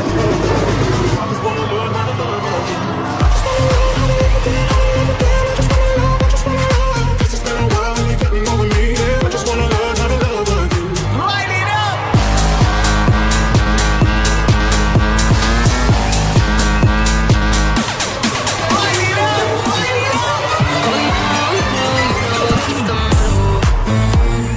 Drop a few pills and pop a few champagne bottles. We've been up all damn summer, making that bread and butter. Let's get down to business. Give you one more night, got this. We've had a million nights just like this. So let's get down to business.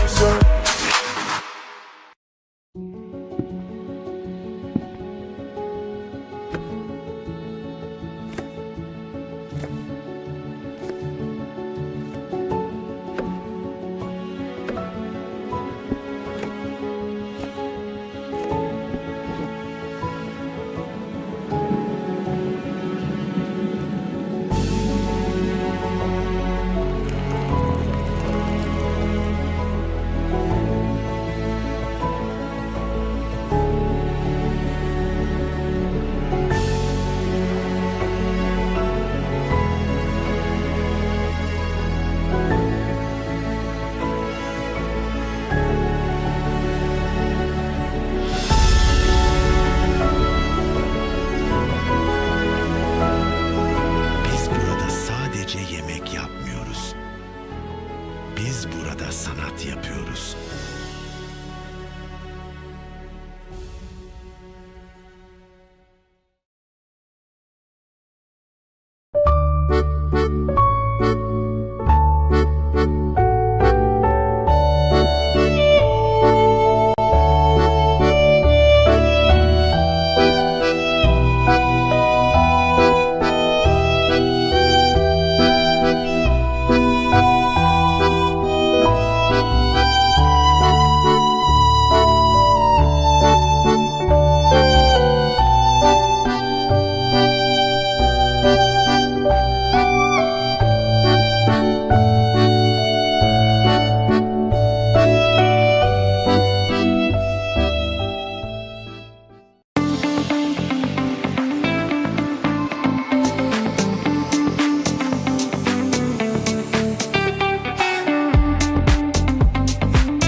Jason. Shimmy, shimmy, yeah, shimmy, yeah, shimmy, yeah. Shimmy, shimmy, yeah, shimmy, yeah, shimmy, yeah. Shimmy, shimmy, yeah, shimmy, yeah, shimmy, yeah. Drink. Swalla la la. Swalla la la. Freaky, freaky, yeah.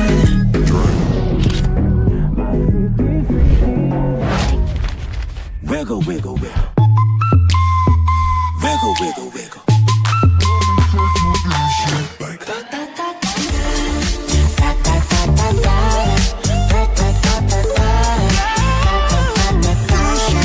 Let me take you dancing.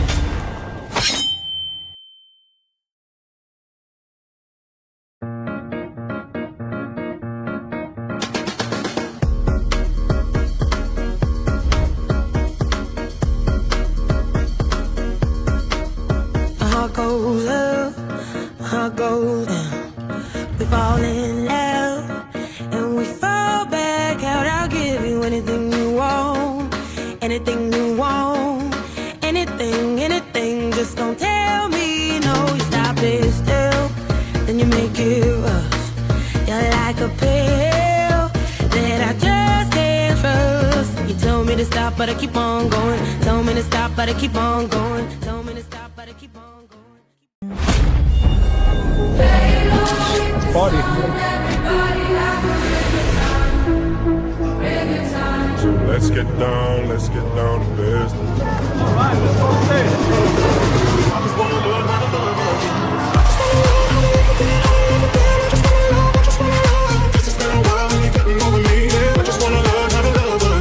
Light it up.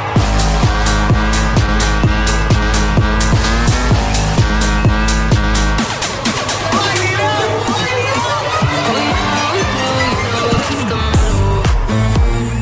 Pop a few pills and pop a few champagne bottles. We've been up all damn summer, making that bread and butter. Let's get down to business. Give you one more night, got this. We've had a million nights just like this. So let's get down to business.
Jason.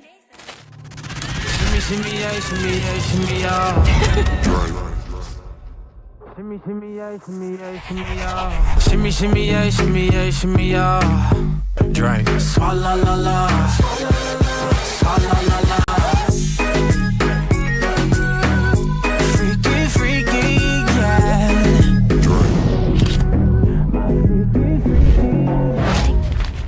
Wiggle, wiggle, wiggle.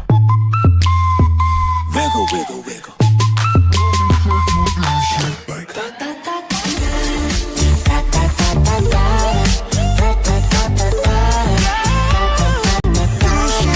Let me take you dancing.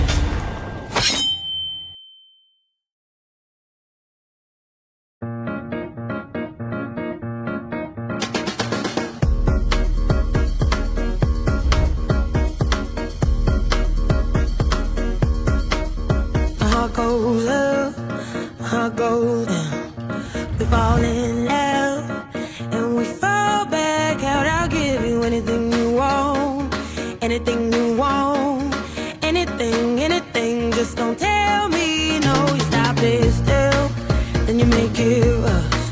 You're like a pill that I just can't trust. You tell me to stop, but I keep on going. Tell me to stop, but I keep on going. Tell me to stop, but I keep on going. Party. So let's get down to business. Alright, let's go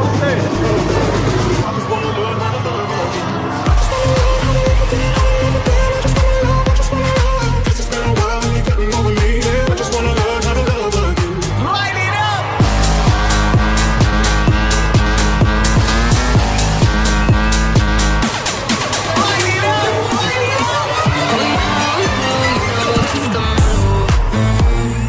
Grab a few pills and pop a few champagne bottles.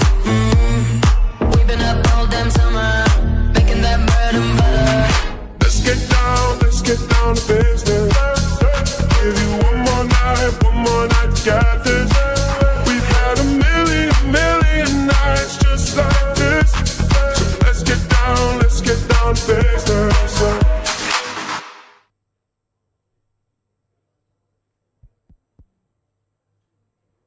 Good evening.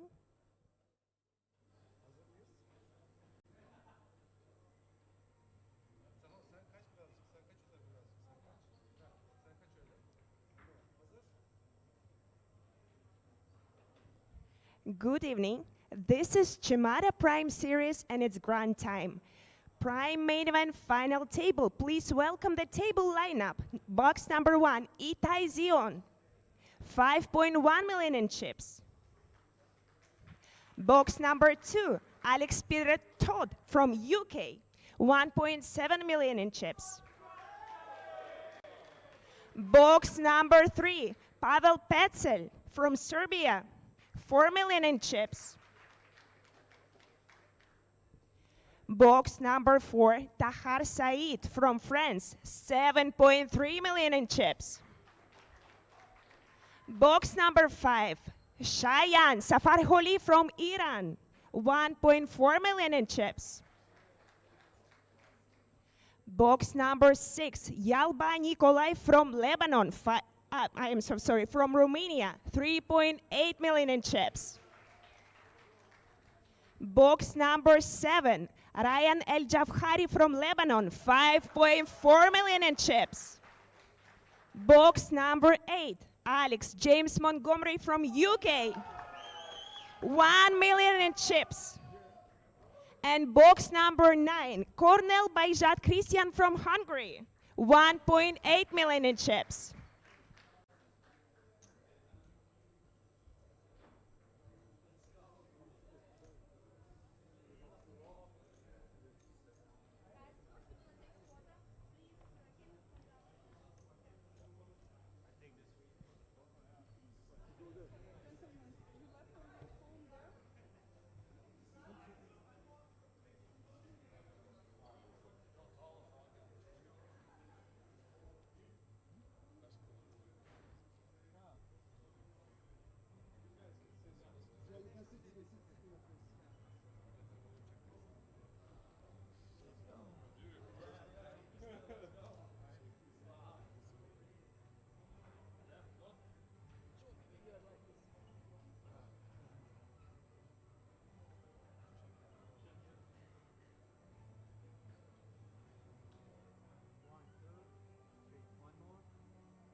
Hey guys, we are back for the final table of the Chamada main event.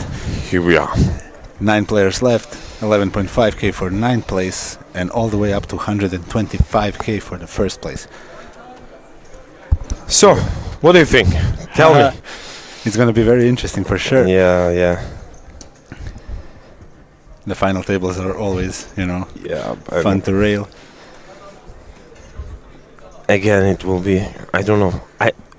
I'm always here and commentating about final tables, but I always have like really high hopes, like huge expectations from final tables. Like we will see like many things, but like last time I also had that feeling, but when you were there. Yeah, I mean the problem with it is sometimes the stacks are very close to each other, which kind of prevents the people from being very active and doing some crazy ICM stuff that you might see in some other configurations. So it will be interesting to see how the players adapt and how they approach the final table. We have a few shorter stacks here.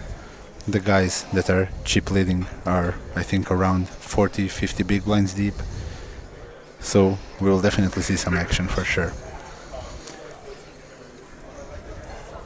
Over 100 viewers. Hello everyone. Write to us in chat, who is your favorite? Yeah, join us. Who do you hope wins today?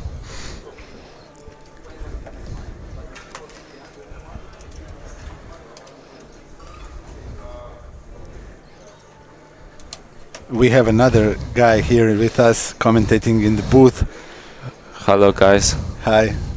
Say something about yourself so the people get to know you a little bit.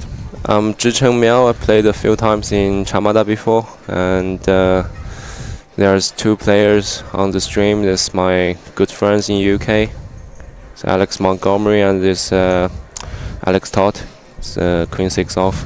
Yeah, so we don't have to ask you who are you cheering for in this tournament, right? Yeah.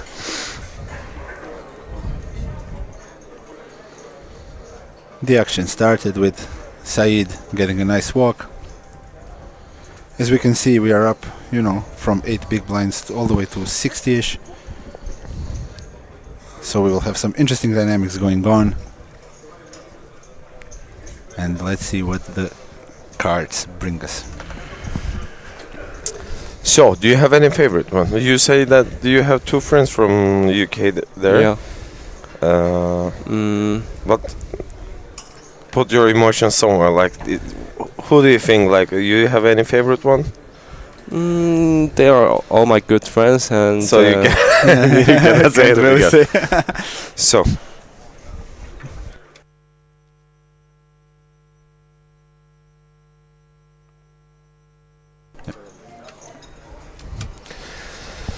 So, Jalva, he's also. Oh, look, it's us. Hi everyone. Hello, everyone. Hello.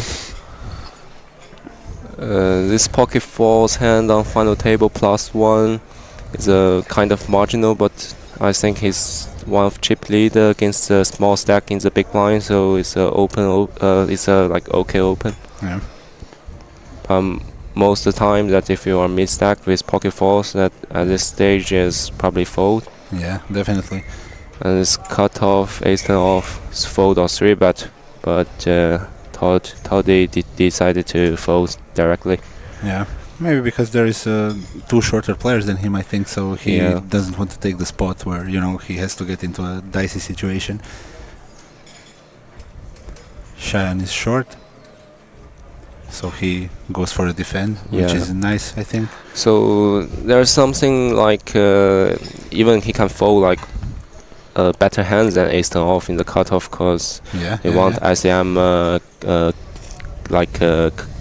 Pressure, collusion, like, yeah, because the big stack put pressure on the big blind, and he more likely to get the ladder. So he just maybe even fold ace jack, ace Yeah, queen yeah. sometimes if it's like big ICM. True. We'll see, like, almost a range bet here, right? Yeah. From Ryan.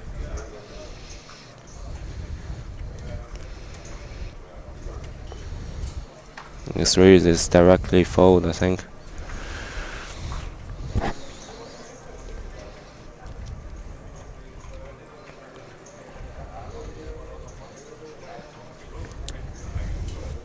Takes it down. It's kind of hard now for the short stacks, right? Because they have to, you know, take into account the other short stacks. They have to kind of try and get someone else to bust, right? To Yeah. get the pay jumps, to maybe get a good spot to get it in instead of, you know, maybe doing something too wide. There's two less than 10 bigs, so Yeah. And a few more around the 10 Yeah. bigs also, so it can change really quickly, you know, in a couple of hands the situation can drastically change for a short stack player.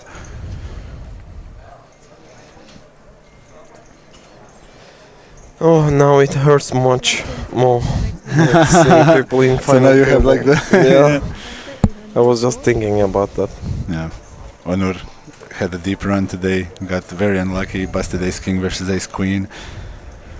And now he's here with us instead of down there, but Oops. By the way, we have pocket aces for Alex.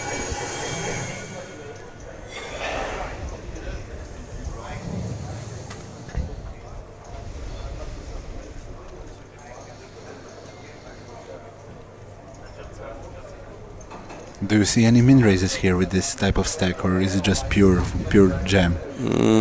I think like just open, and maybe in theory there's some limp, Yeah, but yeah. I'm not sure with like ICM spot. But aces obviously you want to slow play, right? Yeah, yeah. If anything. Yeah, he went for open, I guess. yeah, it just open with minimum.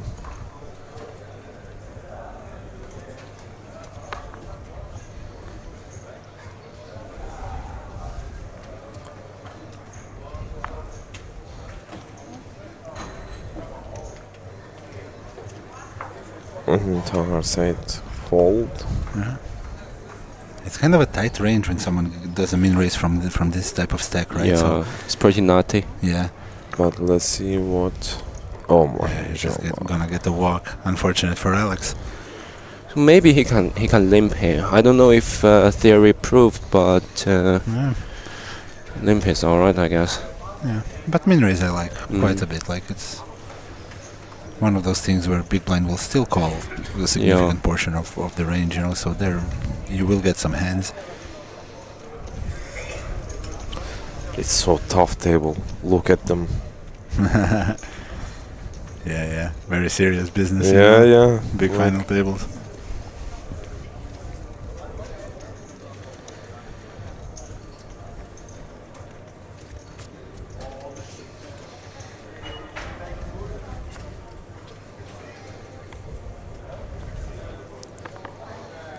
King 9 suited on UTG. This one, I think I just fold. I don't know. Yeah.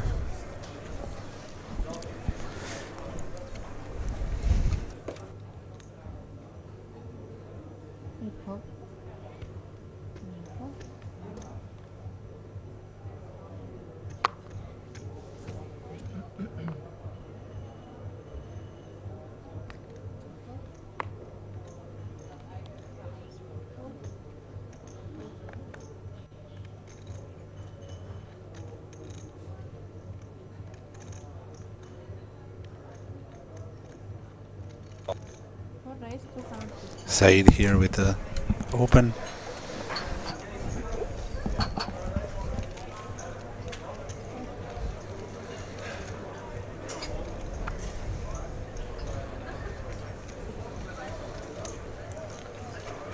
Open 250k. I think maybe like chip leader against the second chip leader on the final table, he maybe can open bigger, like 2.5 bigs. Yeah. He can, but it's still, you know, a standard open, and I think you, as a big blind, you want to call pretty tight here. Yeah. Right? And Tahar made amazing run yesterday. Like I was there in the end, but they told me that he just set table like with 500k chips. When I arrived there, he has around 2 million. So he hit whatever he played like. Yeah, so he had a nice stack going into day 3 today, and he carried it over to the final table, which is very nice.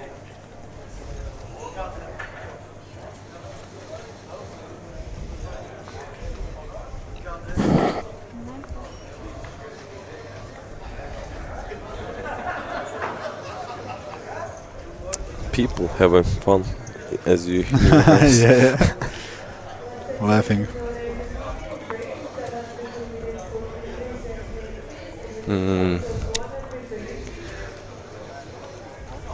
Wow. Yeah, those faults happen when you have like multiple shorter stacks on a final table. Your range changes significantly. He made 300 with king queen off from cutoff. I think this 7 point some bigs is jam. But still, you know, there are some benefits in doing this. So like for this spot, he open cutoff and small blind jam on him is gonna be a little bit tough for him to and small blind just folded. Oh yeah, that's pretty tight also. I won't do that. And I think Alex is but that's why maybe that's why I'm here. Not there. I would expect the chip leader to, you know, maybe VPIP king queen suited, but the thing is that these ranges should be like pretty polar in a min raise from these small stacks. So there is, you know, some benefits in actually folding kind of tighter, because some players will almost have no bluffs there, but you never know. Because, you know, on final tables there is some, you know, pressure on people also. It's psychological in a way, you know, right? So different people react in a different way to it, you know. Some people will become too tight, some people will become maybe too loose, you know, and stuff like this. And also those players know each other, they play versus each other a lot, so they have their own like interpersonal dynamics going on. Exactly. They know each other, so they can kind of do exploits based on, you know, them just play with each other for a long time. And we saw Alex just folded ace-9 in the big blind, because in the king-queen open it looks very strong off 8 bigs, so it works even better than jam. But what is interesting is, for example, you open from 7 bigs, like 7.5, and then you get jammed on. Do you actually get to fold that type of hand? Because probably you could cry call. So that's why like jamming is better than open, because small blind is supposed to jamming some like ace deuce suited, ace 3 suited, and if you jam it, he gonna fold that. So yeah, true. But But still, you know, when yeah. you're perceived as tighter, you know, your range looks super nutty, and it's possible that this type of hand is one of the weakest hands you have Yeah. in that min-raise range, right? So maybe you want to fold the bottom when you get shoved on, because as you see, like, oh, we have aces, but as we could see, like, both of the guys actually folded pretty tight, so maybe their actual shoving range also is tighter, right? So Yeah. that makes your king-queen kind of pretty weak when you get shoved on. And oops. We have pocket nines on Now we will big see blind. some action. Yeah, versus I UTG, believe. do you prefer calling here? I think calling is Yeah. an option, but jam can't be bad. Yeah. I mean, There is like 3 shorter players than him. He is Yeah. facing a UTG raise from a guy that's not a cheap leader, so it's something to consider maybe.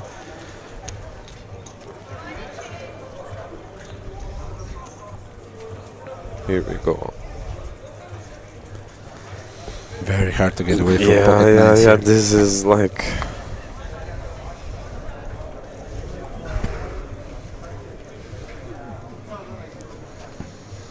By the way, do you remember I was telling that my favorite is Itai? Like Yeah, he yeah, is the guy. yeah. Like I remember, yeah.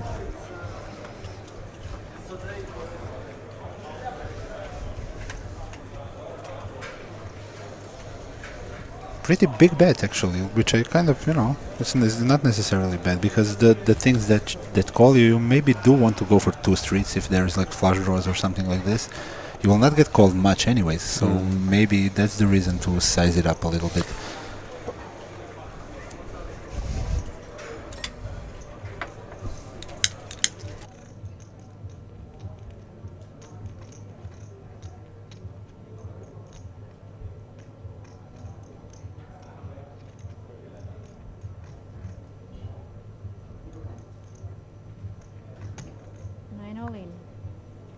And it's going in. and yes, he went to win.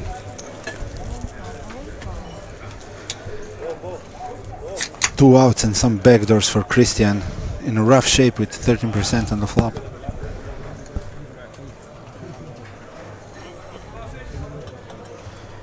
It's big disappointment for him, because most probably before he went to go all in, like he was thinking totally different things in this board. Like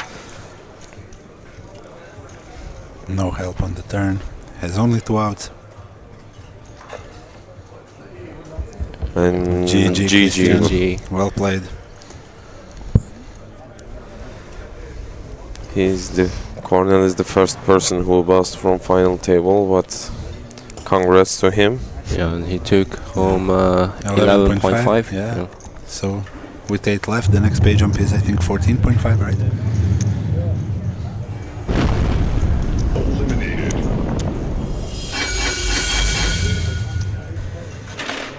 So it goes like Yeah, 14.5. 14.5, 18.5, 24, 31.5, 45, 61, 80, and winner go home with 6 figures, 125. 125. Actually, it's 126. It's Yeah. like 99. Like Yeah, 126.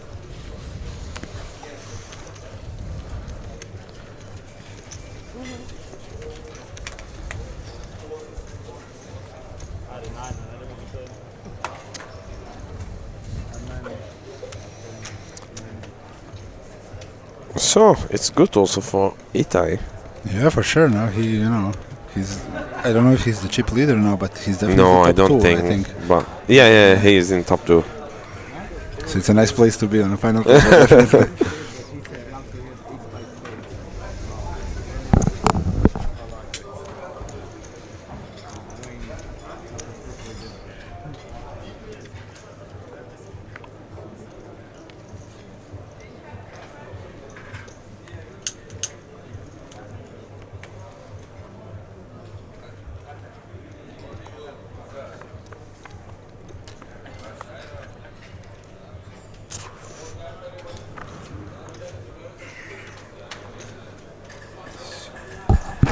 Again? No, I thought it's another Alex has 8s again. Now it's Pablo's turn. Pavel is with going to 8. open because there are a few short stacks that he can call if they shove.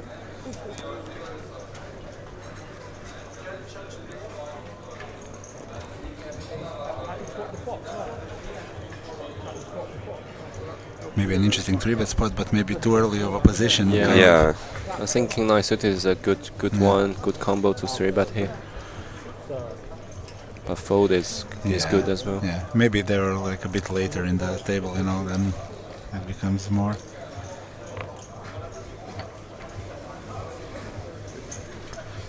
Actually, the pay jump is quite big, so everyone should be playing like tighter than they're supposed to.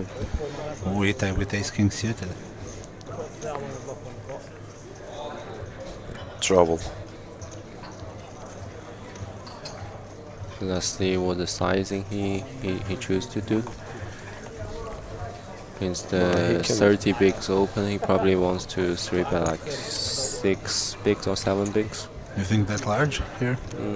Yeah, I mean like, cause 30 bigs open is usually. And he doesn't care that much about the shorts here, anyways. He went for like Covering Pavel. nearly 7 bigs, 3-bet.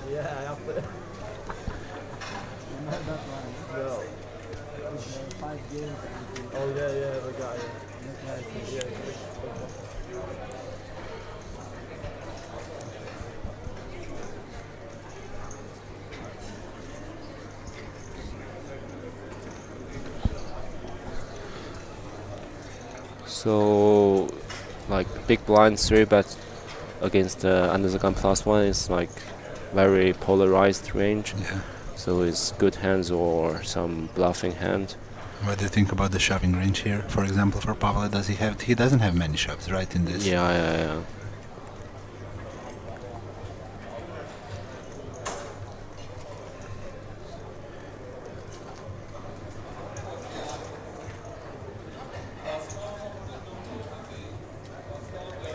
So I think when it's polar range, it's supposed to be 3-betting sizing bigger. So that's why I think like 7 bigs is a good size here. Because for cheap EV, he's supposed to 3-bet way more bigger, but on final table is different, right?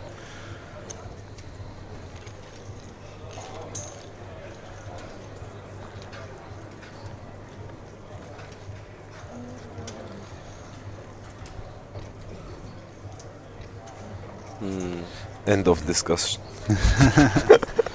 It's quite an easy flop for Pavel.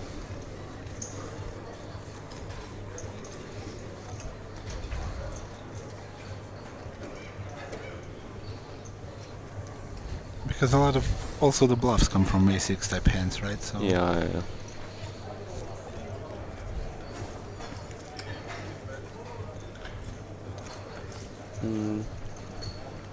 a third pot size. I think bit maybe more, he could bet smaller. I personally would bet like 20%, 25%. Yeah. Maybe 20% is better. Because you're way ahead on the range on this board, right? Yeah. He might be thinking that Pavel might have some, suited aces, maybe higher ones flatting here, so he wants to charge.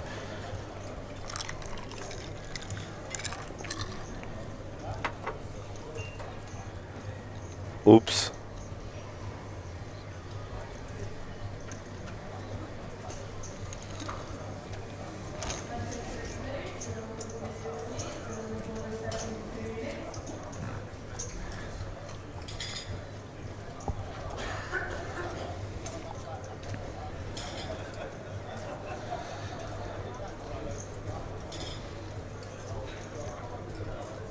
And yeah, Itai go all in.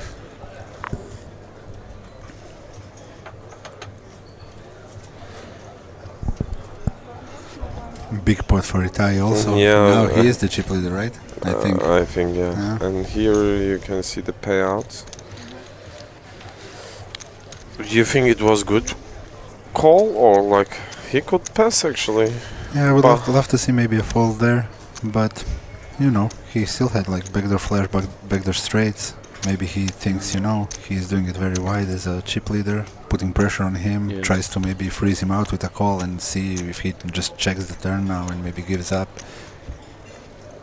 I think he's supposed to be folding on flop because you hard to evaluate the turn and river because chip leader, even he checks the turn, he gonna like bluff the river with bluff, so your ace couldn't like call the 3 streets even against bluff, so it's a little bit tough to call the flop and evaluate the turn and river, right? Yeah.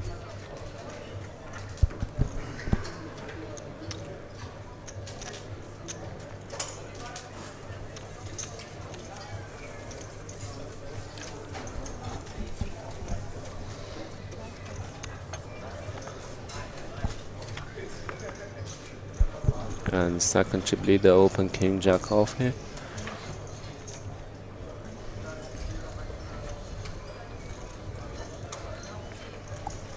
$8.4 million. Big I told stack. you he's my favorite.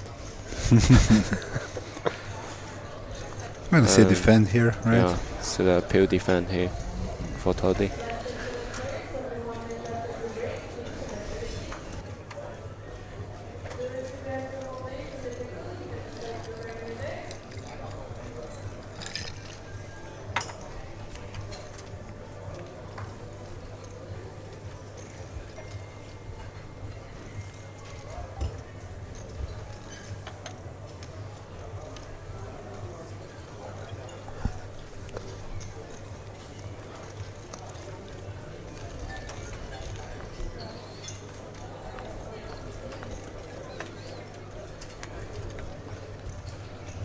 Yeah.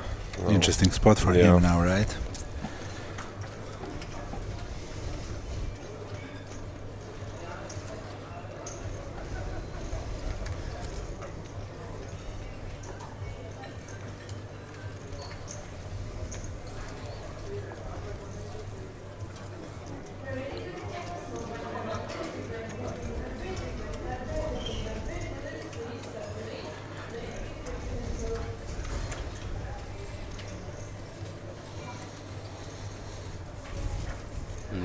Bet 2.2 bigs on the flop.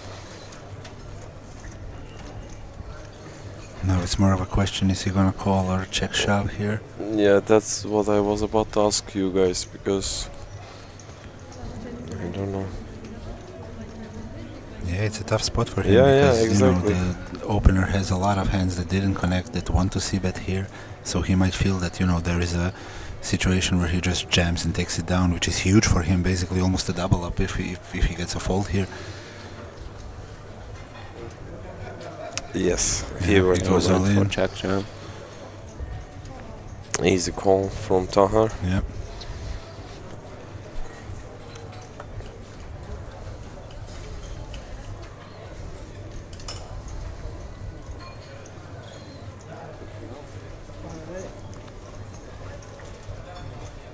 And drawing that on the turn. GG, Alex. GG Alex. Well played, and It's first time Alex came to Chamada, Ah. and I hope so he like it. good Yeah. run for him. He Yeah, for definitely sure. loves it.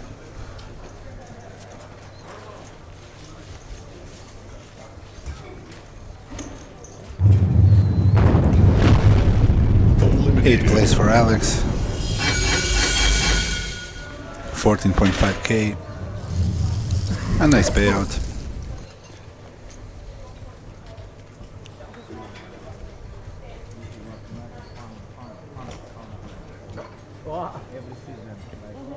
Yeah, I know. Maybe it looks different now. Now we are 7. Don't need more players. Look, Yeah, 7 left. So he it's got actually he got 8th place, right? Yeah, so it's 16.5 or something, right? Or 14.5.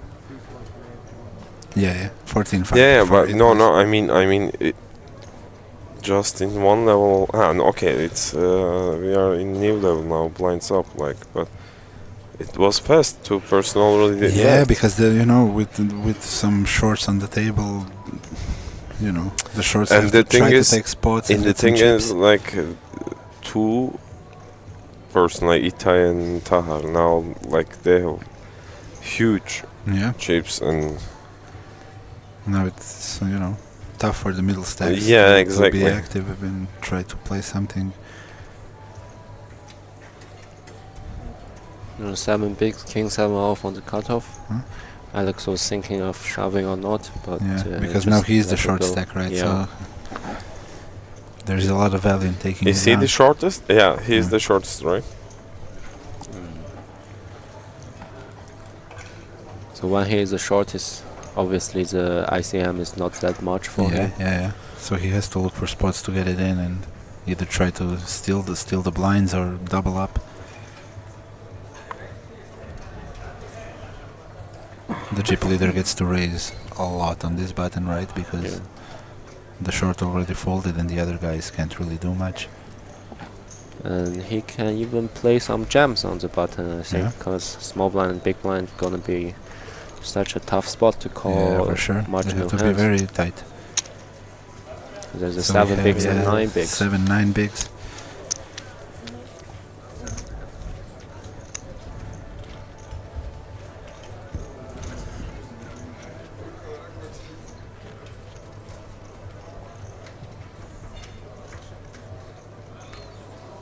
So almost 200 people watching us. So if they would like the stream, it would help us a lot.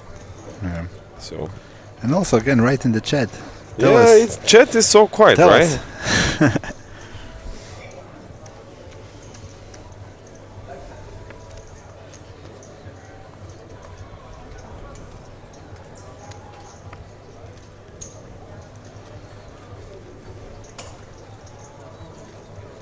Write us, guys, who you are supporting.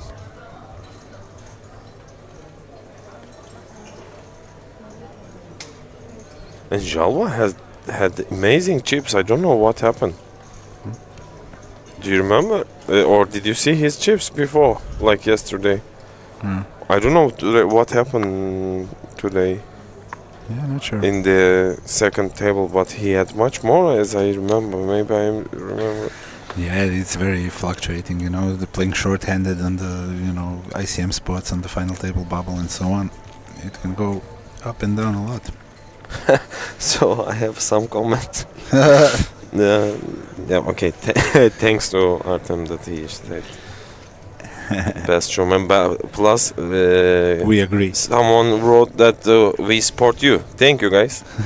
I feel your support.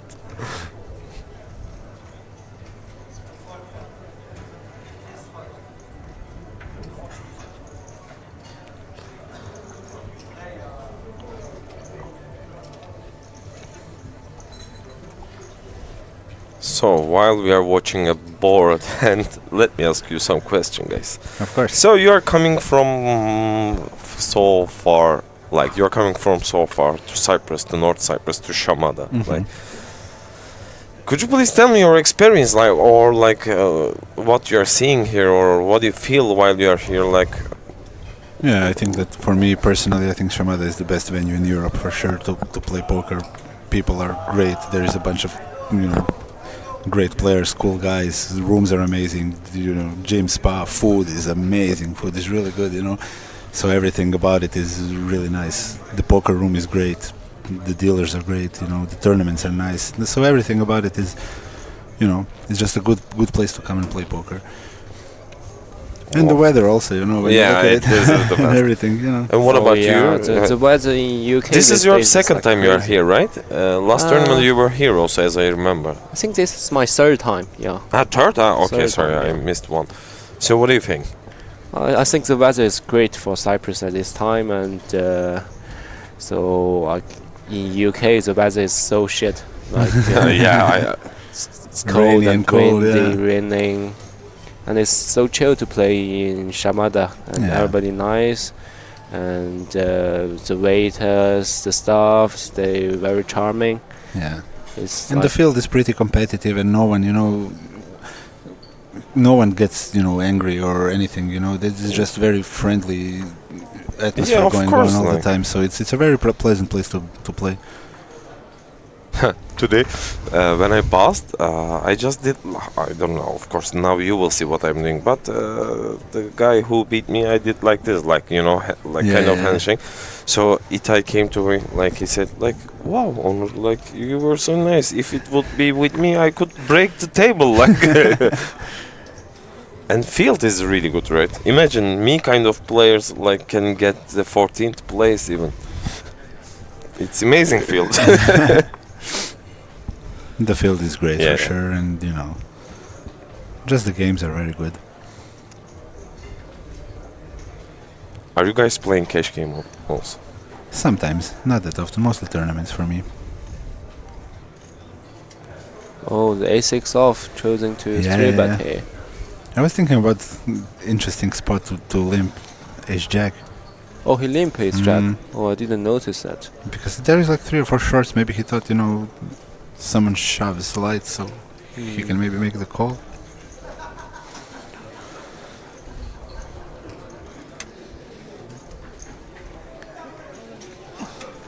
So he going for limp jam here. Okay. I mean, it's a strong play in a way, right? It's kind of really hard to play against with anything except for like pure top of the range, even for the chip leader.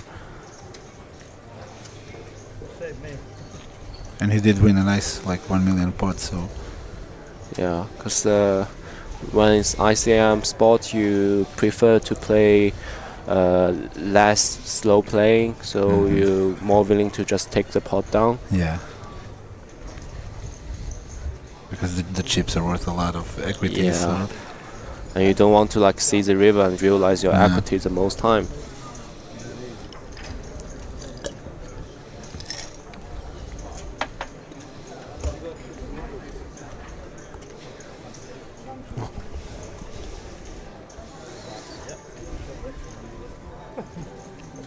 So Ryan is so quiet. I mean, he didn't get any good cards, but I told him to take good care with my chips, but come on, you need to play some.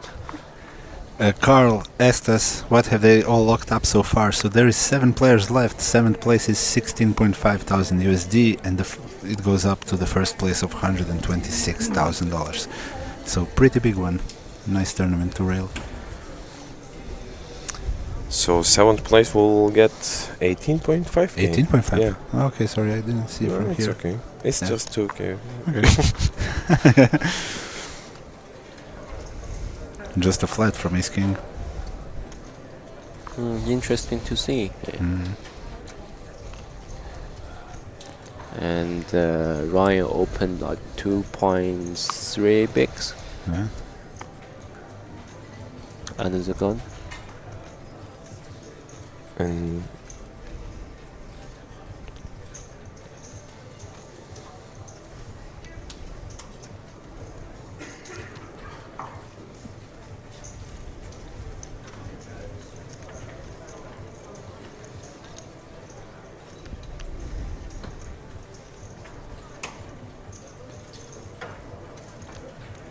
This 5-4 suited is a defend, I guess. Oh, and he let it go. Yeah. Yeah. I mean, everyone is taking the pay jumps into consideration probably. I might prefer folding some higher cards that are dominated more often, but it's still hard to play 3-way out of position.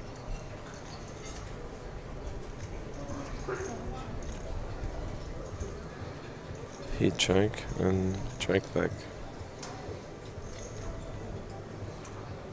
It's interesting to see the chip leader flat ace king off on the hijack here. Yeah. Because he can flat a lot against the middle or like middle big stack open. Because chip leader flat more and play more posts in big edge. So maybe he took that in consideration and play post against the middle stack. Because the middle stack also has to be super careful in a way, right? And yeah. It's easier to play post against middle stack for big stack.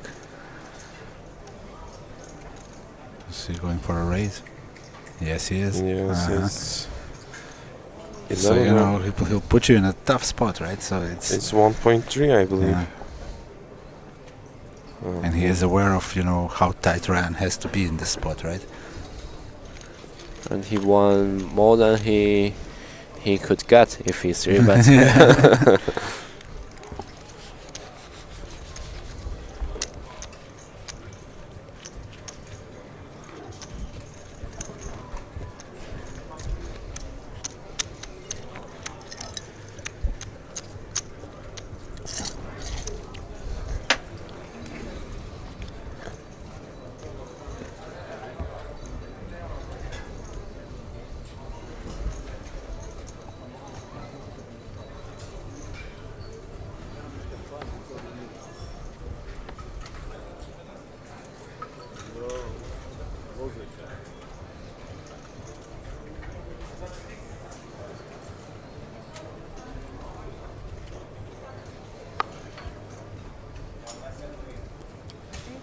Going in. Alex went all in, 7 bigs under the gun. Yeah. With 10 jack off. Oof, pocket kings behind him. Oh my gosh.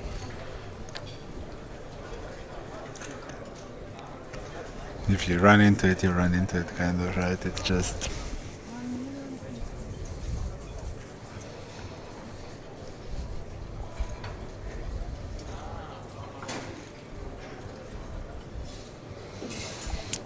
Check it again, just to be sure. Yeah, like, just... It's...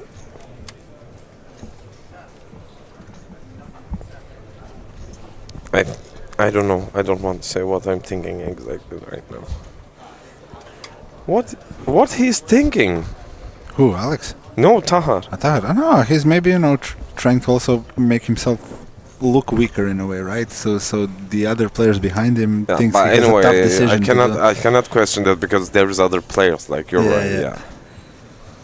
But no, anyway. And like, he was maybe no. thinking also, is he gonna reshove or call, right? Because they're, you know, 2 different nodes you're going into pre-flop.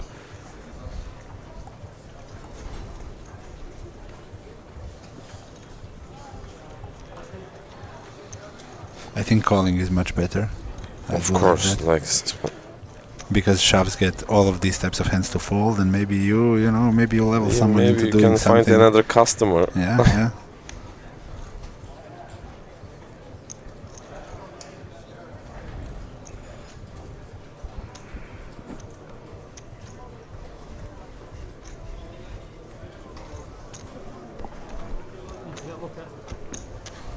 Nice fold.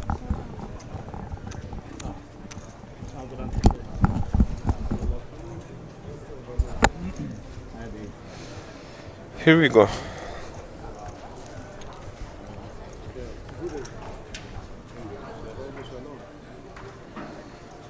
Oh, there's a 10 on the flop.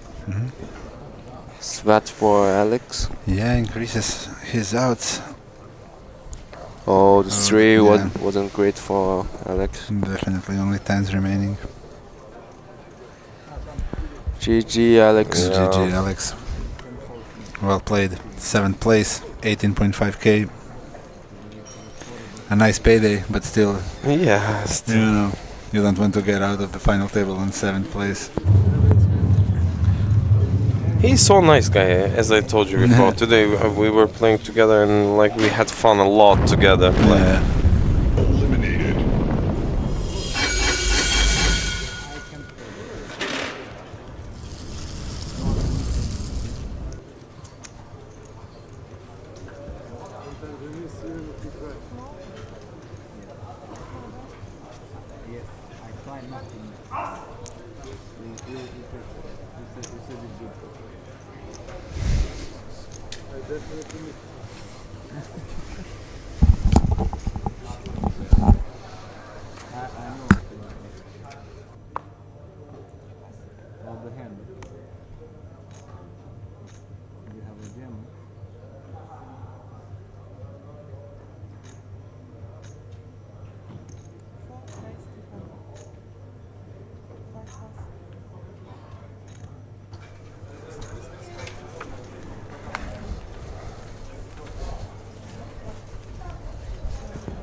Now Tahar has like 11.6 million. So just 2% keeping 20 million chips. I'm sorry for others.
And now we have a... We might see something.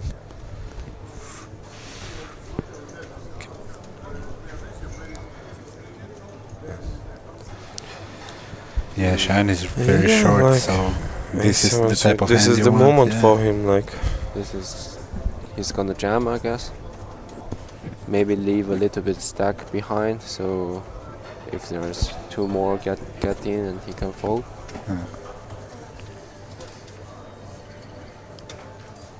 But that's very rare situation.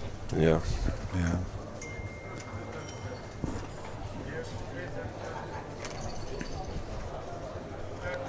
And it's also that the next guy in chips has double of what he has, so he just gonna take this spot for sure. He's all in. Yeah.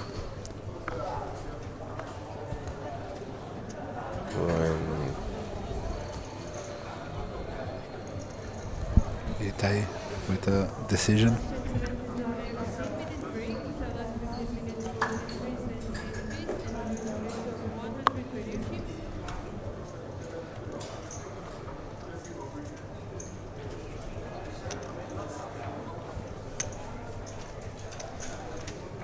He will call or? Yeah. Yeah. Seems so.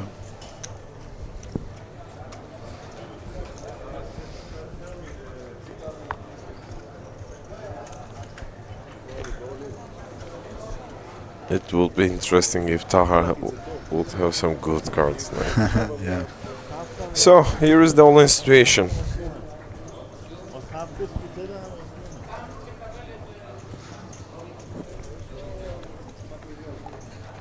You can see there's some chop odds.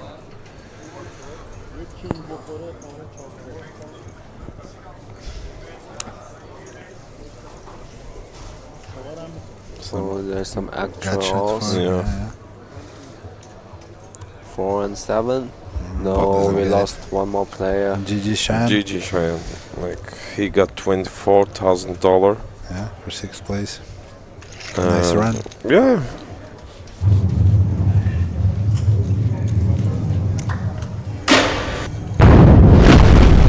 Eliminated.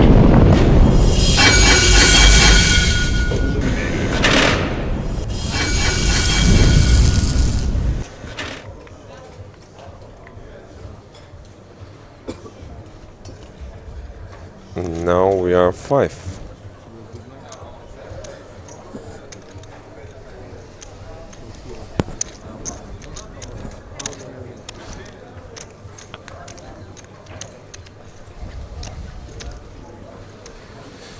So they're asking about price again, so sixth person like Cheyenne get 24k, and next is going like 31.5, 45,000, 61,000, 80,000, and 125,000.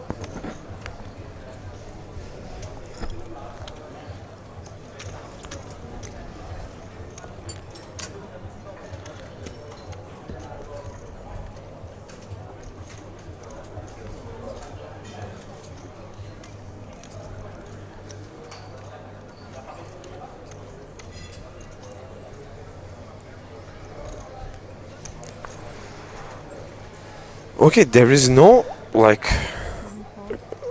crazy short player anymore in the table. So from now on, I believe we will watch different game now. It's very possible.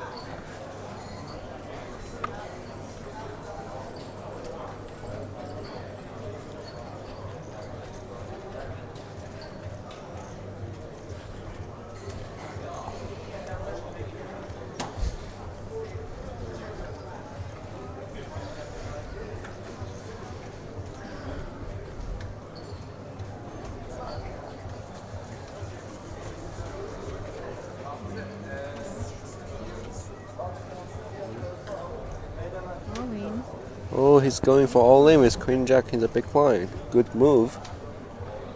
Yeah, and I think Big shove. It's a tough spot for Force to call here. I don't believe he will do, but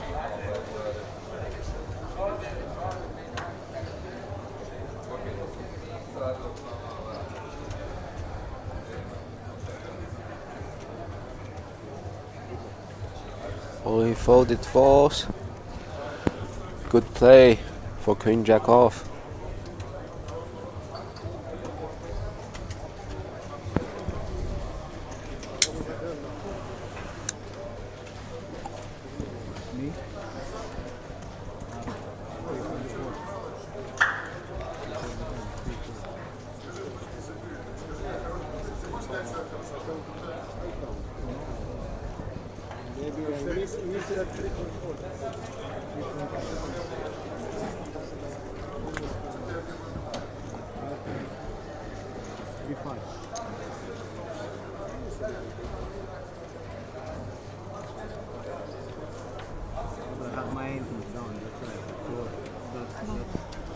That's not playing, it's not mine anymore.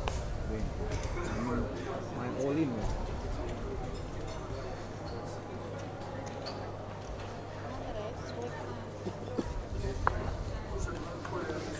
I keep playing and mostly have good cards.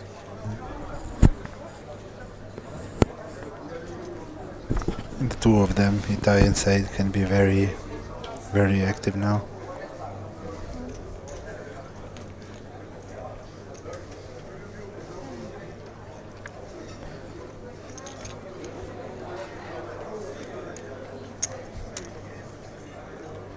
Actually, I was, of course it's up to their cards, but I was also expecting similar moves from Tower, but he had no chance so far about his cards.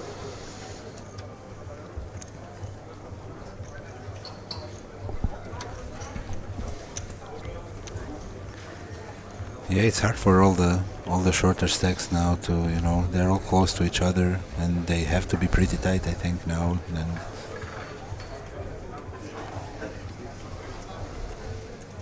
Pavle in the worst position with his shorter stack. Yeah, like. But still, it's playable. It's it's not that bad.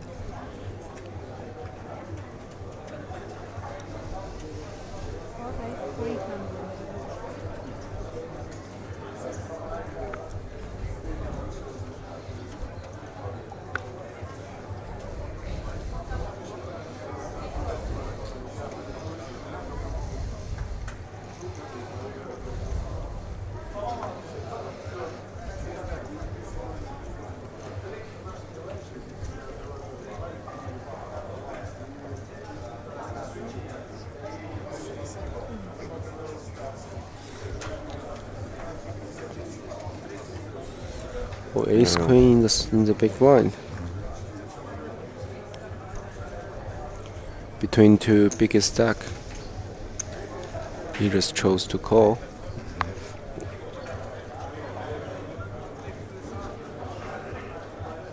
And Yeah, he doesn't want to inflate the pot versus another chip leader here, and he also keeps all the hands he's dominating And both inside check. with the call. Yeah.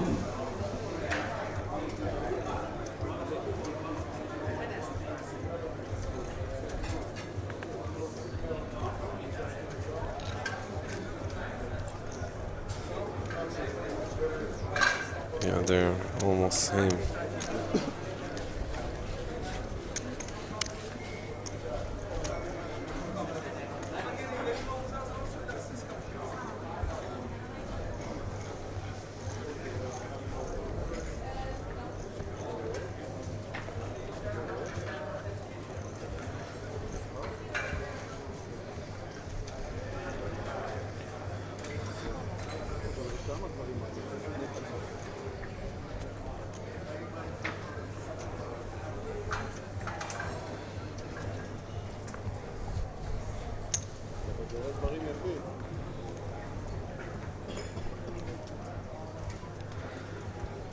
Those are the difficult moments for us, I believe.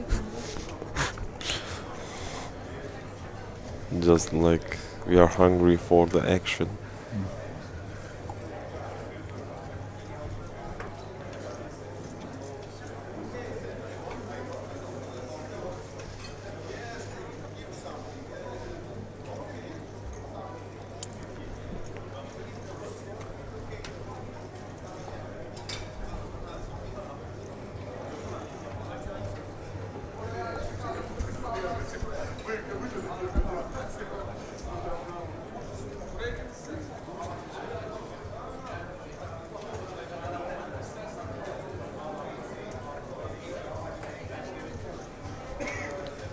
So, like I told you, like for a moment we had almost 200 people was watching. So after like immediately the numbers are reduced because like today, one of the most important day for Turkish people because the biggest derby.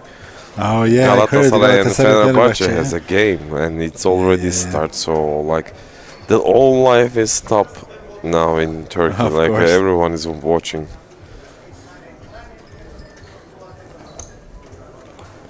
The jacks 3-bet to 975, large size. large size. Should I think like 3-bet to 750? It's better.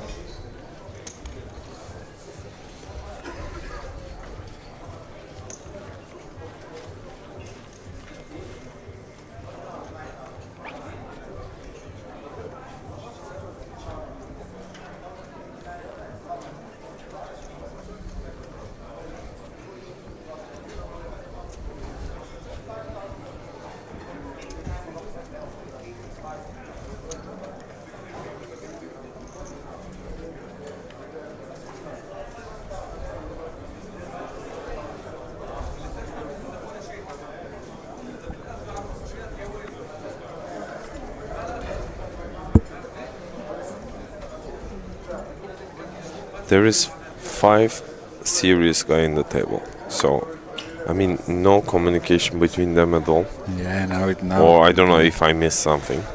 But you saw me how I was like in the table. Like Yeah. for me, it's impossible to stay like that. Like. But now they're playing for a long time already. Yeah, and but every pot is worth a lot of money, and it's just like the high pressure. Still, they are so situation. quiet. Like. Yeah.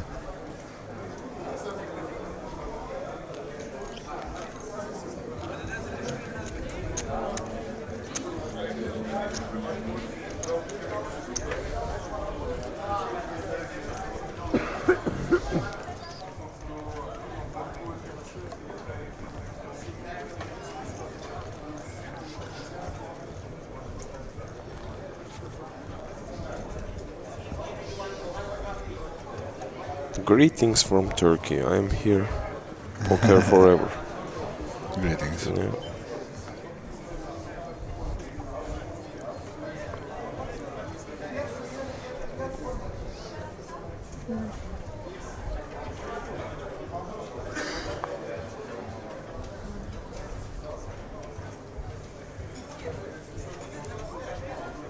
And Paul has ace king from the bottom.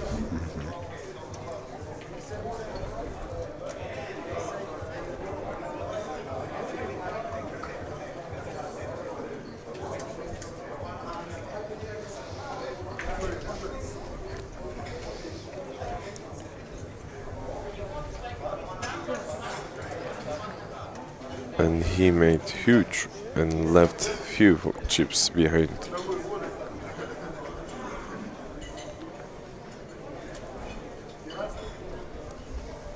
Yeah, he's just shoving that hand, so takes it down.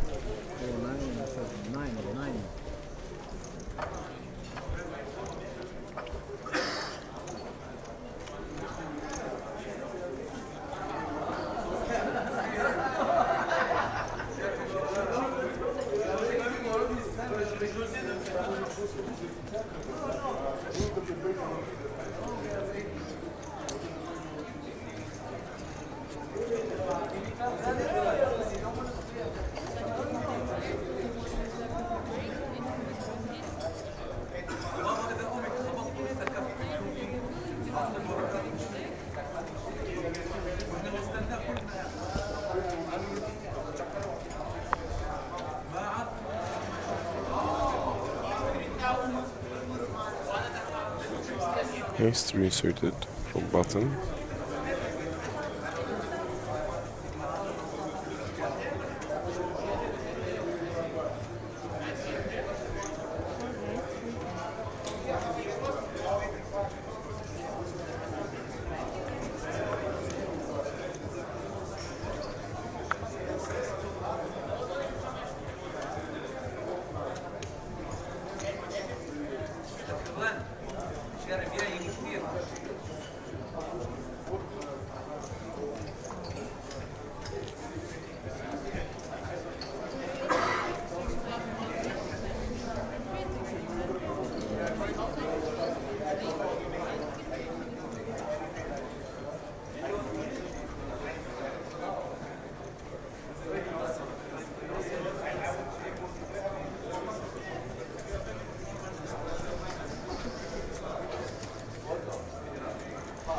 You think he will defend? No, I don't think so.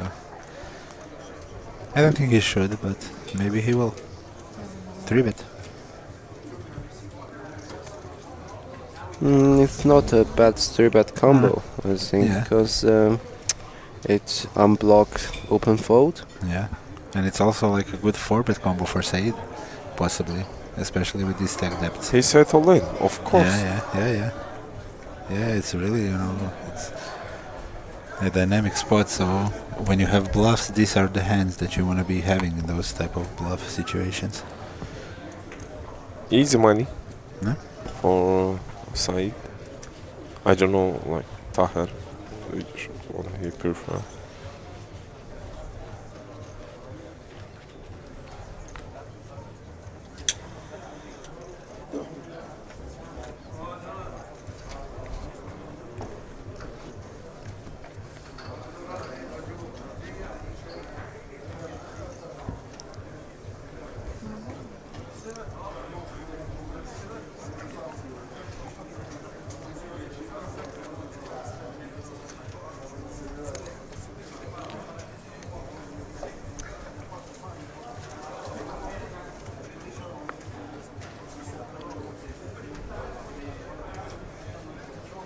So, Paula sevens.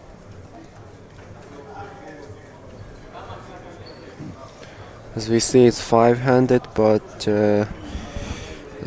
so it's UTG is gonna be hijack. Yeah. So it's not UTG, so it's okay to jam here, I guess.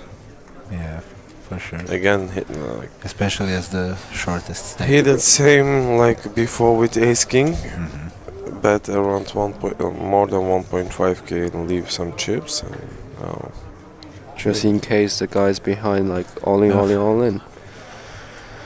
And there's trouble for Pavel. Yeah.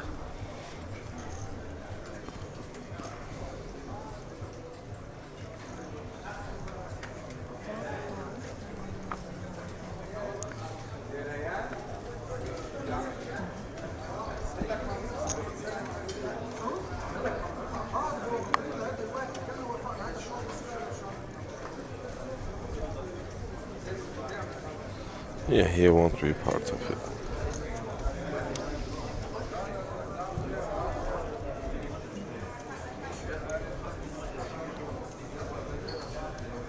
Pavel in a tough shape now.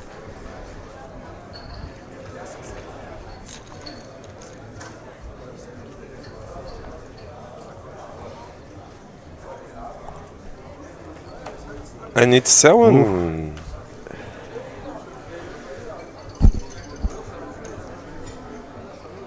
Easy. Uh-huh.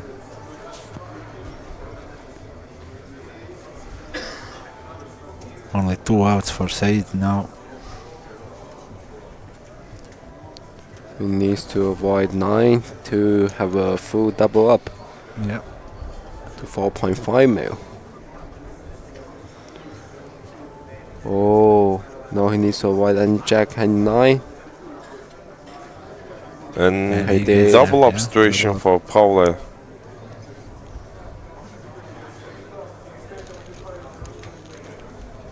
And he took a deep breath, like Yeah, like Cyber relief, right?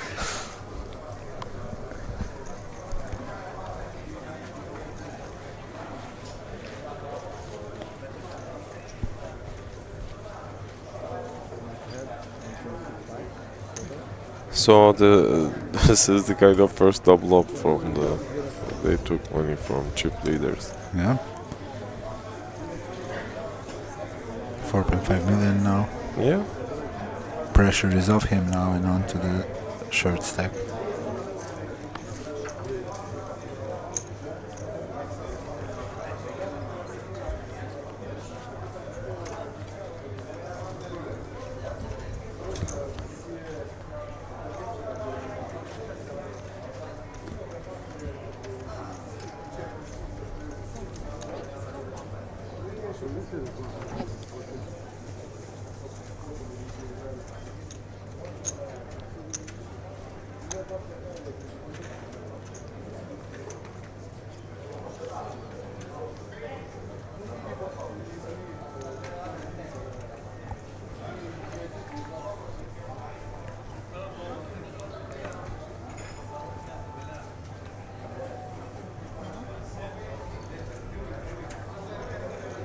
Now Ryan with Yeah. 5s for almost 15 big blinds.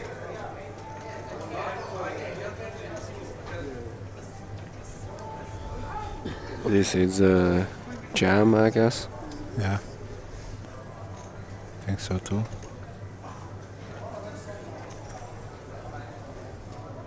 He went Nice, for yeah. open. 450.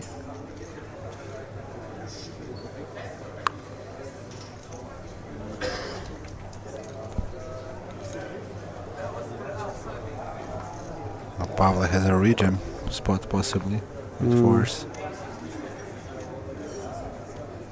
And his 5's open call here.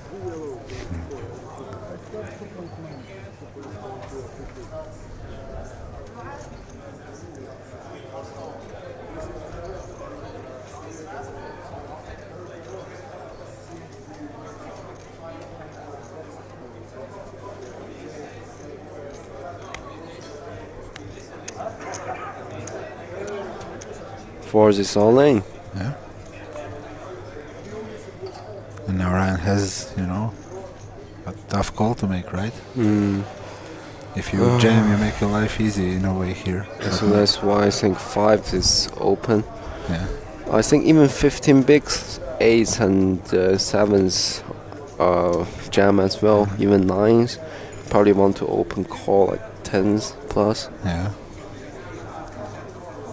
But now, like, it's a really tough call to make, kind of, right? Because you're dominated by some hands and you're flipping versus a lot of other hands, and it's kind of a big pot and makes the call. Big call. Where's the call?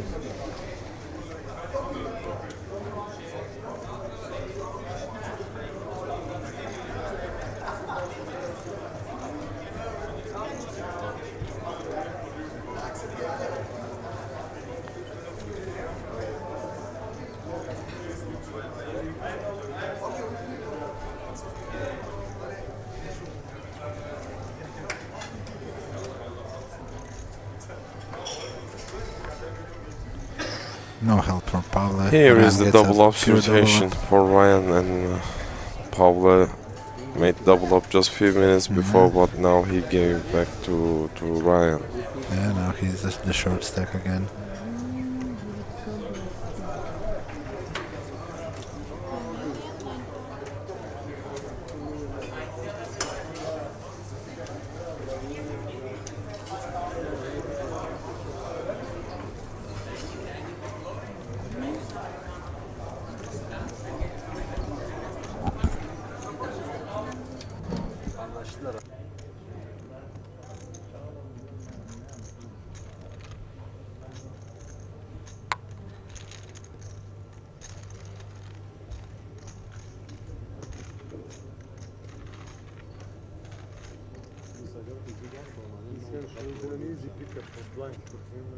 Yeah, that's why I was laughing, of course. Somehow you ended up fucked. That's the beautiful part in poker. The beautiful.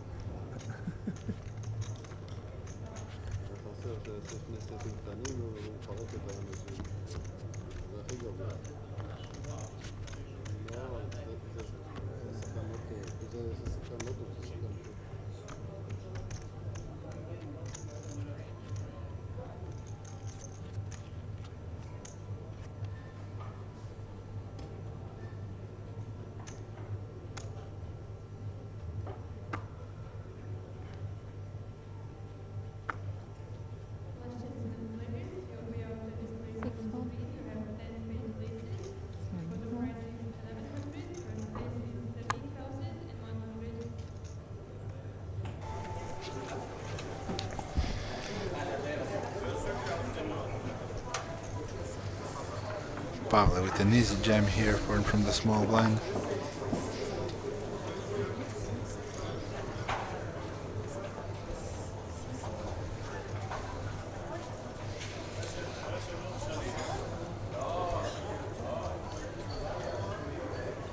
And yes, as you said, he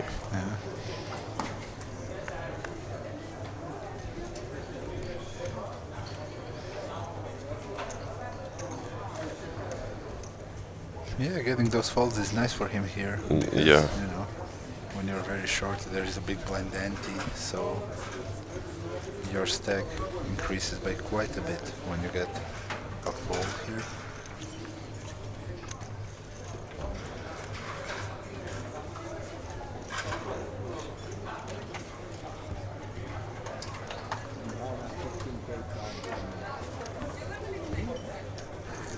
Somehow, my 15K crying somewhere. just not rented.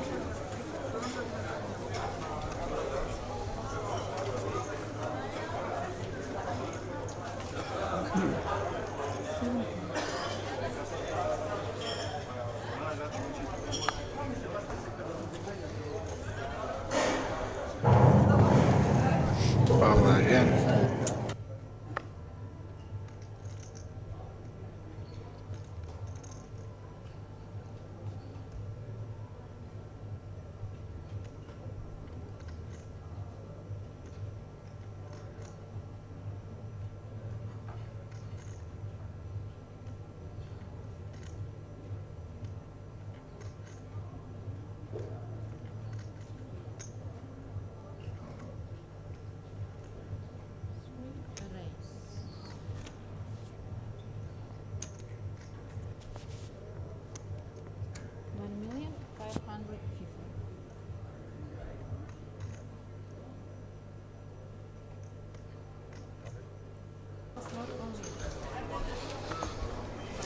Unlucky for So Pavle yeah, running here into we have a situation. kings.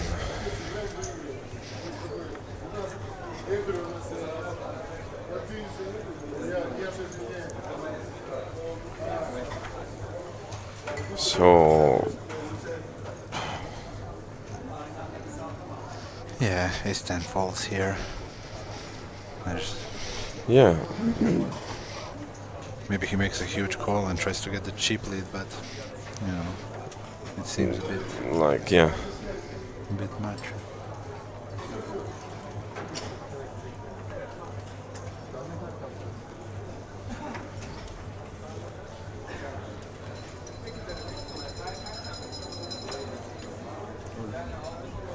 Oh my gosh. We got a big call here from. He got bored, I Nikolai. believe. Like, oh. I mean, but there was a. Oh my god. King Said is He shoving didn't too wait for wide. Pavle.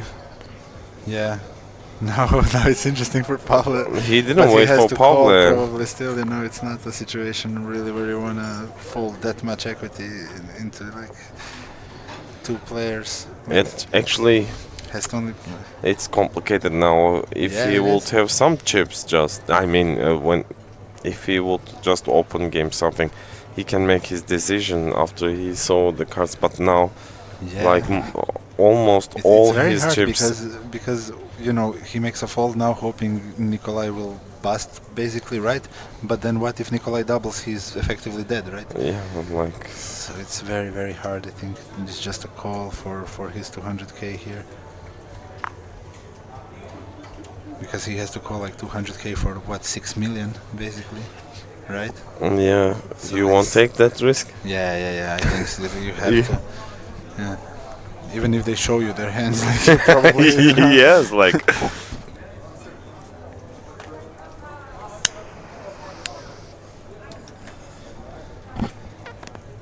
But like, everyone is so nervous. I mean, of course, not it's Tahar, such a but sick spot. Especially with an overcall, because even if Said was going wide, like Nikolai shouldn't, right? So Pavle is thinking. I was he's so up surprised against when it. he go in. I think he get bored or something like. Yeah, but look, maybe Pavle is shoving very wide because he's a short stack, and then Nikolai can maybe reshove some hands like King Queen suited or like small pocket pairs or like some suited aces, I guess, which makes Nikolai maybe want to gamble here and try to get a huge stack before the short-handed play. It's so complicated, man. Yeah, like yeah, really, Pavle is not like thinking, like, can he whatever make the you hero decide, you might be regret, like, or you can think that why I didn't Yeah. decide the other thing, like. But as I told you, I'm still surprised about Jalba.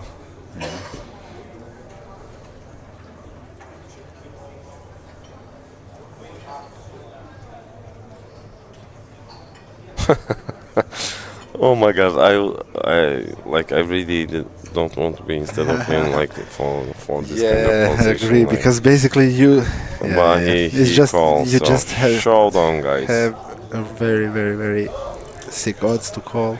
You're getting like 30 to 1. So let's see what will happen. Like Tahar has huge advantage actually, but and a huge spot. And if he yeah. busts 2 players now, then it's very tough for everyone Yeah. else. And he has a massive chip lead. Paul wrote like ace on Yeah. flop. Let's go, but Pavle is dead. Nikolai only has an ace. yeah. Oh! Yeah, It's the ace on the river. Yeah. 10 million pot. Insane. Unbelievable. Crazy.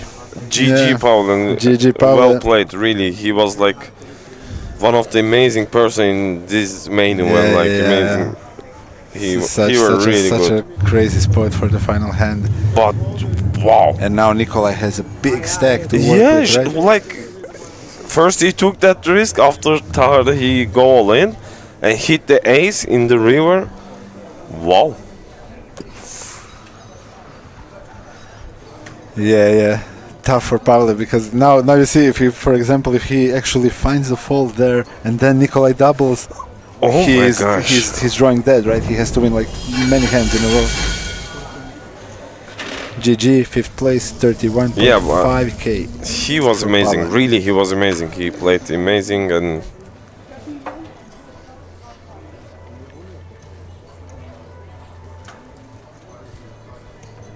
And they're like 10. Jalba has 10 million now.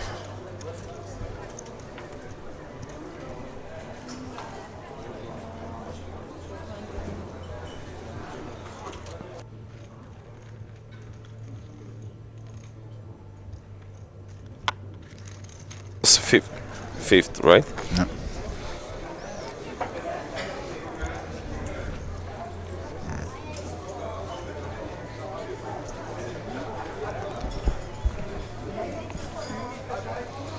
So we are 4 anymore. Yeah. Now it gets really interesting, I guess.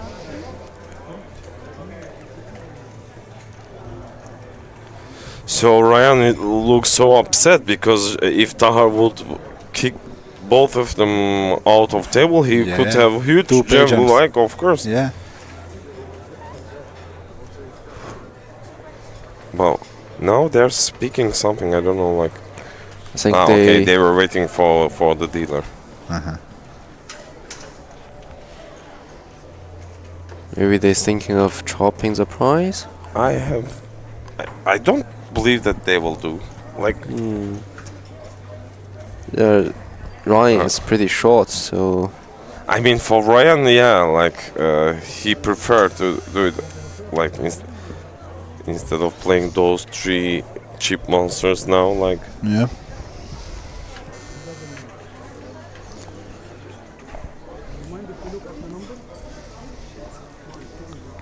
Yeah, it seems like they're going to look at the numbers they were just discussing. Yeah, for me it's not possible. But I mean, if I would be one of them, even with shortest stack, I won't do that. Like, I mean, look, it's a thing. Yeah, It's I think I'm pushing them, or I don't know. I didn't understand. Like, for the big stacks, they get a significant part of the prize pool, and for the short stacks, they lock up bigger payouts. yeah, look, he was speaking with floor, so most probably he was asking that. And look, Tahar has 4.7 million now. Huh? How did things change? And he has like 10, 11 mil. 10.3, yeah.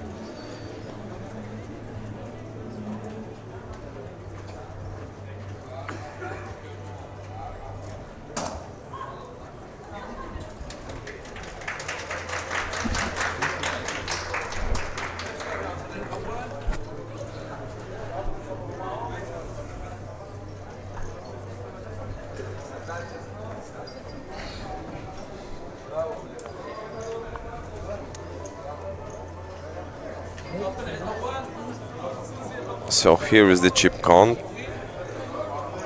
Tahar is the shortest now. How? Look, there is something going on. You guys might be right. Like they might consider that.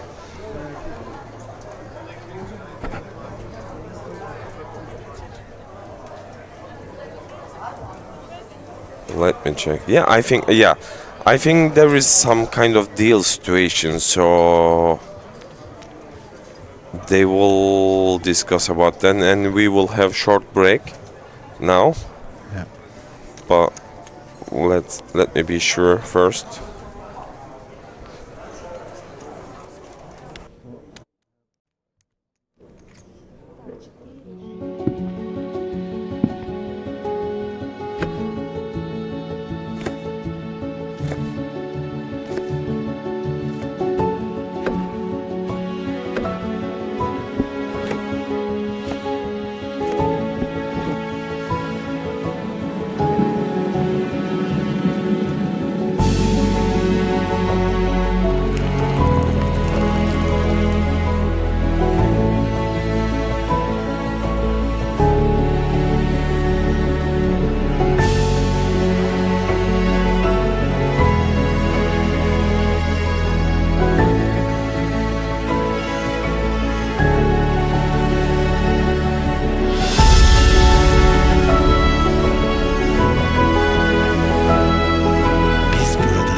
It that I was not agree with them, but they made a deal.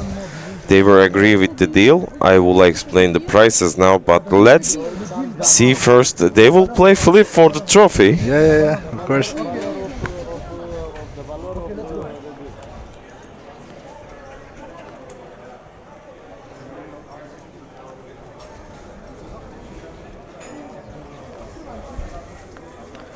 Let's see.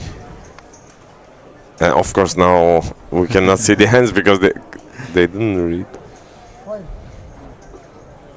And here we go. We have our champion. Nikolai. Jalbo Nikolai has our main event champion. Congrats. Congrats to all actually, because it was amazing final table and they were all well played. Good game to everyone, and thank you guys for hanging out with us and really. And here is the deal: like Itai took 87k, Jalbat, like Nikolai, our champion, with 86. Ryan and Tahar, they get 68k. So actually, it's quite good, right? Yeah, I like it also. Decent. Like fourth place was what, 40, right? Fourth place was. Yeah. Like so. Even the short secured 16. And you're welcome, Ryan. You're welcome, bro. So yeah. So slowly we are coming to end, and our next event between like 7th and 19th January. I believe it will be amazing one as always, and because as I'm always saying that Chamada Poker always making me surprised about each event, like getting much more better and better. So I hope we will see you guys in January here. If not, our streams will continue again. Yeah. And thank you so much, guys. Thank you. You joined me. And any last words?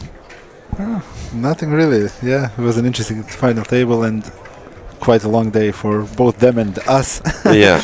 So thank you everyone for, hanging with us and railing the final table, and see you next time. Yeah, see you in January and goodbye. Bye. Bye.